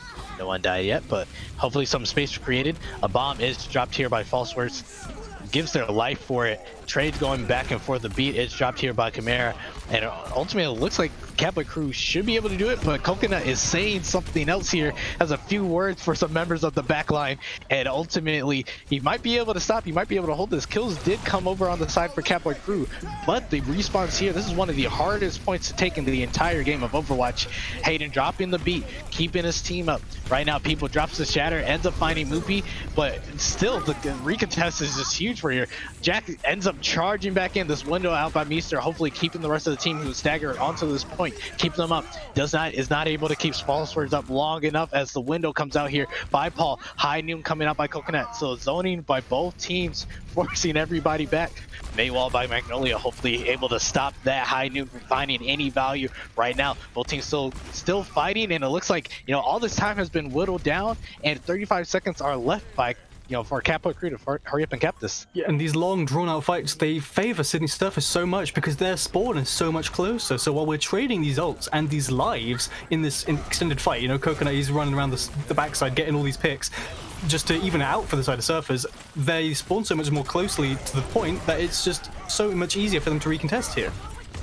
The Blizzard comes out, people will find a charge onto Jack, drops the shatter. It is massive, no Ryan to block it right now, and ultimately, finally, it looks like Katboy crew will take this point, will move on into Street Space. It's sloppy, it's not clean, but it's a point win, and I think if you're Katboy crew, especially after that last fight that seemed to last our entire lives, they do eventually manage to cap. And coming into the second point, they do have some ultimates to use. They're going to have the support ults, both of them, and the High Noon. It's interesting to see if they can maybe get some value out of both of those before this push from Sydney comes in. Window stopping that push as the Windows dropped here on the high ground, but Katboy crew decides, hey, we're just going to disengage, but don't mind us, we're going to drop down back onto the car here. They're already about halfway through into the street space here. Moopy looking for a moment to use this Blizzard. Ice Swallows himself. Okay, I thought that was gonna be cool. It was gonna look pretty cool. Ultimately doesn't get it off, but does get the Blizzard off. Pingalos responds with his High Noon, doesn't find anything on the other side. So Ultimate's coming out by both ends, and it looks like Katboy crew is coming out on the better of these trades.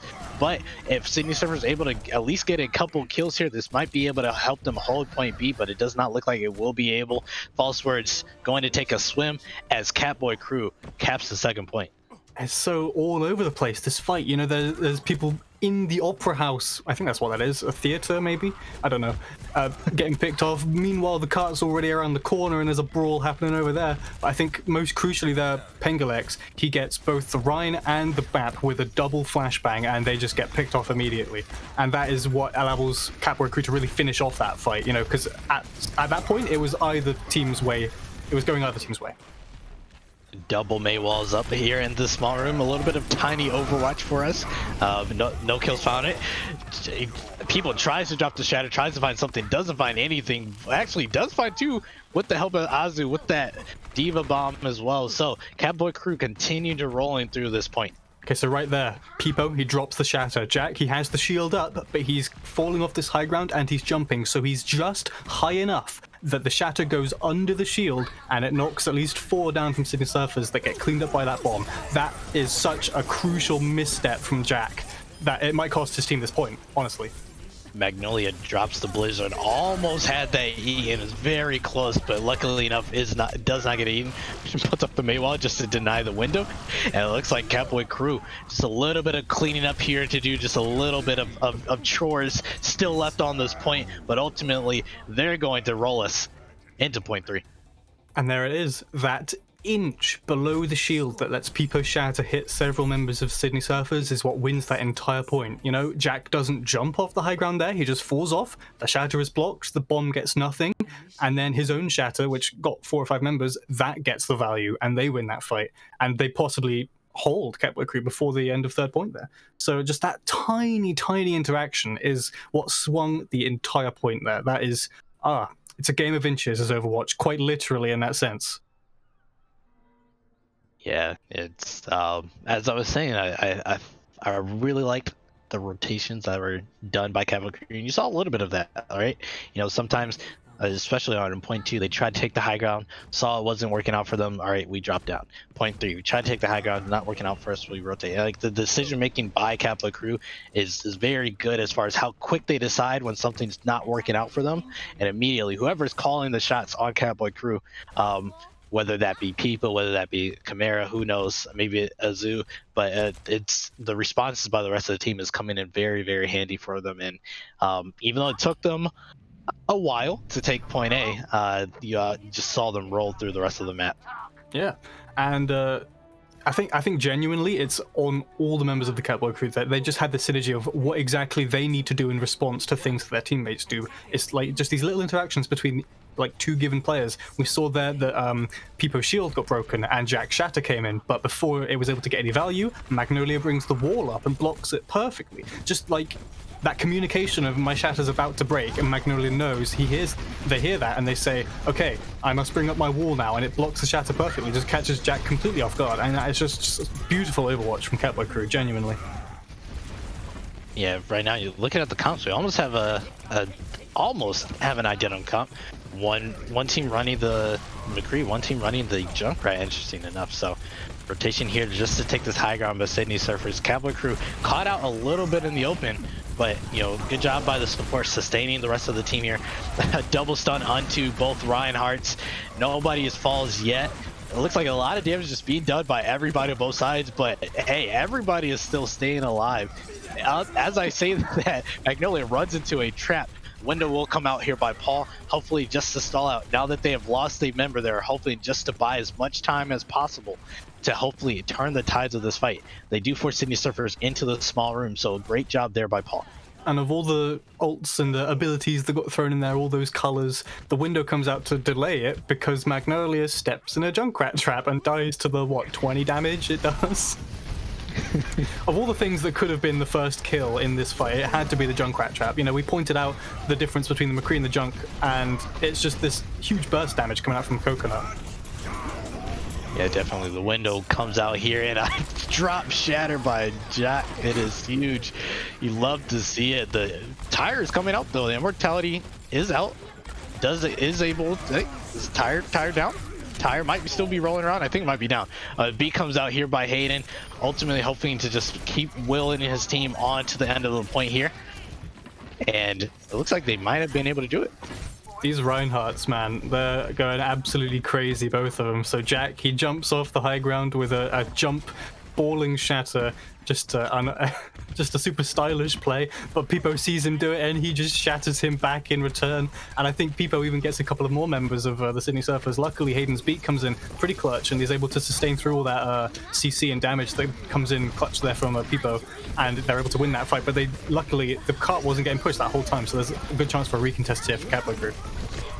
Yeah, Moopy has this Blizzard's Lumen Large, but gets fire struck through the window. Good lord. Instantly just deleted off of our screens. That Blizzard won't be able to come in, and Sydney Surfers is just going to have to retreat. Yeah, that's just the coordination there is showing from Katboy Crew again. They come in for this recontest, they all group up as 6, there's no trickling, and, they're just in. Perhaps a little bit unnecessary on the B. I guess he was, playing it safe was camera.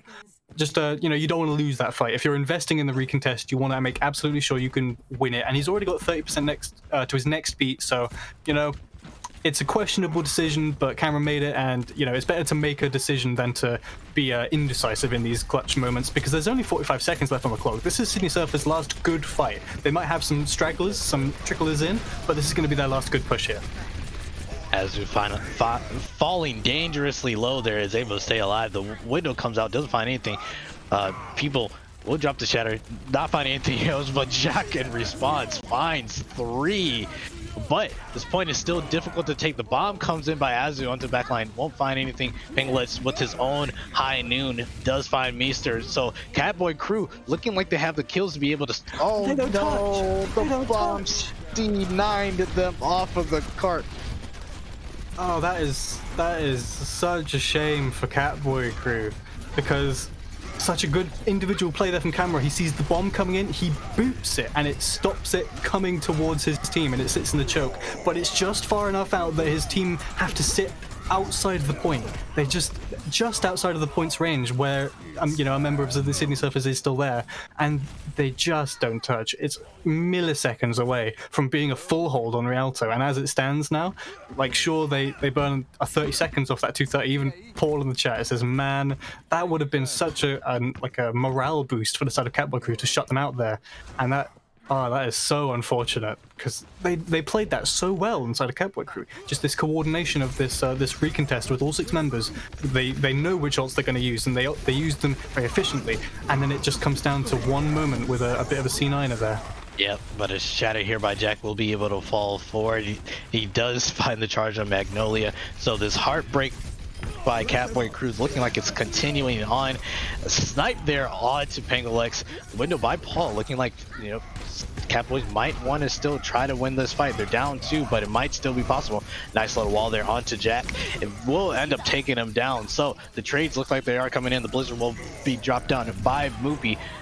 Not finding anything so far. Pinglex will drop the high noon in response, and he will be the one to find something. Finds Hayden, then finds Moopy in response. A little bit of revenge there by Pinglex. Sydney invests so many ults into that fight, and they don't win it. They invest the beat, or perhaps the beat was last fight. I didn't catch it. I think it was this fight, along with the window and the May ult, and those are huge ultimates. The beat and the May ult, they take so long to charge. They invest both of them and the window into that last point fight, thinking they can win it, and it just falls completely flat on the side of Katboy Crew, just to what seemed like just a high noon from the side of Katboy Crew, and, you know, just these neutral plays that are coming out from Peepo and stuff. And that is such an important thing to note, because now the Katboy Crew have so many ultimates here coming in, and that's a massive wall to start it off from Magnolia.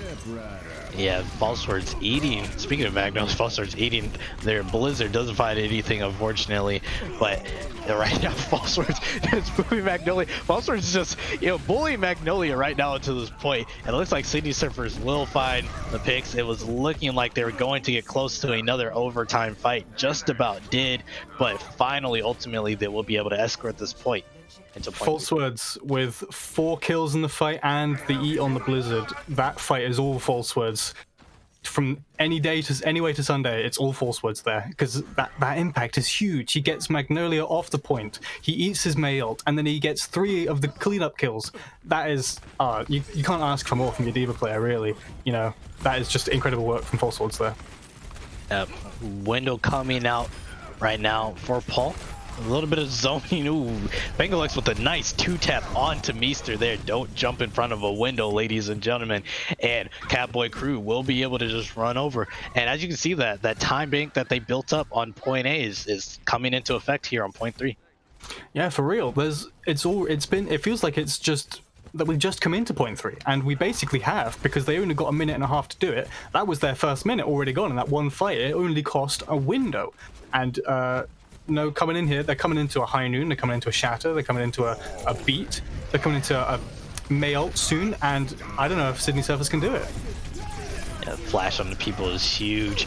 Both shatters come out, neither really find anything. A window here. Well, 3 ultimates being dropped by Sydney Surfers all at once. Another one coming out as well. So a huge investment here by Sydney Surfers is looking like it is paying off, as they're going to be able to take everybody down on Katboy Crew. A full team kill.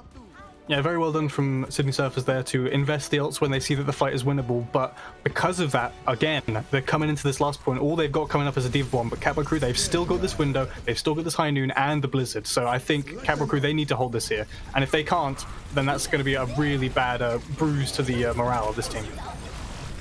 Bomb comes out by Azu, doesn't find anything. Magnolia has that Blizzard that they were sitting on, and it is huge, zoning everybody off, but everybody has to stay on. Falseword will find one, but ultimately Katboy Crew will find the rest. Just finishing off Falsewords here, and ultimately it won't work out for Sydney Surfers. Katboy Crew takes their 2nd map of the series, putting them on map point.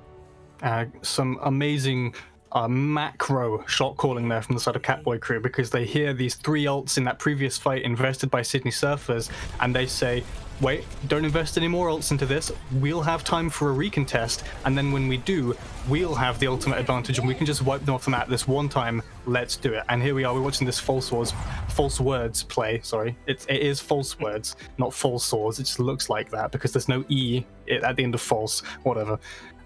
just some good impact from the tanks there on the side of Sydney Surfers, as we've been expecting from them, because they've been popping off all season. But it's just not enough. It's only just not enough to get them over the finishing line, and Catboy Crew take us to match and season point. If they can win one more map, Catboy Crew take the championship this season. Yeah, absolutely wild there. Like I said, I love how Catboy Crew plays their rotations. I think they did it really well. I think huge mistake by Sydney Surfers to like really realistically dumped 5 ultimates in one fight. Yeah, it won you the fight, but coming into that last point, they just didn't have anything, right? And Catboy Crew comes out with the Diva Bomb, they come out with the mail, and it just helps them out so much more. So be interesting to know what we go on to next. I believe we are on hybrid next, correct? So we'll see what we have coming up as I go a little fuzzy there. Actually, I'm back. We're good. I don't know which we're gonna get. I wouldn't be surprised if we get a Kings Row, right? We've seen a lot of the brawl. They played Kings Row against each other yesterday. Doing a quick little check. Actually, no, it is a Kings Row from Sydney Surfers this time around. And that's a fairly vanilla expectation to have of them, because they like this brawl comp. Kings Row, it's the brawl map. Everybody likes, most people like this map. I wouldn't say everybody, because there are some people who quite vocally don't like this map. It's a fan favorite. Everybody knows how to play this map. You play Ryan, you play Zarya, you go down these corridors and you take the win, and that's what everybody wants to do. That's what Sydney Surfers want to do, definitely, in this stage, because they've shown that they seem to think that they're the better rush team when it comes to a good rush map. Sydney Surfers think that they have the chops to really take it to Catboy Crew, despite going down at the last hurdle there on the last map. They still have this confidence to say, we're the better rush team, we're going to take you to the rush map, and we're going to slap you silly.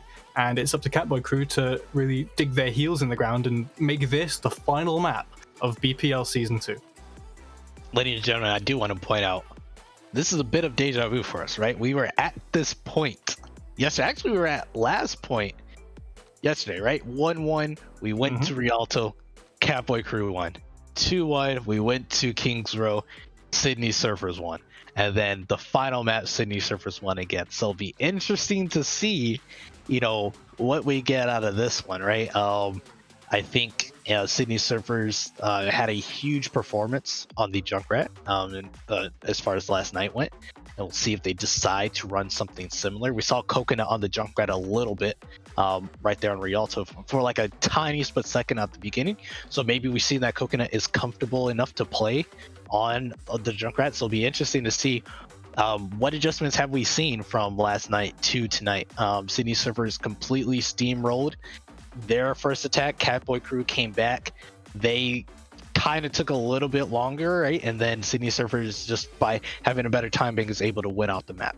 So it'll be interesting to see if we get the same story this time on Kings Row. Yeah, I think from the side of Catboy Crew, you'd expect them to have VOD reviewed that map, especially if they were going to VOD review anything. They want to VOD review that map because that was so winnable for them. They come into this overtime round, they get a decently good push on their second attack, but it's just not enough up against the time bank that Sydney Surfers had accrued over their first attack.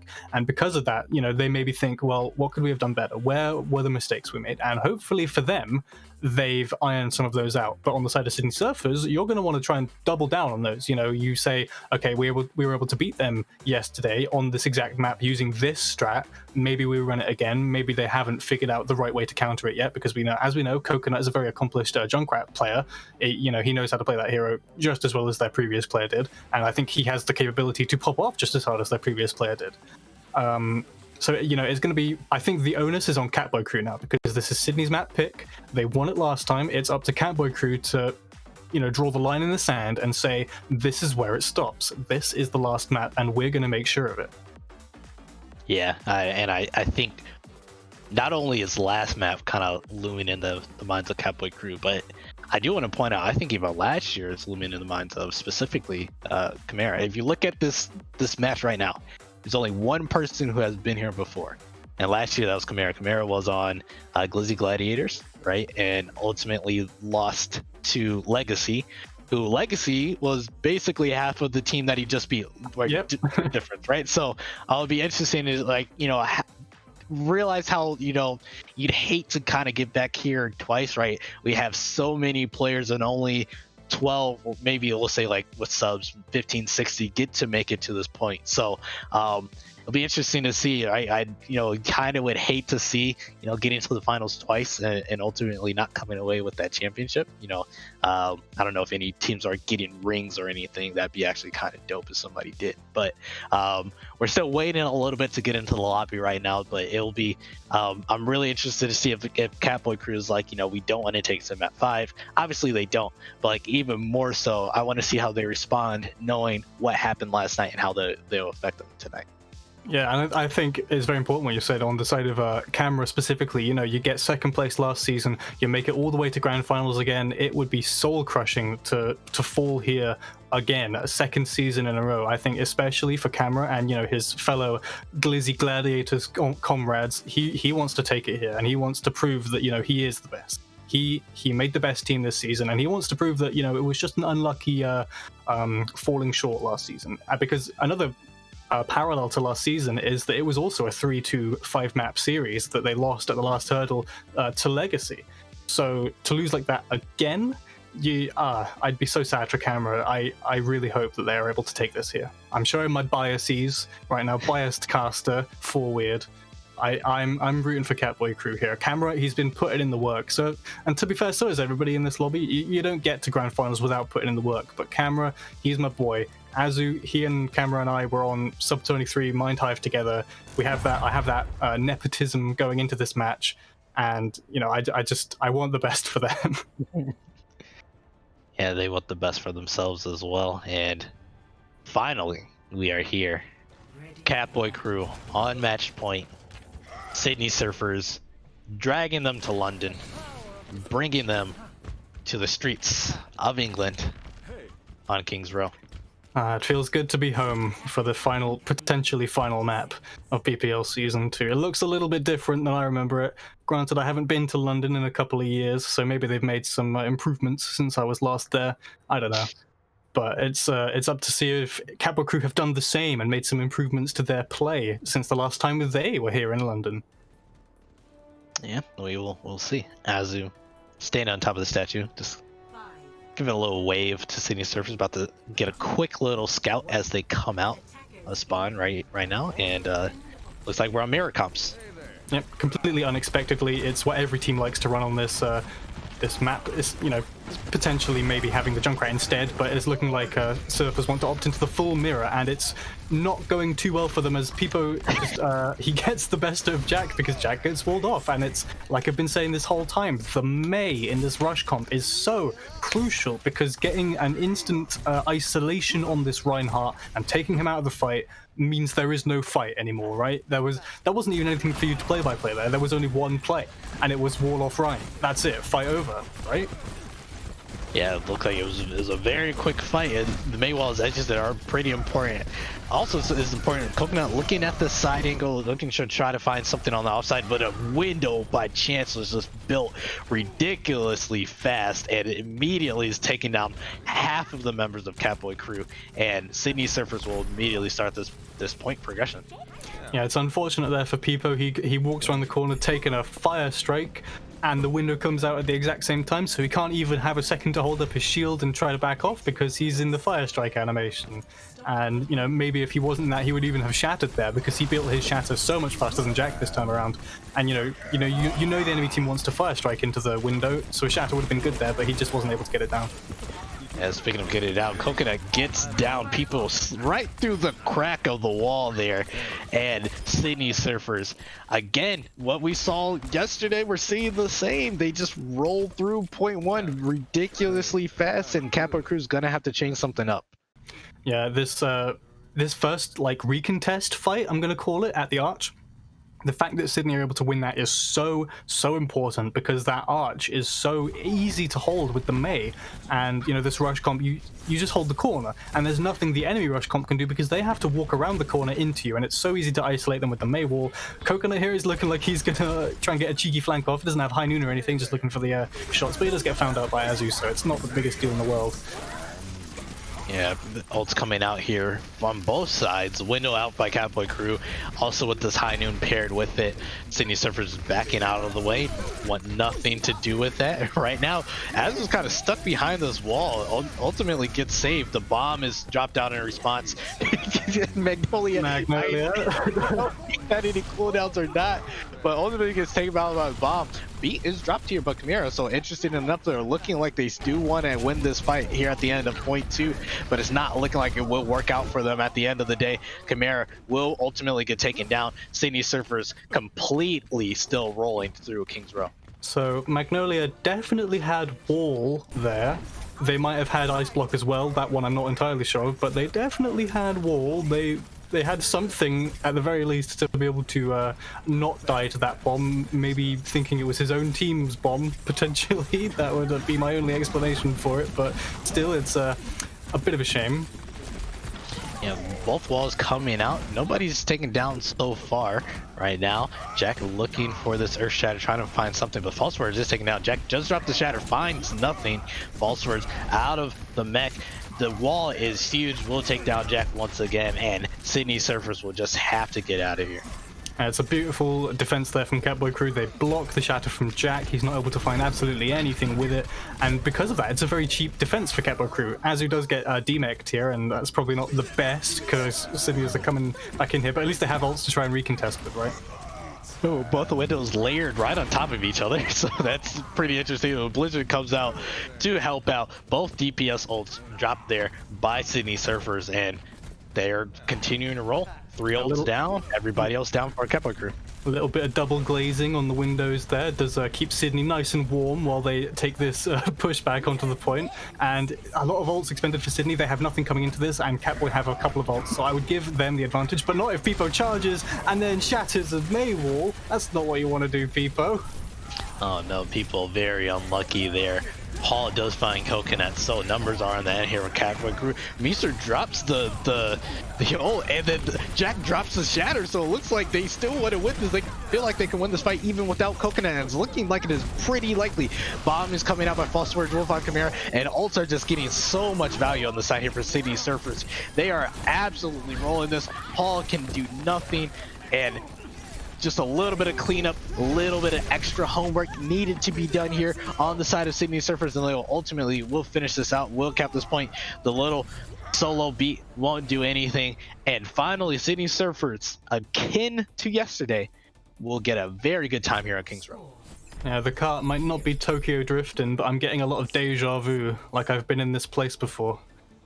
Almost exactly the same time bank, I believe, as last time. Yeah, 1 second off what they capped with last time. 1 second longer than their previous. It's a very now this is what Katboy Crew, they come in here and this is what they don't want to happen.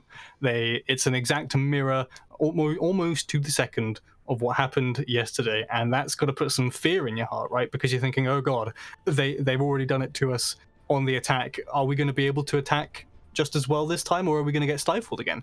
And for the side of Katboy Crew, you need to keep that confidence. You need to, like, with a rush comp, confidence is everything, because you just need to go in, and if you're scared, the enemy team will not be scared to go in on you instead. So that's what we've been seeing so far. I think maybe the Sydney Surfers just a little bit more, they've got the what's the word I'm looking for, the initiative. They've got this initiative to go in and make the plays themselves rather than played reactionarily like Katboy Crew were. Granted, they were on the defense, so it makes sense that they'd be playing more reactionary, but now they're on the attack, and they need to prove that they have what it takes to push Sydney just as fast as they did, because otherwise this is probably going to a map 5 down to the wire, just like last season. Yeah, holding with bated breath here as we man, this game is just getting better and better as each moment passes. Right now, Katboy Crew looking to decide, do we want to go around statue, do we want to go left, do we want to go right, do we want to go through hotel? Coconut still looking at these off angles, still trying to find them. Wall comes out, doesn't find anything. Immortalities are dropped by both sides, but Jack is taken down. So as we were saying, Katboy Crew looking to have a fast attack, and they will get it right now. That May wall is huge as they are able to just roll over Sydney Surfers.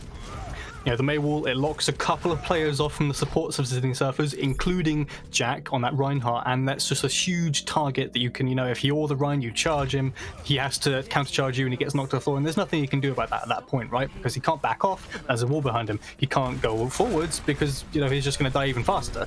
And that's just a clean engage from the side of Katboy crew. This is what we wanted to see. Yeah. And right now, Sydney Surfers holding this close angle. Weren't able to make it all the way to the arch. Looks like they're thinking about it. Ultimately, won't be able to. Both May walls come out, and with that response, both immortalities come out. Both windows also come out as well. So we're just seeing a mirror of a mirror of a mirror so far, and both teams just kind of chilling. All right, okay, we all used a little bit something. Let's go back in. Right now, the high noon will come out here by Coconut. The wall will raise him up. Ultimately, pops it, does not find a kill, but ultimately finds enough damage onto the shield, and with that, they will just push in, find two. Jack drops the shatter just for a little bit of assurance. It pays off, as this fight will be won. Yeah, I'm not entirely sure about that shatter from Jack. I think he might just be feeling himself a little bit. Hayden BMing his own main tanker player in the general chat. Very nice, very nice. But now Sydney Surfers, they have this arch hold right here, and it's going to be on the side of Katboy to try and break it. Arch hold with the blizzard is just ridiculously dangerous. Pengalix will find Jack, so hopefully this is going to be able to do enough. Pengalix also then pops the window, the high noon, but gets Dona walled off, unfortunately. Bomb being dropped by Azu. Hopefully, Katboy crew looking like they still want to stay in this. A bomb being dropped in response by False Words does get the better bomb if they are able to find Paul. Ultimately, it looks like who knows what it looks like this moment. Both kills are going on both sides. Coconut has another high noon right now. Sneaks the little bullet through, finds Chimera. Katboy through crew might have to back off here and try again. I don't know about that beat investment there from Camera. They just lost Paul previously. There was only 3 of them on the point. I think you just wait for your respawns and go in with the beat now, per se. You've got all 6 of you. They're still coming back on the side of Sydney, and it's a much more clean engage. As it is, it's just a very unfortunate investment of an ult that you probably want back at this stage. A window popped out by Paul. Almost takes out Moopy, as Moopy is just in front. And ultimately, you can't stay in the ice block forever, as Moopy ends up going down. And Sydney Surfers is just going to have to retreat as fast as they can. It looks like they're going to decide just to die on the cart here, just to stall it as long as they can, hoping to be able to retouch at the end of point 2. And they will be able to, because this is such a long streets phase. Granted, the spawn location is quite long as well, so you know it's going to take some time for Sydney to get back here, but they're going to have a chance to recontest it. And because they've got this window, that's such a window is such a powerful ultimate. It's so wide and it doubles so much damage.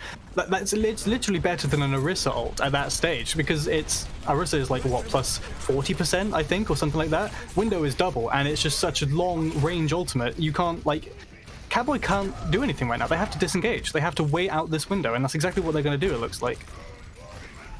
Yeah, right now, window dropped down by chance, just zoning them out, doesn't find anything, but hopefully creates a little space for Sydney Surfers. Magnolia looking up here, just waiting. He is spotted out by Meester. Meester sees Magnolia is waiting for this blizzard. Magnolia drops down, almost freezing out. Chance, but ultimately is unable to. But Paul will drop down Coconut. Moopy in response will find one himself. Looks like Katboy crew has created all the space. Pengalux with his high noon doesn't find anything but a nice shatter there by people. And right now, this fight is still going on pretty long. We've seen a couple of kills on both sides, but both teams doing a really good job of sustaining. Azu going dangerously low here. Ultimately, right now, people did come back, but it was not in enough time, as Paul is taken down toward the end of that fight, and Katboy crew will just retreat. And the sustain is just in total favor of the Sydney Surfers, because they're already, after this window, they're already dug in, right? They've got these cover positions that they can just dip in and out of whenever they feel like they're in danger, and get healed up. Whereas on the side of Katboy crew, it's more of a you go in or you go out. You go big or you go home kind of situation. And in that example, it's go home. Katboy crew, they invest pretty much everything. They've got a beat, and that's about it. And they've got a minute and a half to try and get something going on this street space here. And it's such a hard point to break once you already get to this point, because it's such a long walk back to the cart from attacking spawn at this point. And it's looking pretty grim for the side of Katboy crew, if I'm going to be honest. Yeah, only about a minute left right now. Chance drops the window, probably not in the best position at that moment. Coconut will drop the high noon just to hopefully let his team retreat. Shatter comes in by Jack and is absolutely huge. Finds 4, finds Katboy crew, finds them sending their way back to spawn. The ult combo there from Sydney Surfers, so practiced, so clean. The high noon, you wait it out so there's no defense matrix. Even if nobody dies from it, you break the shield. Free shatter for Jack. And just like that, there's 6 on the floor, and Jack's already farmed up half of another shatter again, just like on Basad. You get these big shatters, you farm up another one, you cycle your own ults. Like, ult economy for my team, I don't need a team, I'm my own ult economy, you know? He's already lapped Peepo towards another one.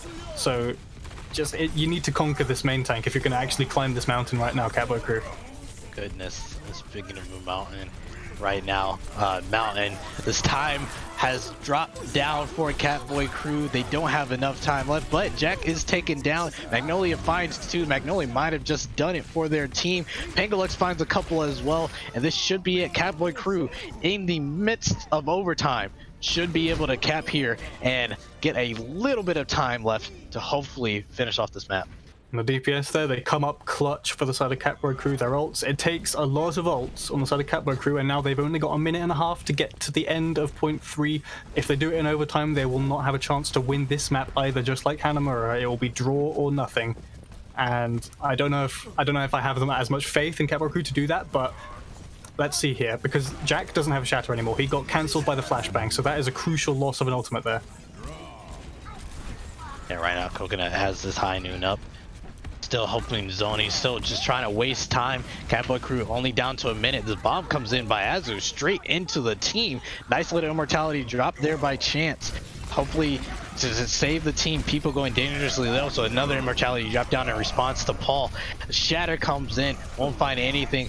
Jack is down though. This might be enough. Magnolia finds one of their own, and Katboy crew might not have hit on the ultimates, but they are hitting with the kills, and ultimately they are going to win this fight.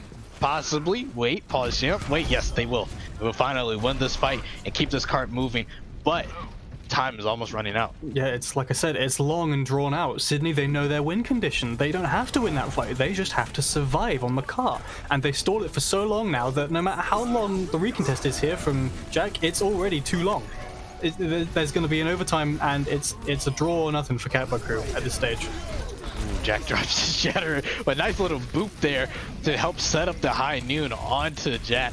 Right now, ults are coming out on both sides. The bomb, nice little lift by the wall, hopefully to find somebody, but doesn't so far. Katboy crew desperate to get some kills here. Right, they are finding some trades, but trades are not good enough, as that will only favor Sydney Surfers right now. Khmer finds Moopy with the little boop, and Khmer is putting the team on their back, hoping desperately to be able to stall this card out long enough for the rest of his team to get back. High noon comes out by Coconut. Ooh, a nice little sliver of the wall blocking him out. Bomb comes in by Azu. This might help out. This might do it. Finds nothing. Kangalix coming back in on the Tracer, finds one. Window coming out. Katboy crew's doing everything they can, but Jack is doing everything he can. Finds a nice little shatter there, finds a couple kills. Moopy comes back in onto the Doomfist with the 3K. Ultimately should stop Katboy crew here, and that will do it. We will go into a map 5, a little bit of deja vu for everybody here. It has to happen. We have to go all the way every season, it seems like. We cannot have a 3-1 or a 3-0 victory. It must go the full 5 maps for the grand finals.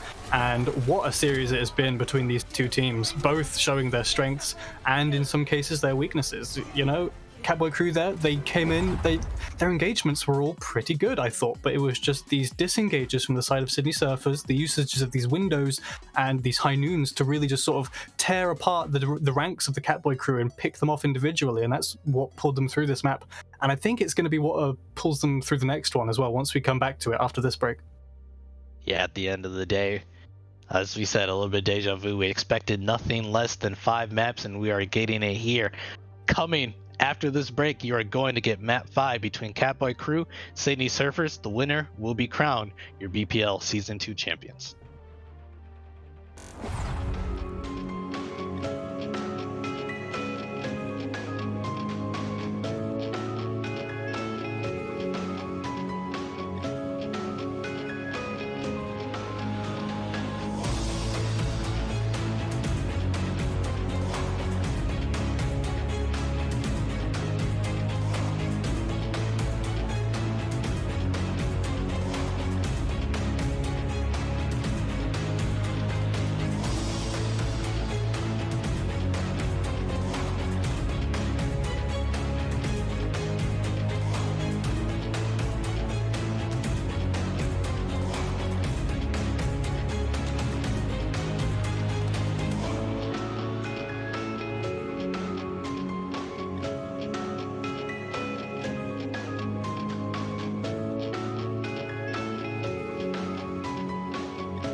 Hello, everybody. Welcome back to the grand finals of BPL Season 2.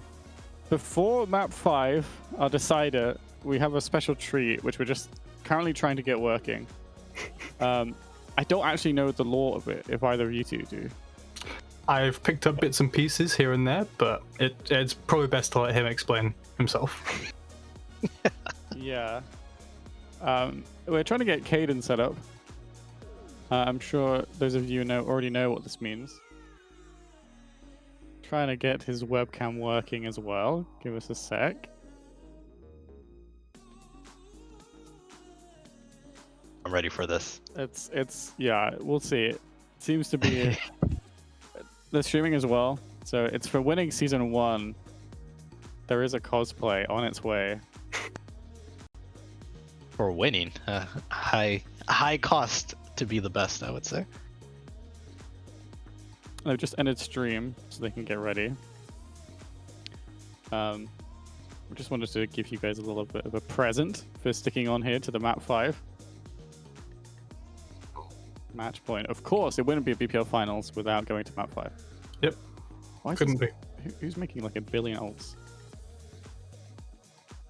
Anyway. Pausing and chanting. I'm watching it. Stop being cringe in chat, guys. Stop it. It's just this one guy, it's fine. Stop it, you. Waiting for it. Stop being cringe. Oh, wait. Pausing, champing. He's coming. Possibly. You also can't hear him Caden. because the problem is that he's in this cosplay and doesn't have headset on. Oh. So we can't actually like communicate with him. So Does he know sign language? Maybe. Okay, let's just talk about this map then. We're coming into let's. I'll find out it's going to be Oasis. Oh, that's interesting. That's an interesting pick. So that's a Katboy pick, I believe. Yeah, Katboys, they picked Lijiang earlier today, didn't they? In their first series today. So that's an interesting choice from them. There's Caden. Hello, Caden. Hi, Caden. Obviously, Caden can't. Oh, hello. Oh, hi. Hi, Hello. welcome. Welcome to the stream. It's working. Hey, yeah, I got it to work. You want to move your mic a little bit, just left to the side, so we can get a look at your outfit? Look at that. Beautiful. Amazing.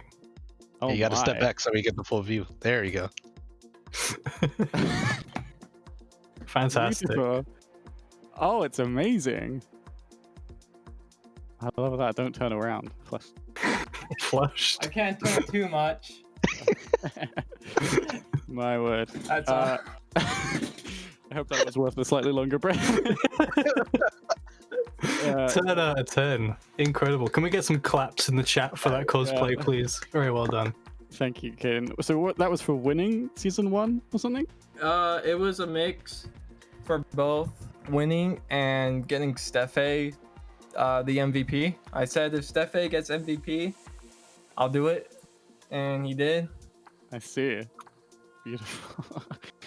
Well, thank you so much. Just wanted to show that to everyone in chat. I hope you enjoyed. Well, let's get into this final match of the BPL Season 2 Grand Finals. Back to Rain and Pioneer to take you through this one. Oh, that was amazing. Tying up the final loose end of last season just before tying up the end of this one. And what a map it's going to be. Oasis, not one that we've seen too much, if at all, so far this season. Possibly the least enjoyed control map that has had to be played. But kudos for Katboy Crew for the, I think, a pretty intelligent pick from them. Sydney might not be very practiced on it, and there's a couple points on Oasis where the double bubble can be very effective, namely city center, getting that high ground pressure and also being able to dive on, if they're on the opposite side stairs. It's a very versatile composition in that sense, where you can take whichever side of the map that you want to in terms of positioning. So if I were going to lean one way or the other, I would give it to Katboy Crew here. And, nepotism, but I genuinely think they are the ones who will take it this season. Yeah, as you said that, I was kind of shocked when you said, not played a lot, even if at all. And I looked at the teams, and neither of them have played Oasis this entire season. Unless we have our stats wrong or something, or we're missing something, looking at our details, neither team has played Oasis the entire season. So this should be a very crazy map that we're going to be able to see. And I agree. I think that the first thing I thought when Katboy picked this was City Center, Double Bubble. And it'll be interesting to see if we get University next, how the brawl works out. You know, we'll definitely see that brawl v brawl. But right now, the first one is City Center, and we'll, as you can see, we're coming out on that Double Bubble. Yeah, and so some TP out very efficient there from Magnolia, swapping back over to the Tracer, this classic double bubble that we've seen Katboy running this entire season so far. When they're not on the rush, Sydney, they're opting for the rush, and like I said, they're taking those opposite side stairs, and with this double bubble you need to sort of lightly poke at them from a distance, which is what the Ash is there for, right? So with this rush comp you need to find a way to get the point presence to be yours and also get the kills on the enemy team, whereas with the double bubble, it's practically the opposite, right? You have the point presence with, you know, the Tracer and the Winston, who can kind of jump up and down and contest in that sense, but you need to really work on getting these kills first and foremost. Yeah, and it is map 5 here, ladies and gentlemen. We are getting a little bit of a contest here. This control point is open. We're just waiting for this first pick to get us going, and Moopy is going to be the one to find it. Nice little headshot there onto Magnolia. People deciding he needs to jump in it. Good Lord. Yeah.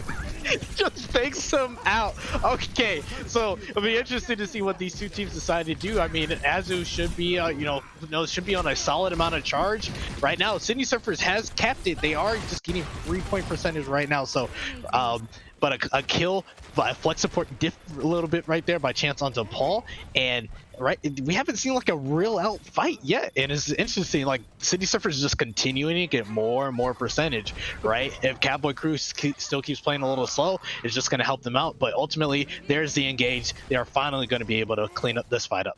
Because the shield goes down so early, the supports just drop straight down from Katboy Crew, down the sights of Pengalex. 2 quick shots, boom, boom, boom. And, you know, it's, you know, they get 36% on the point, and that's all well and good. But now the double bubble comp has the point and the positioning. And that's where the real advantage comes in with this comp. You know, it's really difficult to recontest, especially with a brawl comp into this. And as such, it's going to be a lot of work onto Jack to not int into the traffic this time, potentially, to actually win a fight for his team rather than just getting the first cap and losing it straight after. Yeah, Katboy Crew just backing up, giving a little space, right? They don't want Sydney Surfers to rush on top of them, but they're looking for this moment where they can just drop down onto the team as they engage. Bob comes out here by Pengalex. Ultimately, they die though, so not a lot of value found there. Jack is trapped by his own team's wall, unfortunately, but Katboy Crew will just clean up the rest of this fight. The Bob by Pengalex, even from the Death Realm, will still be big as Magnolia helps clean up the fight. Yeah, it's an unfortunate wall there from Moopy. You probably want to yell at him to bring that one down a little bit quicker. It does cause the demise of Jack, but 3 ultimates invested from Katboy Crew to mount that defense. Sorry about my swallowing there. The Bob comes in, and the grab and the pulse bomb combo, that's able to wipe Sydney Surfers. Decently efficient, but now you have to make use of this nano and this primal, and Pengalex going down the right way is not the best way to start that. Yeah, second straight fight, Pengalex is down early. Coconut finding 2 right there, opening up this fight for the Sydney Surfers. Shatter comes down for Jack, finds most of the rest of the members onto the team, and Katboy Crew will lose this fight, but will get to about 90% on this point percentage. Yeah, and importantly there for Katboy Crew is that Moopy did use his Blizzard in that previous fight for where it was seemingly quite lost, but he's been able to. Important for Sydney Surfers, by the way, my mistake. He's able to build up really quickly, and he's already got nearly another one. So where they didn't need it that last fight, luckily, because if they did need it, then that would have been a pretty large misplay on his part. He's already built another one back up. There's no more pressure on that anymore. So they have that key ultimate here to use again in this next what could potentially be the last fight if it's dragged on long enough. the chance bomb comes in, doesn't find anything. Somebody right now currently contesting the point. I believe it's Magnolia, hoping to give some space for this team to be able to engage. The wall comes up by Moopy, almost eliminates people. People has that primal, that get out of jail free card will pop it here as we are almost getting into one fight territory, just a little bit on the edge of that. And Katboy crew finding a couple picks here. They might have just been able to win this fight, but they still have a little more work to do. Azu looking to take down Moopy hiding in this little hallway for now, just stalling out this point as much as possible, getting it to 94, 95, just ultimately finally finding all the picks will be Katboy crew, and they're close to finishing off this map. Sydney will have a recontest, but it's going to be a messy one. You see Moopy swap over to the Doomfist, thinking that May is not going to be valuable enough without that Blizzard, but Azu has a Grav here. It's up to False Words to really eat this up, and Pengalex dies immediately with Bob. That is crucial. You can't be having that if you're Katboy crew. Coconut has just been rolling Pangolets on this point, and Coconut rolls 2 more. Azu drops the grab because they need this grab. Azu finds a couple, so picks going off on both sides right now. Pangolets, if they can get back to this Bob should be huge. Azu finds another. Bob does come out. Finally, they've stalled long enough to be able to get back in here. Jack desperately holding up the shield, hoping to keep the rest of his team alive. Falseward does find Paul. So a lot of the healing down on the side for Katboy crew. Actually, all the healing down on the side for Katboy crew, as both supports are down at this moment. But the DPS and the tanks are still doing the work on their own. At this point, Pingalex finds a couple. Coconut does find him once again, has it out for him.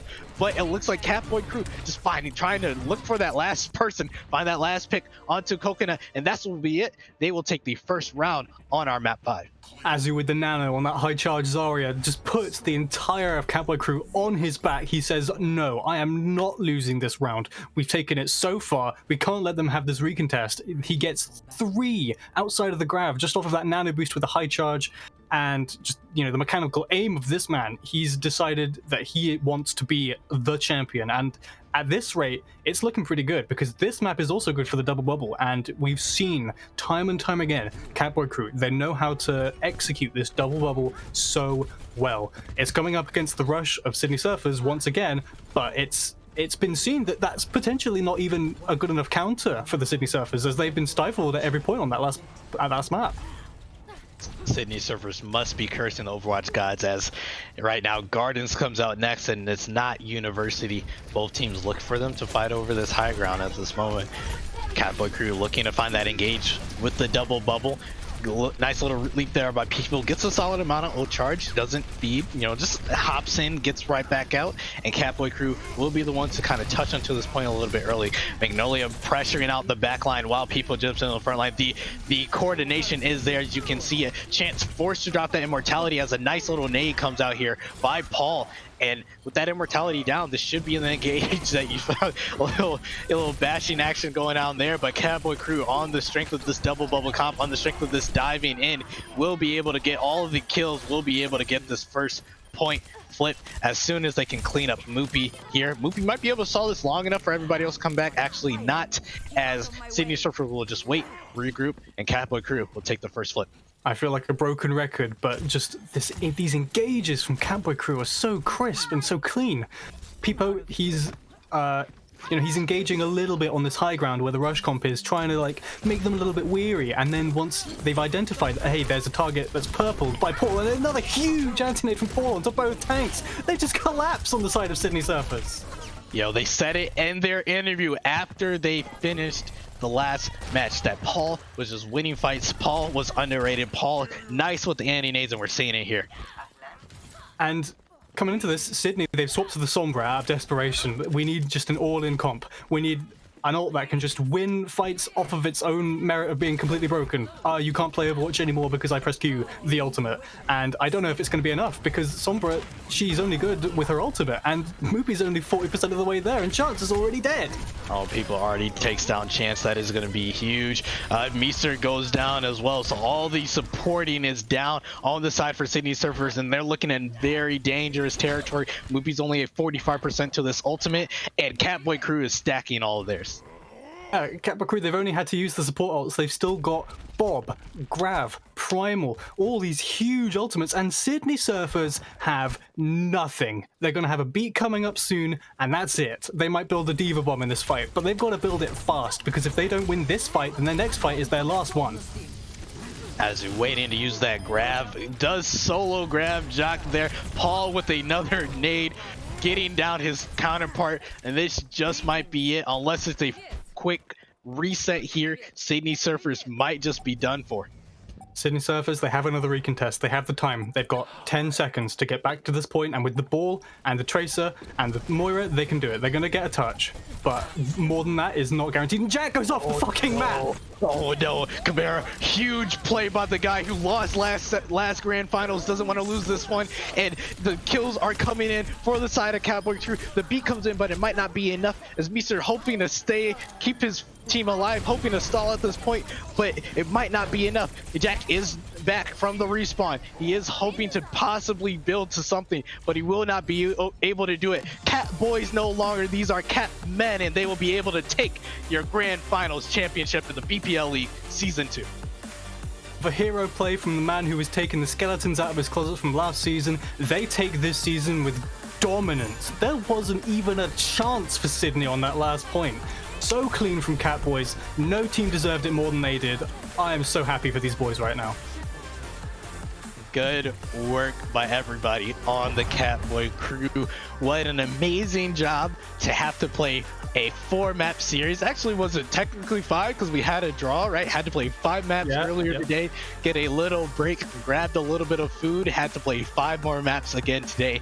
Reversed how we saw the winners finals go yesterday, and congratulations to the Katboy Crew, once again your Season 2 champions of the Bad Patchy Mario League. You can't sing the praises of this team enough. The dominant tank line, Pipo and Azu, standouts in their roles individually, and the synergy together is just incredible. You know, these engages every single time. Pipo goes in, he's in a little bit of trouble, Azu's there to back him up. Azu gets caught out a little bit, Pipo jumps in, he's able to help him out a little bit. But of course, not being able to be done without this backline. Camera and Paul, so clean on these support heroes. It's just, it all meshes together. They've put in this work. Yes, I know I said pee-poo. Leave me alone. Okay, I'm excited. It just all meshes together so beautifully, and they've put in so much work in these scrims and just over all these matches this season. It's been incredible to watch the growth of the Katboy Crew, and after an up and down season, they go all the way up right at the end.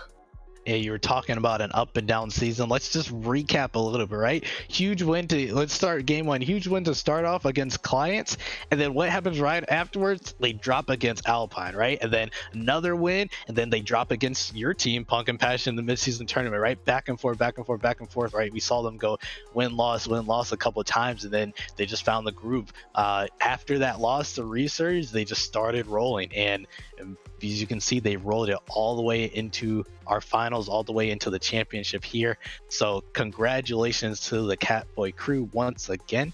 No shortage of praise from us here. Hey, look at us getting a couple preds right. Good job. You know, we look good and we pred good as well. So I assume we should be getting a couple interviews in here. No doubt that they are probably screaming very loud in whatever Discord channel that they're in. But we will wait for the one and only Solomon to bring them in here. But let's not, shout out also to Sydney Surfers, right? An amazing season. Realistically, the only issue they had all season was Resurge, right? And they did a very good job the entire time, right? Almost just as dominant as any team in our league. Fortunately, just wasn't their night at this moment, but also a very solid season by the Sydney Surfers as well.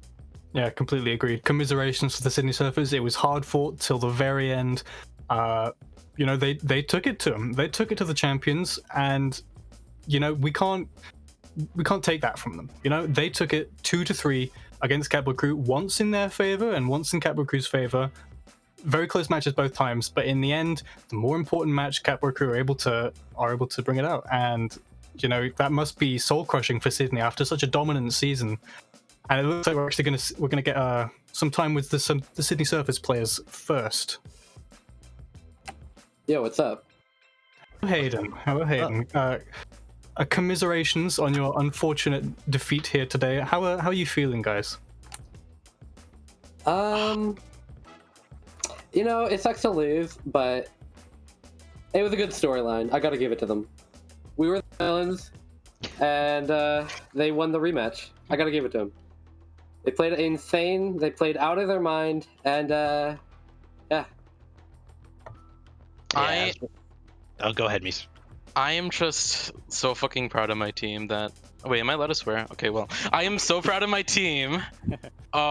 We were the underdogs. We were the. Everyone cheered against us, and just us making, like, winning the winners bracket and just taking, like, so much shit, or like so many things. Just losing mid-season made us stronger. After mid-season weekdays felt good, and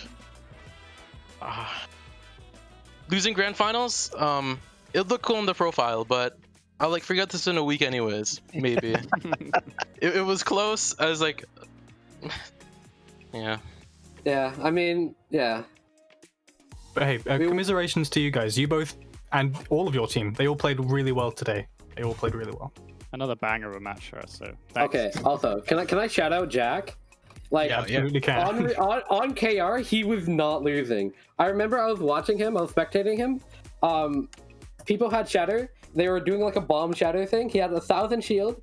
He blocked the bomb and then he blocked the shatter. He's just a man. Or no, okay. Better said, Peepo is a man. Jack is a machine. Sure. It was very, very competitive between both of those main tank players. Definitely standouts, both of them in their roles. A question about the last map, right? Going into Oasis, you have a number of different styles you can play on it. Were you all, I was assuming, hoping that University would be one of those that came up so that you guys can, you looked very good on the rush against them, that you guys could be able to use that against them tonight? Mr. You want to take this one? Coming like from King's Row, we had a lot of momentum, and I think if Oasis University was map 2, it could still be a toss-up 50-50. It's not a 100% guaranteed win for us, but I feel like some of that momentum could have carried over to University. And if the last stage was University, it would have been funny because it's like the parallel between the Philadelphia Fusion and the Barris Eternal. And I feel like that rivalry coming in from winners finals and now grand finals would be like a really good parallel between Owl and, BPL. So it would have been fun to see that, but at the end of the day, it is what it is. We played our hearts out, tried some funky stuff on University. Hanamura was fun. Hanamura was really fun. Yeah. Oh yeah, Hanamura was amazing. Loved it. A bit of a sad moment as a Philly fan. I'm sad you had to bring that up, but it's fine. But no, the Hanamura. Yeah, so we heard that your Hanamura strat was called the opening. Was that something you all had titled? Did you guys get that from somewhere else? Like, where did that kind of? We thought it was a really genius idea. We kind of brewed that. We brewed that in the system, right? It's like something we've had deep inside of our core forever. And then we brought it out. We brought it out against Night Drive, actually. And then we brought it out here. And yeah, and the Night Drive stole it from you all and used it in one of their matches. Did they? Oh, they did? I guess we're just that inspirational. Yeah. I was about to say they learned from the best, but I can't really say that now. Yeah, they learned from the second best. They learned from the second best. But still, really well done, all of you, for the whole season, really. Such dominance against pretty much everybody except Research. Falling at the last hurdle, it must hurt, I understand that, but, hold your heads high. You did really well this season. Yeah. Yeah. I mean, I did better than last season. I gotta That is true. That is true. All right, any last shout-outs that you all have? Shoutouts to literally everyone on the team. They played their hearts out to the very end, even Coca. Hard boosted us on KR. And also, any of my friends watching this, very cool. Yeah. Shout out to every single person on this team. A special shout out to Hayden's mom, or not Hayden's mom, Mara's mom, because she's watching that. Nice. Mara's mom. Hello, Mara's mom. Hi, Mara's mom. But there we go. Sydney Surfers, second place in BPL Season 2. I think you'll take that. Yeah, we take those. 23, you take those. After 2 incredible matches against Katboy Crew, you've got to be pleased with yourselves there. So thank you so much for coming to talk to us. We'll see you for something else, I'm very sure. All right. Thank you, Solomon. Yep. Thank you. Next up, we have... I'm actually going to drag Sydney into the waiting room with the Katboy Crew. I'm sure they'll be fine. Next up, we have our champions. I'm going to drag all of them here, so the overlay is going to get absolutely messed up. But here comes Katboy... Why is Dust in there? Katboy Crew. Yeah, screw you, Dust. They Get out are. of there. So, one by one. One by one. One by one. I drag them in. In they come. Hello. Hello, Katboy Crew members. Hello. Hello. Congratulations on a finals victory, a grand finals victory in such a close match. How are you guys feeling right now? Fan. Dude, my heart can't stop fucking beating. Mine too, dude. I'm shaking like crazy. After fucking City Center, my heart has not stopped beating. It's been a month speed. No swearing. You know what? I don't care. I'm sorry. I don't care. I just want BPL. I don't care. Sure, what are you gonna do? Kick us? Look at the ego of this kid. What are you gonna do? Kick us? Kick us from the season. Yeah, dude. Chill, Azu, chill. They'll take your MVP back. The first question I want to ask, this is specifically toward camera. Obviously, you were here last year, right? Things didn't turn out as best as you would have hoped. Coming into Map 5, right? Almost a mirror image of what we saw happen last night, where, Rialto, you all won, they were on Kings Row, we go into Map 5. What's kind of going through your head as someone who had been here before, knowing how it went before and kind of getting a little bit, I guess, the kind of deja vu again? Yeah, whenever I boot up like quick play or ranked and I get placed on Lijiang, I always have flashbacks of last year's finals. Lijiang and Nepal. It was Nepal. Lijiang and Nepal. Yeah, my bad. Last season I wasn't in charge. I was just trying to do my best. This season I had more influence, obviously being the captain. I was able to draft a team of people I knew, and I was able to drive us in a direction that I thought we could do to win. And I felt more confident today in my gameplay and in my team than I have ever felt in any team that I've ever played on. These guys are so goated. So good. So we just have to play 2 Map 5s in a row. God, yeah, 6.5 hours we've been playing Overwatch. 6.5 hours. That's insane. 13 maps would be over the entire one map, dude. I can't. Did you guys feel the fatigue at all? I don't know if you have any EU players. Oh, I'm so tired. I'm so tired. Dude, YZ can't be here, but YZ is like he's so cool. YZ is the unsung hero of our team. He has done so much behind the scenes. He's formed how we play this like May Rush composition. He deserves so much respect, even if he hasn't shown YZ is the reason he's the reason I can play May as well as I do. Yeah, YZ's the reason that Matt can play May. All we've done so far is bully YZ for being British in return. This is true. It's also true. Yes. This is so true. That's a familiar sentiment if there ever was one. Sorry, man. Oh, it's deserved. At this point, I'm just gonna open up the floor to you guys. Give your shout outs, give your thoughts about the season as a whole. How has it been for you guys? How is the team environment? Talk to us. How's it been? Honestly, this is like just a team environment diff. Throughout the seasons, you got this long season. Some teams booming. The Catboys, we don't boom. It's true. We don't boom. We are without a doubt the stupidest team in BPL.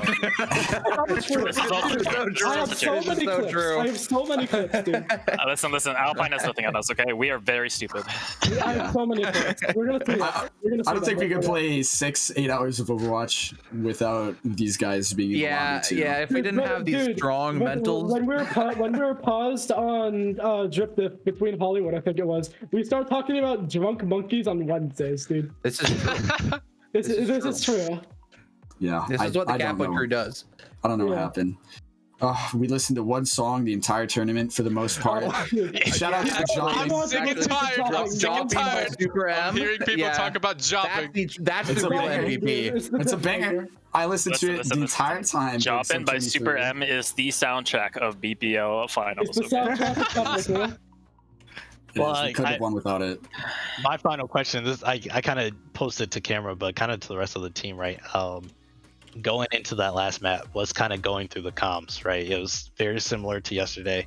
Is there anything specific you guys are saying? Is there a lot of shouting? Like, are you guys just really calm? Talk us through that process. I will say, I've never calmed this hard in my entire life. I'm usually pretty like chill and like low key. But my voice is shut. I'm literally like scaring my team, you know? It was very, very, very hectic, but this is what we needed. This is how we reinforced our aggression. This is how we kept everybody moving at the same pace. So I'm glad we've been playing ever since midseason. We've been playing with the mentality of 0-0, which basically means no matter what the score is, whenever what the score is, we play like a 0-0. We've literally been saying it non-stop today, and we've been like, "Yo, why is our warm-up why is our warm-up like 6 hours long? What's going on here, guys?" And we get to map 5. I'm nervous as all hell because I've never been in this position before. And then people are just like, "Don't worry, guys, it's still 0-0. We got this." We just got out of warm-up. 0-0. All right, well, final last important question. What's the rings gonna look like? That's the real question here. Ooh. Dude, I'm getting a ring. Nice and fuzzy with cat ears on them. Wait, hold on. Camera, didn't you say that you're gonna meow? Oh yeah, if we won, you had to meow. Yeah, let's hear it. I guess. Meow. Right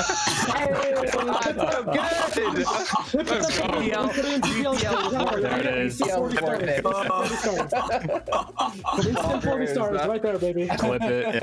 And let it also be known the camera said he buys cat ears if we won. So. I don't know about that one. I think that one was a rumor. No, you said it, so it's gonna happen. You said it, so it's gonna happen. For season 3 finals, we need to bring you all back in the cat ears. That's what I'm saying right now. Yes. Nobody cared. No one cared who I was till I put on the cat ears. But once again, to the Katboy crew, congratulations. Definitely an up and down season earlier, but you guys righted the ship and brung it on home. So congratulations, every single one of you. Enjoy it. Bask in all the glory and all the pride that you can. Shit talk as many people as you can, because you guys got bragging rights. Insane clouds. Everyone, yes. Enjoy the clout. Yes. Thank you so much. We really appreciate it. Thank you. Yeah. Do you mind if I say something real quick? I want to say thank you to so many people, like Solomon and Invictus. Thank you guys so much for putting this together. Yeah, thank you so much. Thank you to all the staff that made this possible. I cannot express my gratitude enough for you guys doing this for us. Everyone behind the scenes, every single player, every single captain, everyone. Thank you for making this season like so fucking fun. I've never had more fun playing in a league like this than now. It's magical what this community can do. So just absolutely. We've had our ups and downs as a team, but we've always stuck together. Like, these guys are fucking family to me now. These guys are incredible people. So true. I want to also give a shout out to my B League team, Seal Squad, for saving my mental health. These guys are like the wackiest group. If you think we're stupid, boy, don't talk to them. Oh boy. They're incredible. Obviously, they had a rough season in B League, but they always kept a smile on their face. They always keep it pushing. They grew together as friends, just as we have. And that really, I don't know, just kind of inspired me to keep going. And made me feel like I was doing something right as a captain. So shout out to them. Now that match is over, I can finally leave Katboy crew. I've been waiting to do this since day one. Wait. This guy. Wait, are we getting Ender back? Are we getting Ender back? I'm finally done. All right. Well, once again, before we turn it over to Solomon, once again, ladies and gentlemen, your season 2 Bad Patch Mar League champions, Katboy crew. Congratulations. Thank you. Thank you. Well deserved. Yeah. Well earned. Congratulations. Yeah, that was a lot of fun. That last match was actually amazing. That was so much fun. Yeah, Sydney played really well. They played so well, actually. Same with Drip Diff. Like, oh yeah, these teams played so well. Dude, Drip Diff played so well. Oh my god. Right? They surprised me so much. I underrated them, man. Yeah, they leveled up so much since last week when we beat them. Yeah, Drip it's kind of crazy. I was not expecting that at all. I always won a competitive series. That's what I got twice. Back to back wasn't ideal, but it was beautiful. Yeah, these matches in this playoff bracket have been amazing to watch. Some really good Overwatch plays. So, beautiful stuff. Thank you, Katboy crew. Congratulations once again, and we'll let you guys go. Thank you. Hard. Can I say one more thing? Sure. I dedicate that one to cousin 88. That's all. Good. True. That's all. How adorable. Thanks so much. I'll see you guys later. All right. Bye. Love you all. Go. I love you. Are you gonna leave, or am I gonna drag you? Alright, go back to Katboy. Yeah, go back to Katboy crew. Get out of here. Yeah, get out of here, Catboys. Be gone. Bunch of Katboys. Catboys out. That is it. That Catboys season out. 2 is a wrap. That it's it. We finished. Finally, we're going to do some All-Star stuff next weekend to celebrate the season. I know people are excited for some really dumb show matches, but I have a lot of thank yous to say. This season is straight up not possible without, I want to say almost 100 people behind the scenes. It's not that many, but it feels like an army behind me. BP's also slid in. I'm going to put this up. This is a list of everybody who has been listed on Slumber.gg as a caster, as someone behind the scenes. This is also some of the graphics team. This is almost all of the staff. So you should see yourself. If I've missed you, that's because I haven't got you on Slumber.gg. So if I just message me, I'll make sure. But I have a lot of thank yous to say. So bear with me for a sec because it's been an insane season. First off to BP. Simply, BPL doesn't happen without BP, and I know he's going to be like, no, you carry this. But when I'm working on the broadcast all the time, by him being able to look on players and talent and all that kind of stuff, I don't have to do it, and I can make the broadcast as good as it's been. I put in my notes, he'll push all of the credit back to me, but there'd be much more problems if BP wasn't here. Yeah, the season's been fairly smooth, and that's thanks to him. Also, big thank you to Invictus, one of the hardest working people with the most hours alongside me, spectating and observing almost every single game you've seen in times that just don't fit his time zone. You've seen all the motion graphics, all the intros, that's all Invictus. I also put, he's great at arguing points and helping me make the right decision, which I think is fair. Also, Mark, who is one of our observers, third-person observer. If you see something smooth as we're coming into a map, that's probably him. Absolute unit of an observer. Has done free cam in almost every single game we've had, including on the B stream. The German efficiency of being quiet, getting the job done, and getting out is what I've written. Always the first to get his stream on before any of the observers. And the number of maps he's done is through the roof. He's done so many. Liver is a pickup, basically the league's best mid-season pickup. Liver joined the team as a third-person observer and other observer. A mod and Avrils chat came through them, and has been between us since we've added our observing team setup. Has been insane, very vocal, very smart about observing. That has made this broadcast even better, just like all the observers. Big shout out to Bo. I've watched them grow throughout this season. Dependable admin and a writer. Brilliant attitude, brilliant work ethic. You've seen the new interview segments we've done with Bo. That's in. We've had that the last few weeks. Has done amazingly with that, taking it in the stride. So well done for that. T is our head of graphics. You know T has worked really hard at the start of the season to create a graphics package that looks as good as this. I mean, it's insane. You've seen it all on Twitter. All of our media is looked top tier. So their experience has helped enable our other designers to thrive as well. Shout out to Azu, who has just become a Season 2 champion. The carry of social media graphics, always pumping out those graphics that you see on Twitter. Hopefully they'll actually take a break. A big shout out to Anissa as well, who's our head of socials, who has been pumping everything out onto Twitter at times where it's just insane.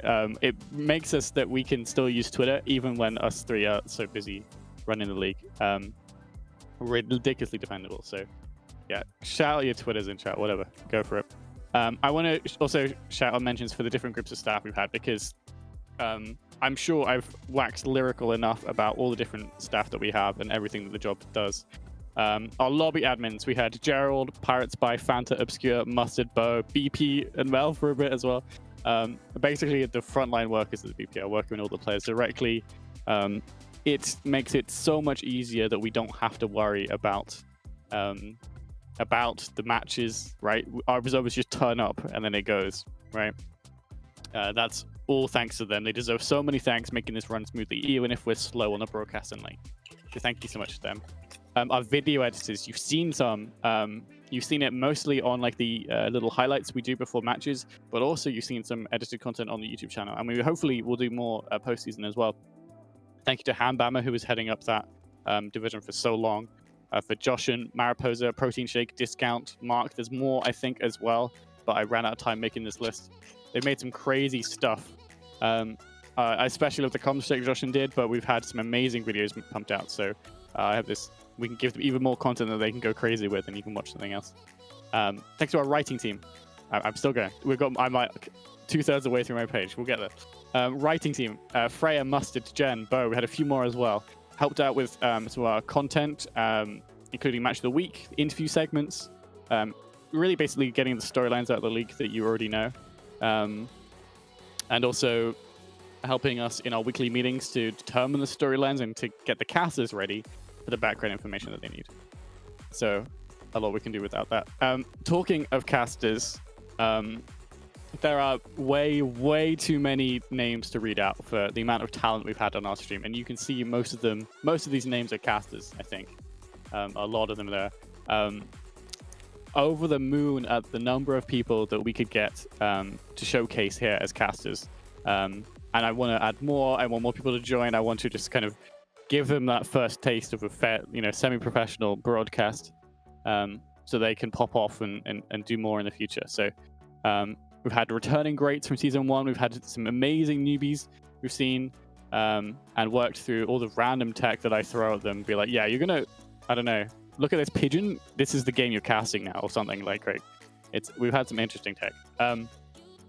Big shout out to guest casters as well. We've had 4 guest casters that have worked with the league for various things. Leg Day, I see in chat, casted some in mid-season, and we actually kind of, I don't want to say partnership, but we've been working with Leg Day for people of his community who are aspiring casters to come and cast the BPL. You've seen that Drayton is a really good example of that, I believe.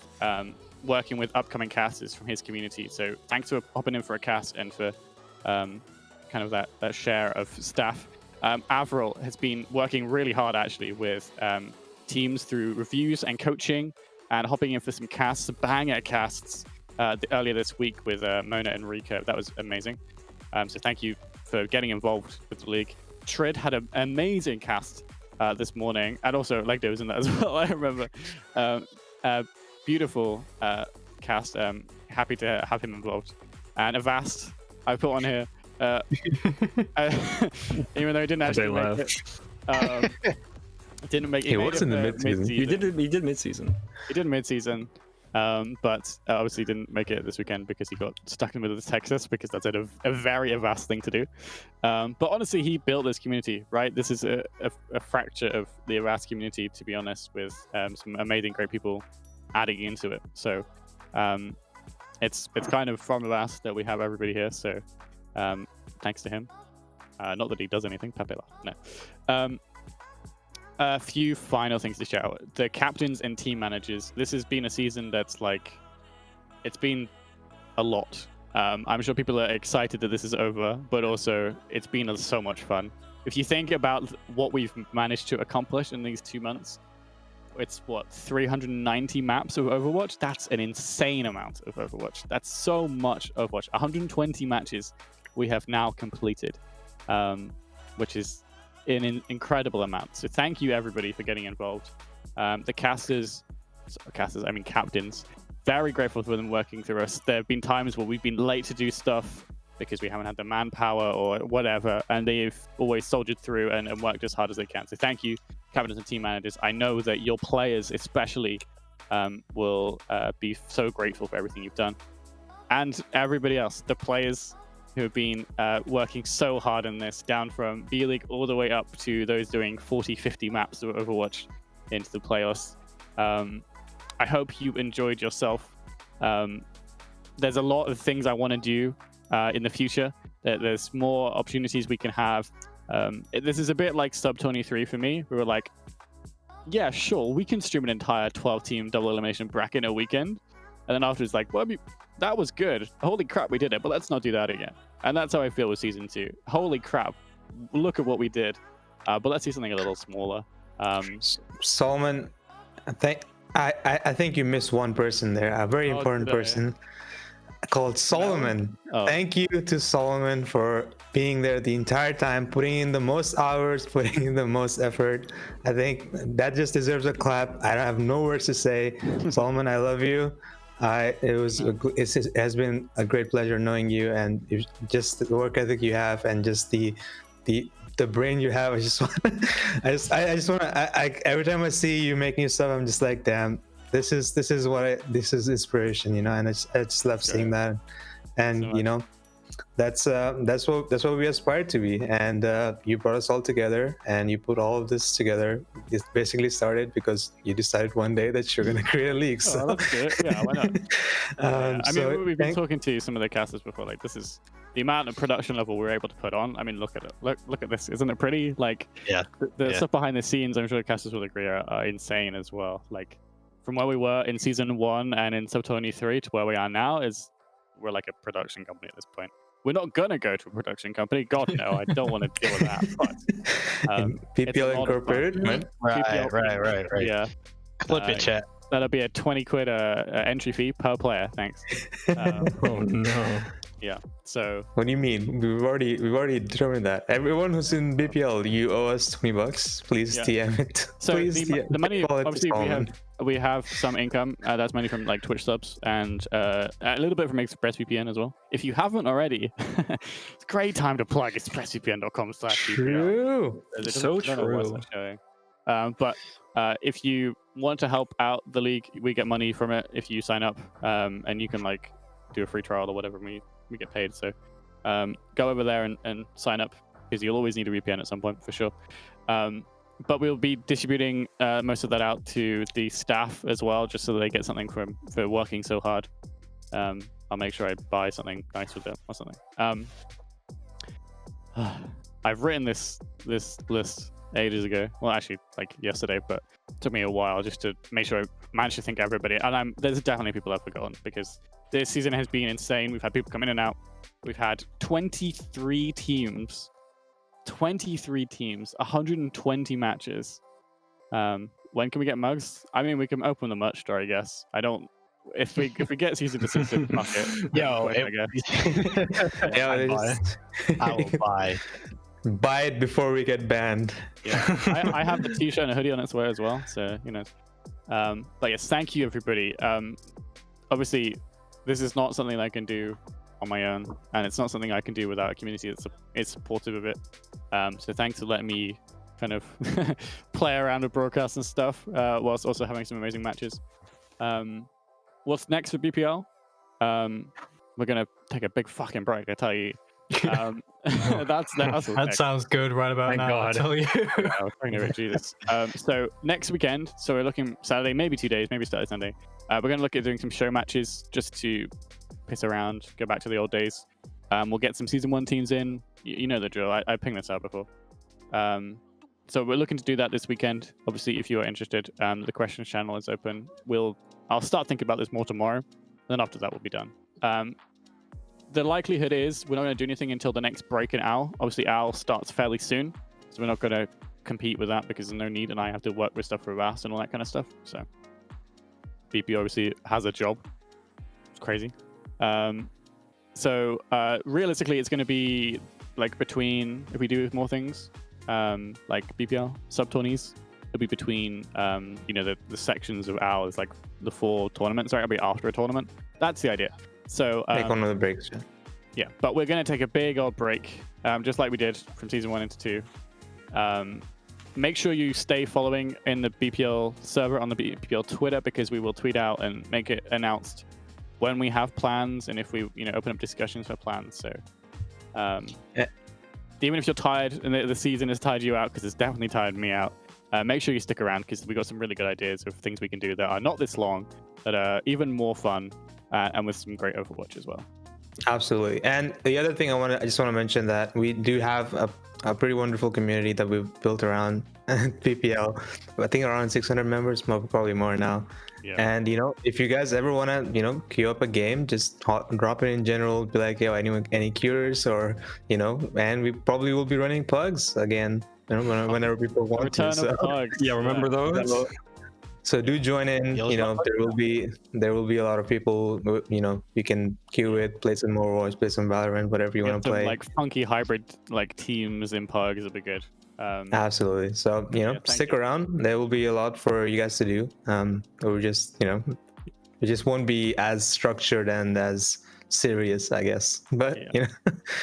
So yeah, we'll have the TAGGM Mind Hive Valorant Invitational at some point.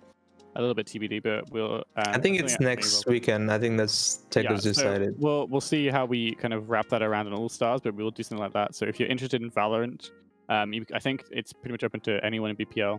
You can join Teku's server if you need it. You can go message him for more info if you want something a little different. No, okay. Well, who knows? The weekend after All Stars. Okay, so 2 weeks today, well, ish. You know, week after next weekend. You get the idea. 2 weeks. Valorant Invitational. So very cool. Minecraft server rep if you want to go on Teku's server. But that's a wrap. Season 2 finished in the books. I'll be updating everything on SummerGG, of course. Stats I will work on now after the season, so that you can look back at various stats and laugh at each other. It's one of the things that's taken a back seat when I get production underneath my belt. So yes. But that's all I have for you guys. Grand Finals MVP. Yes, it is back. It is Paul. Yes, we were talking about this during the final map and throughout the series. Paul will be our Grand Finals MVP. Did nasty things, disgusting things.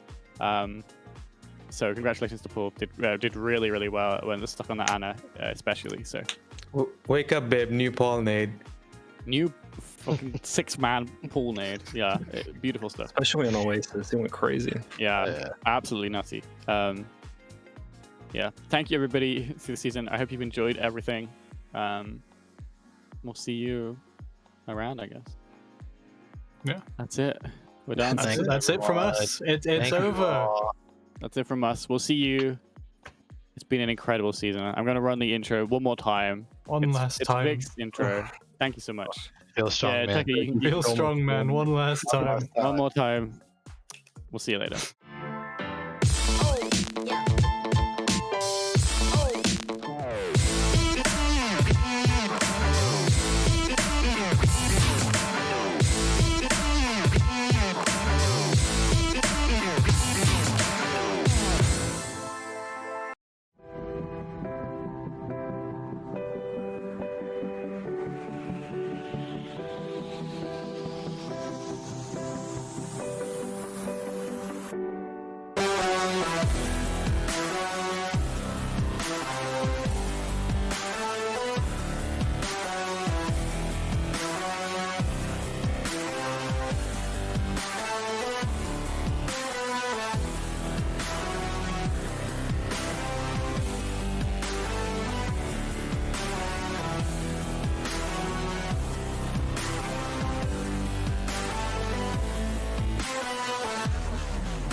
Wow.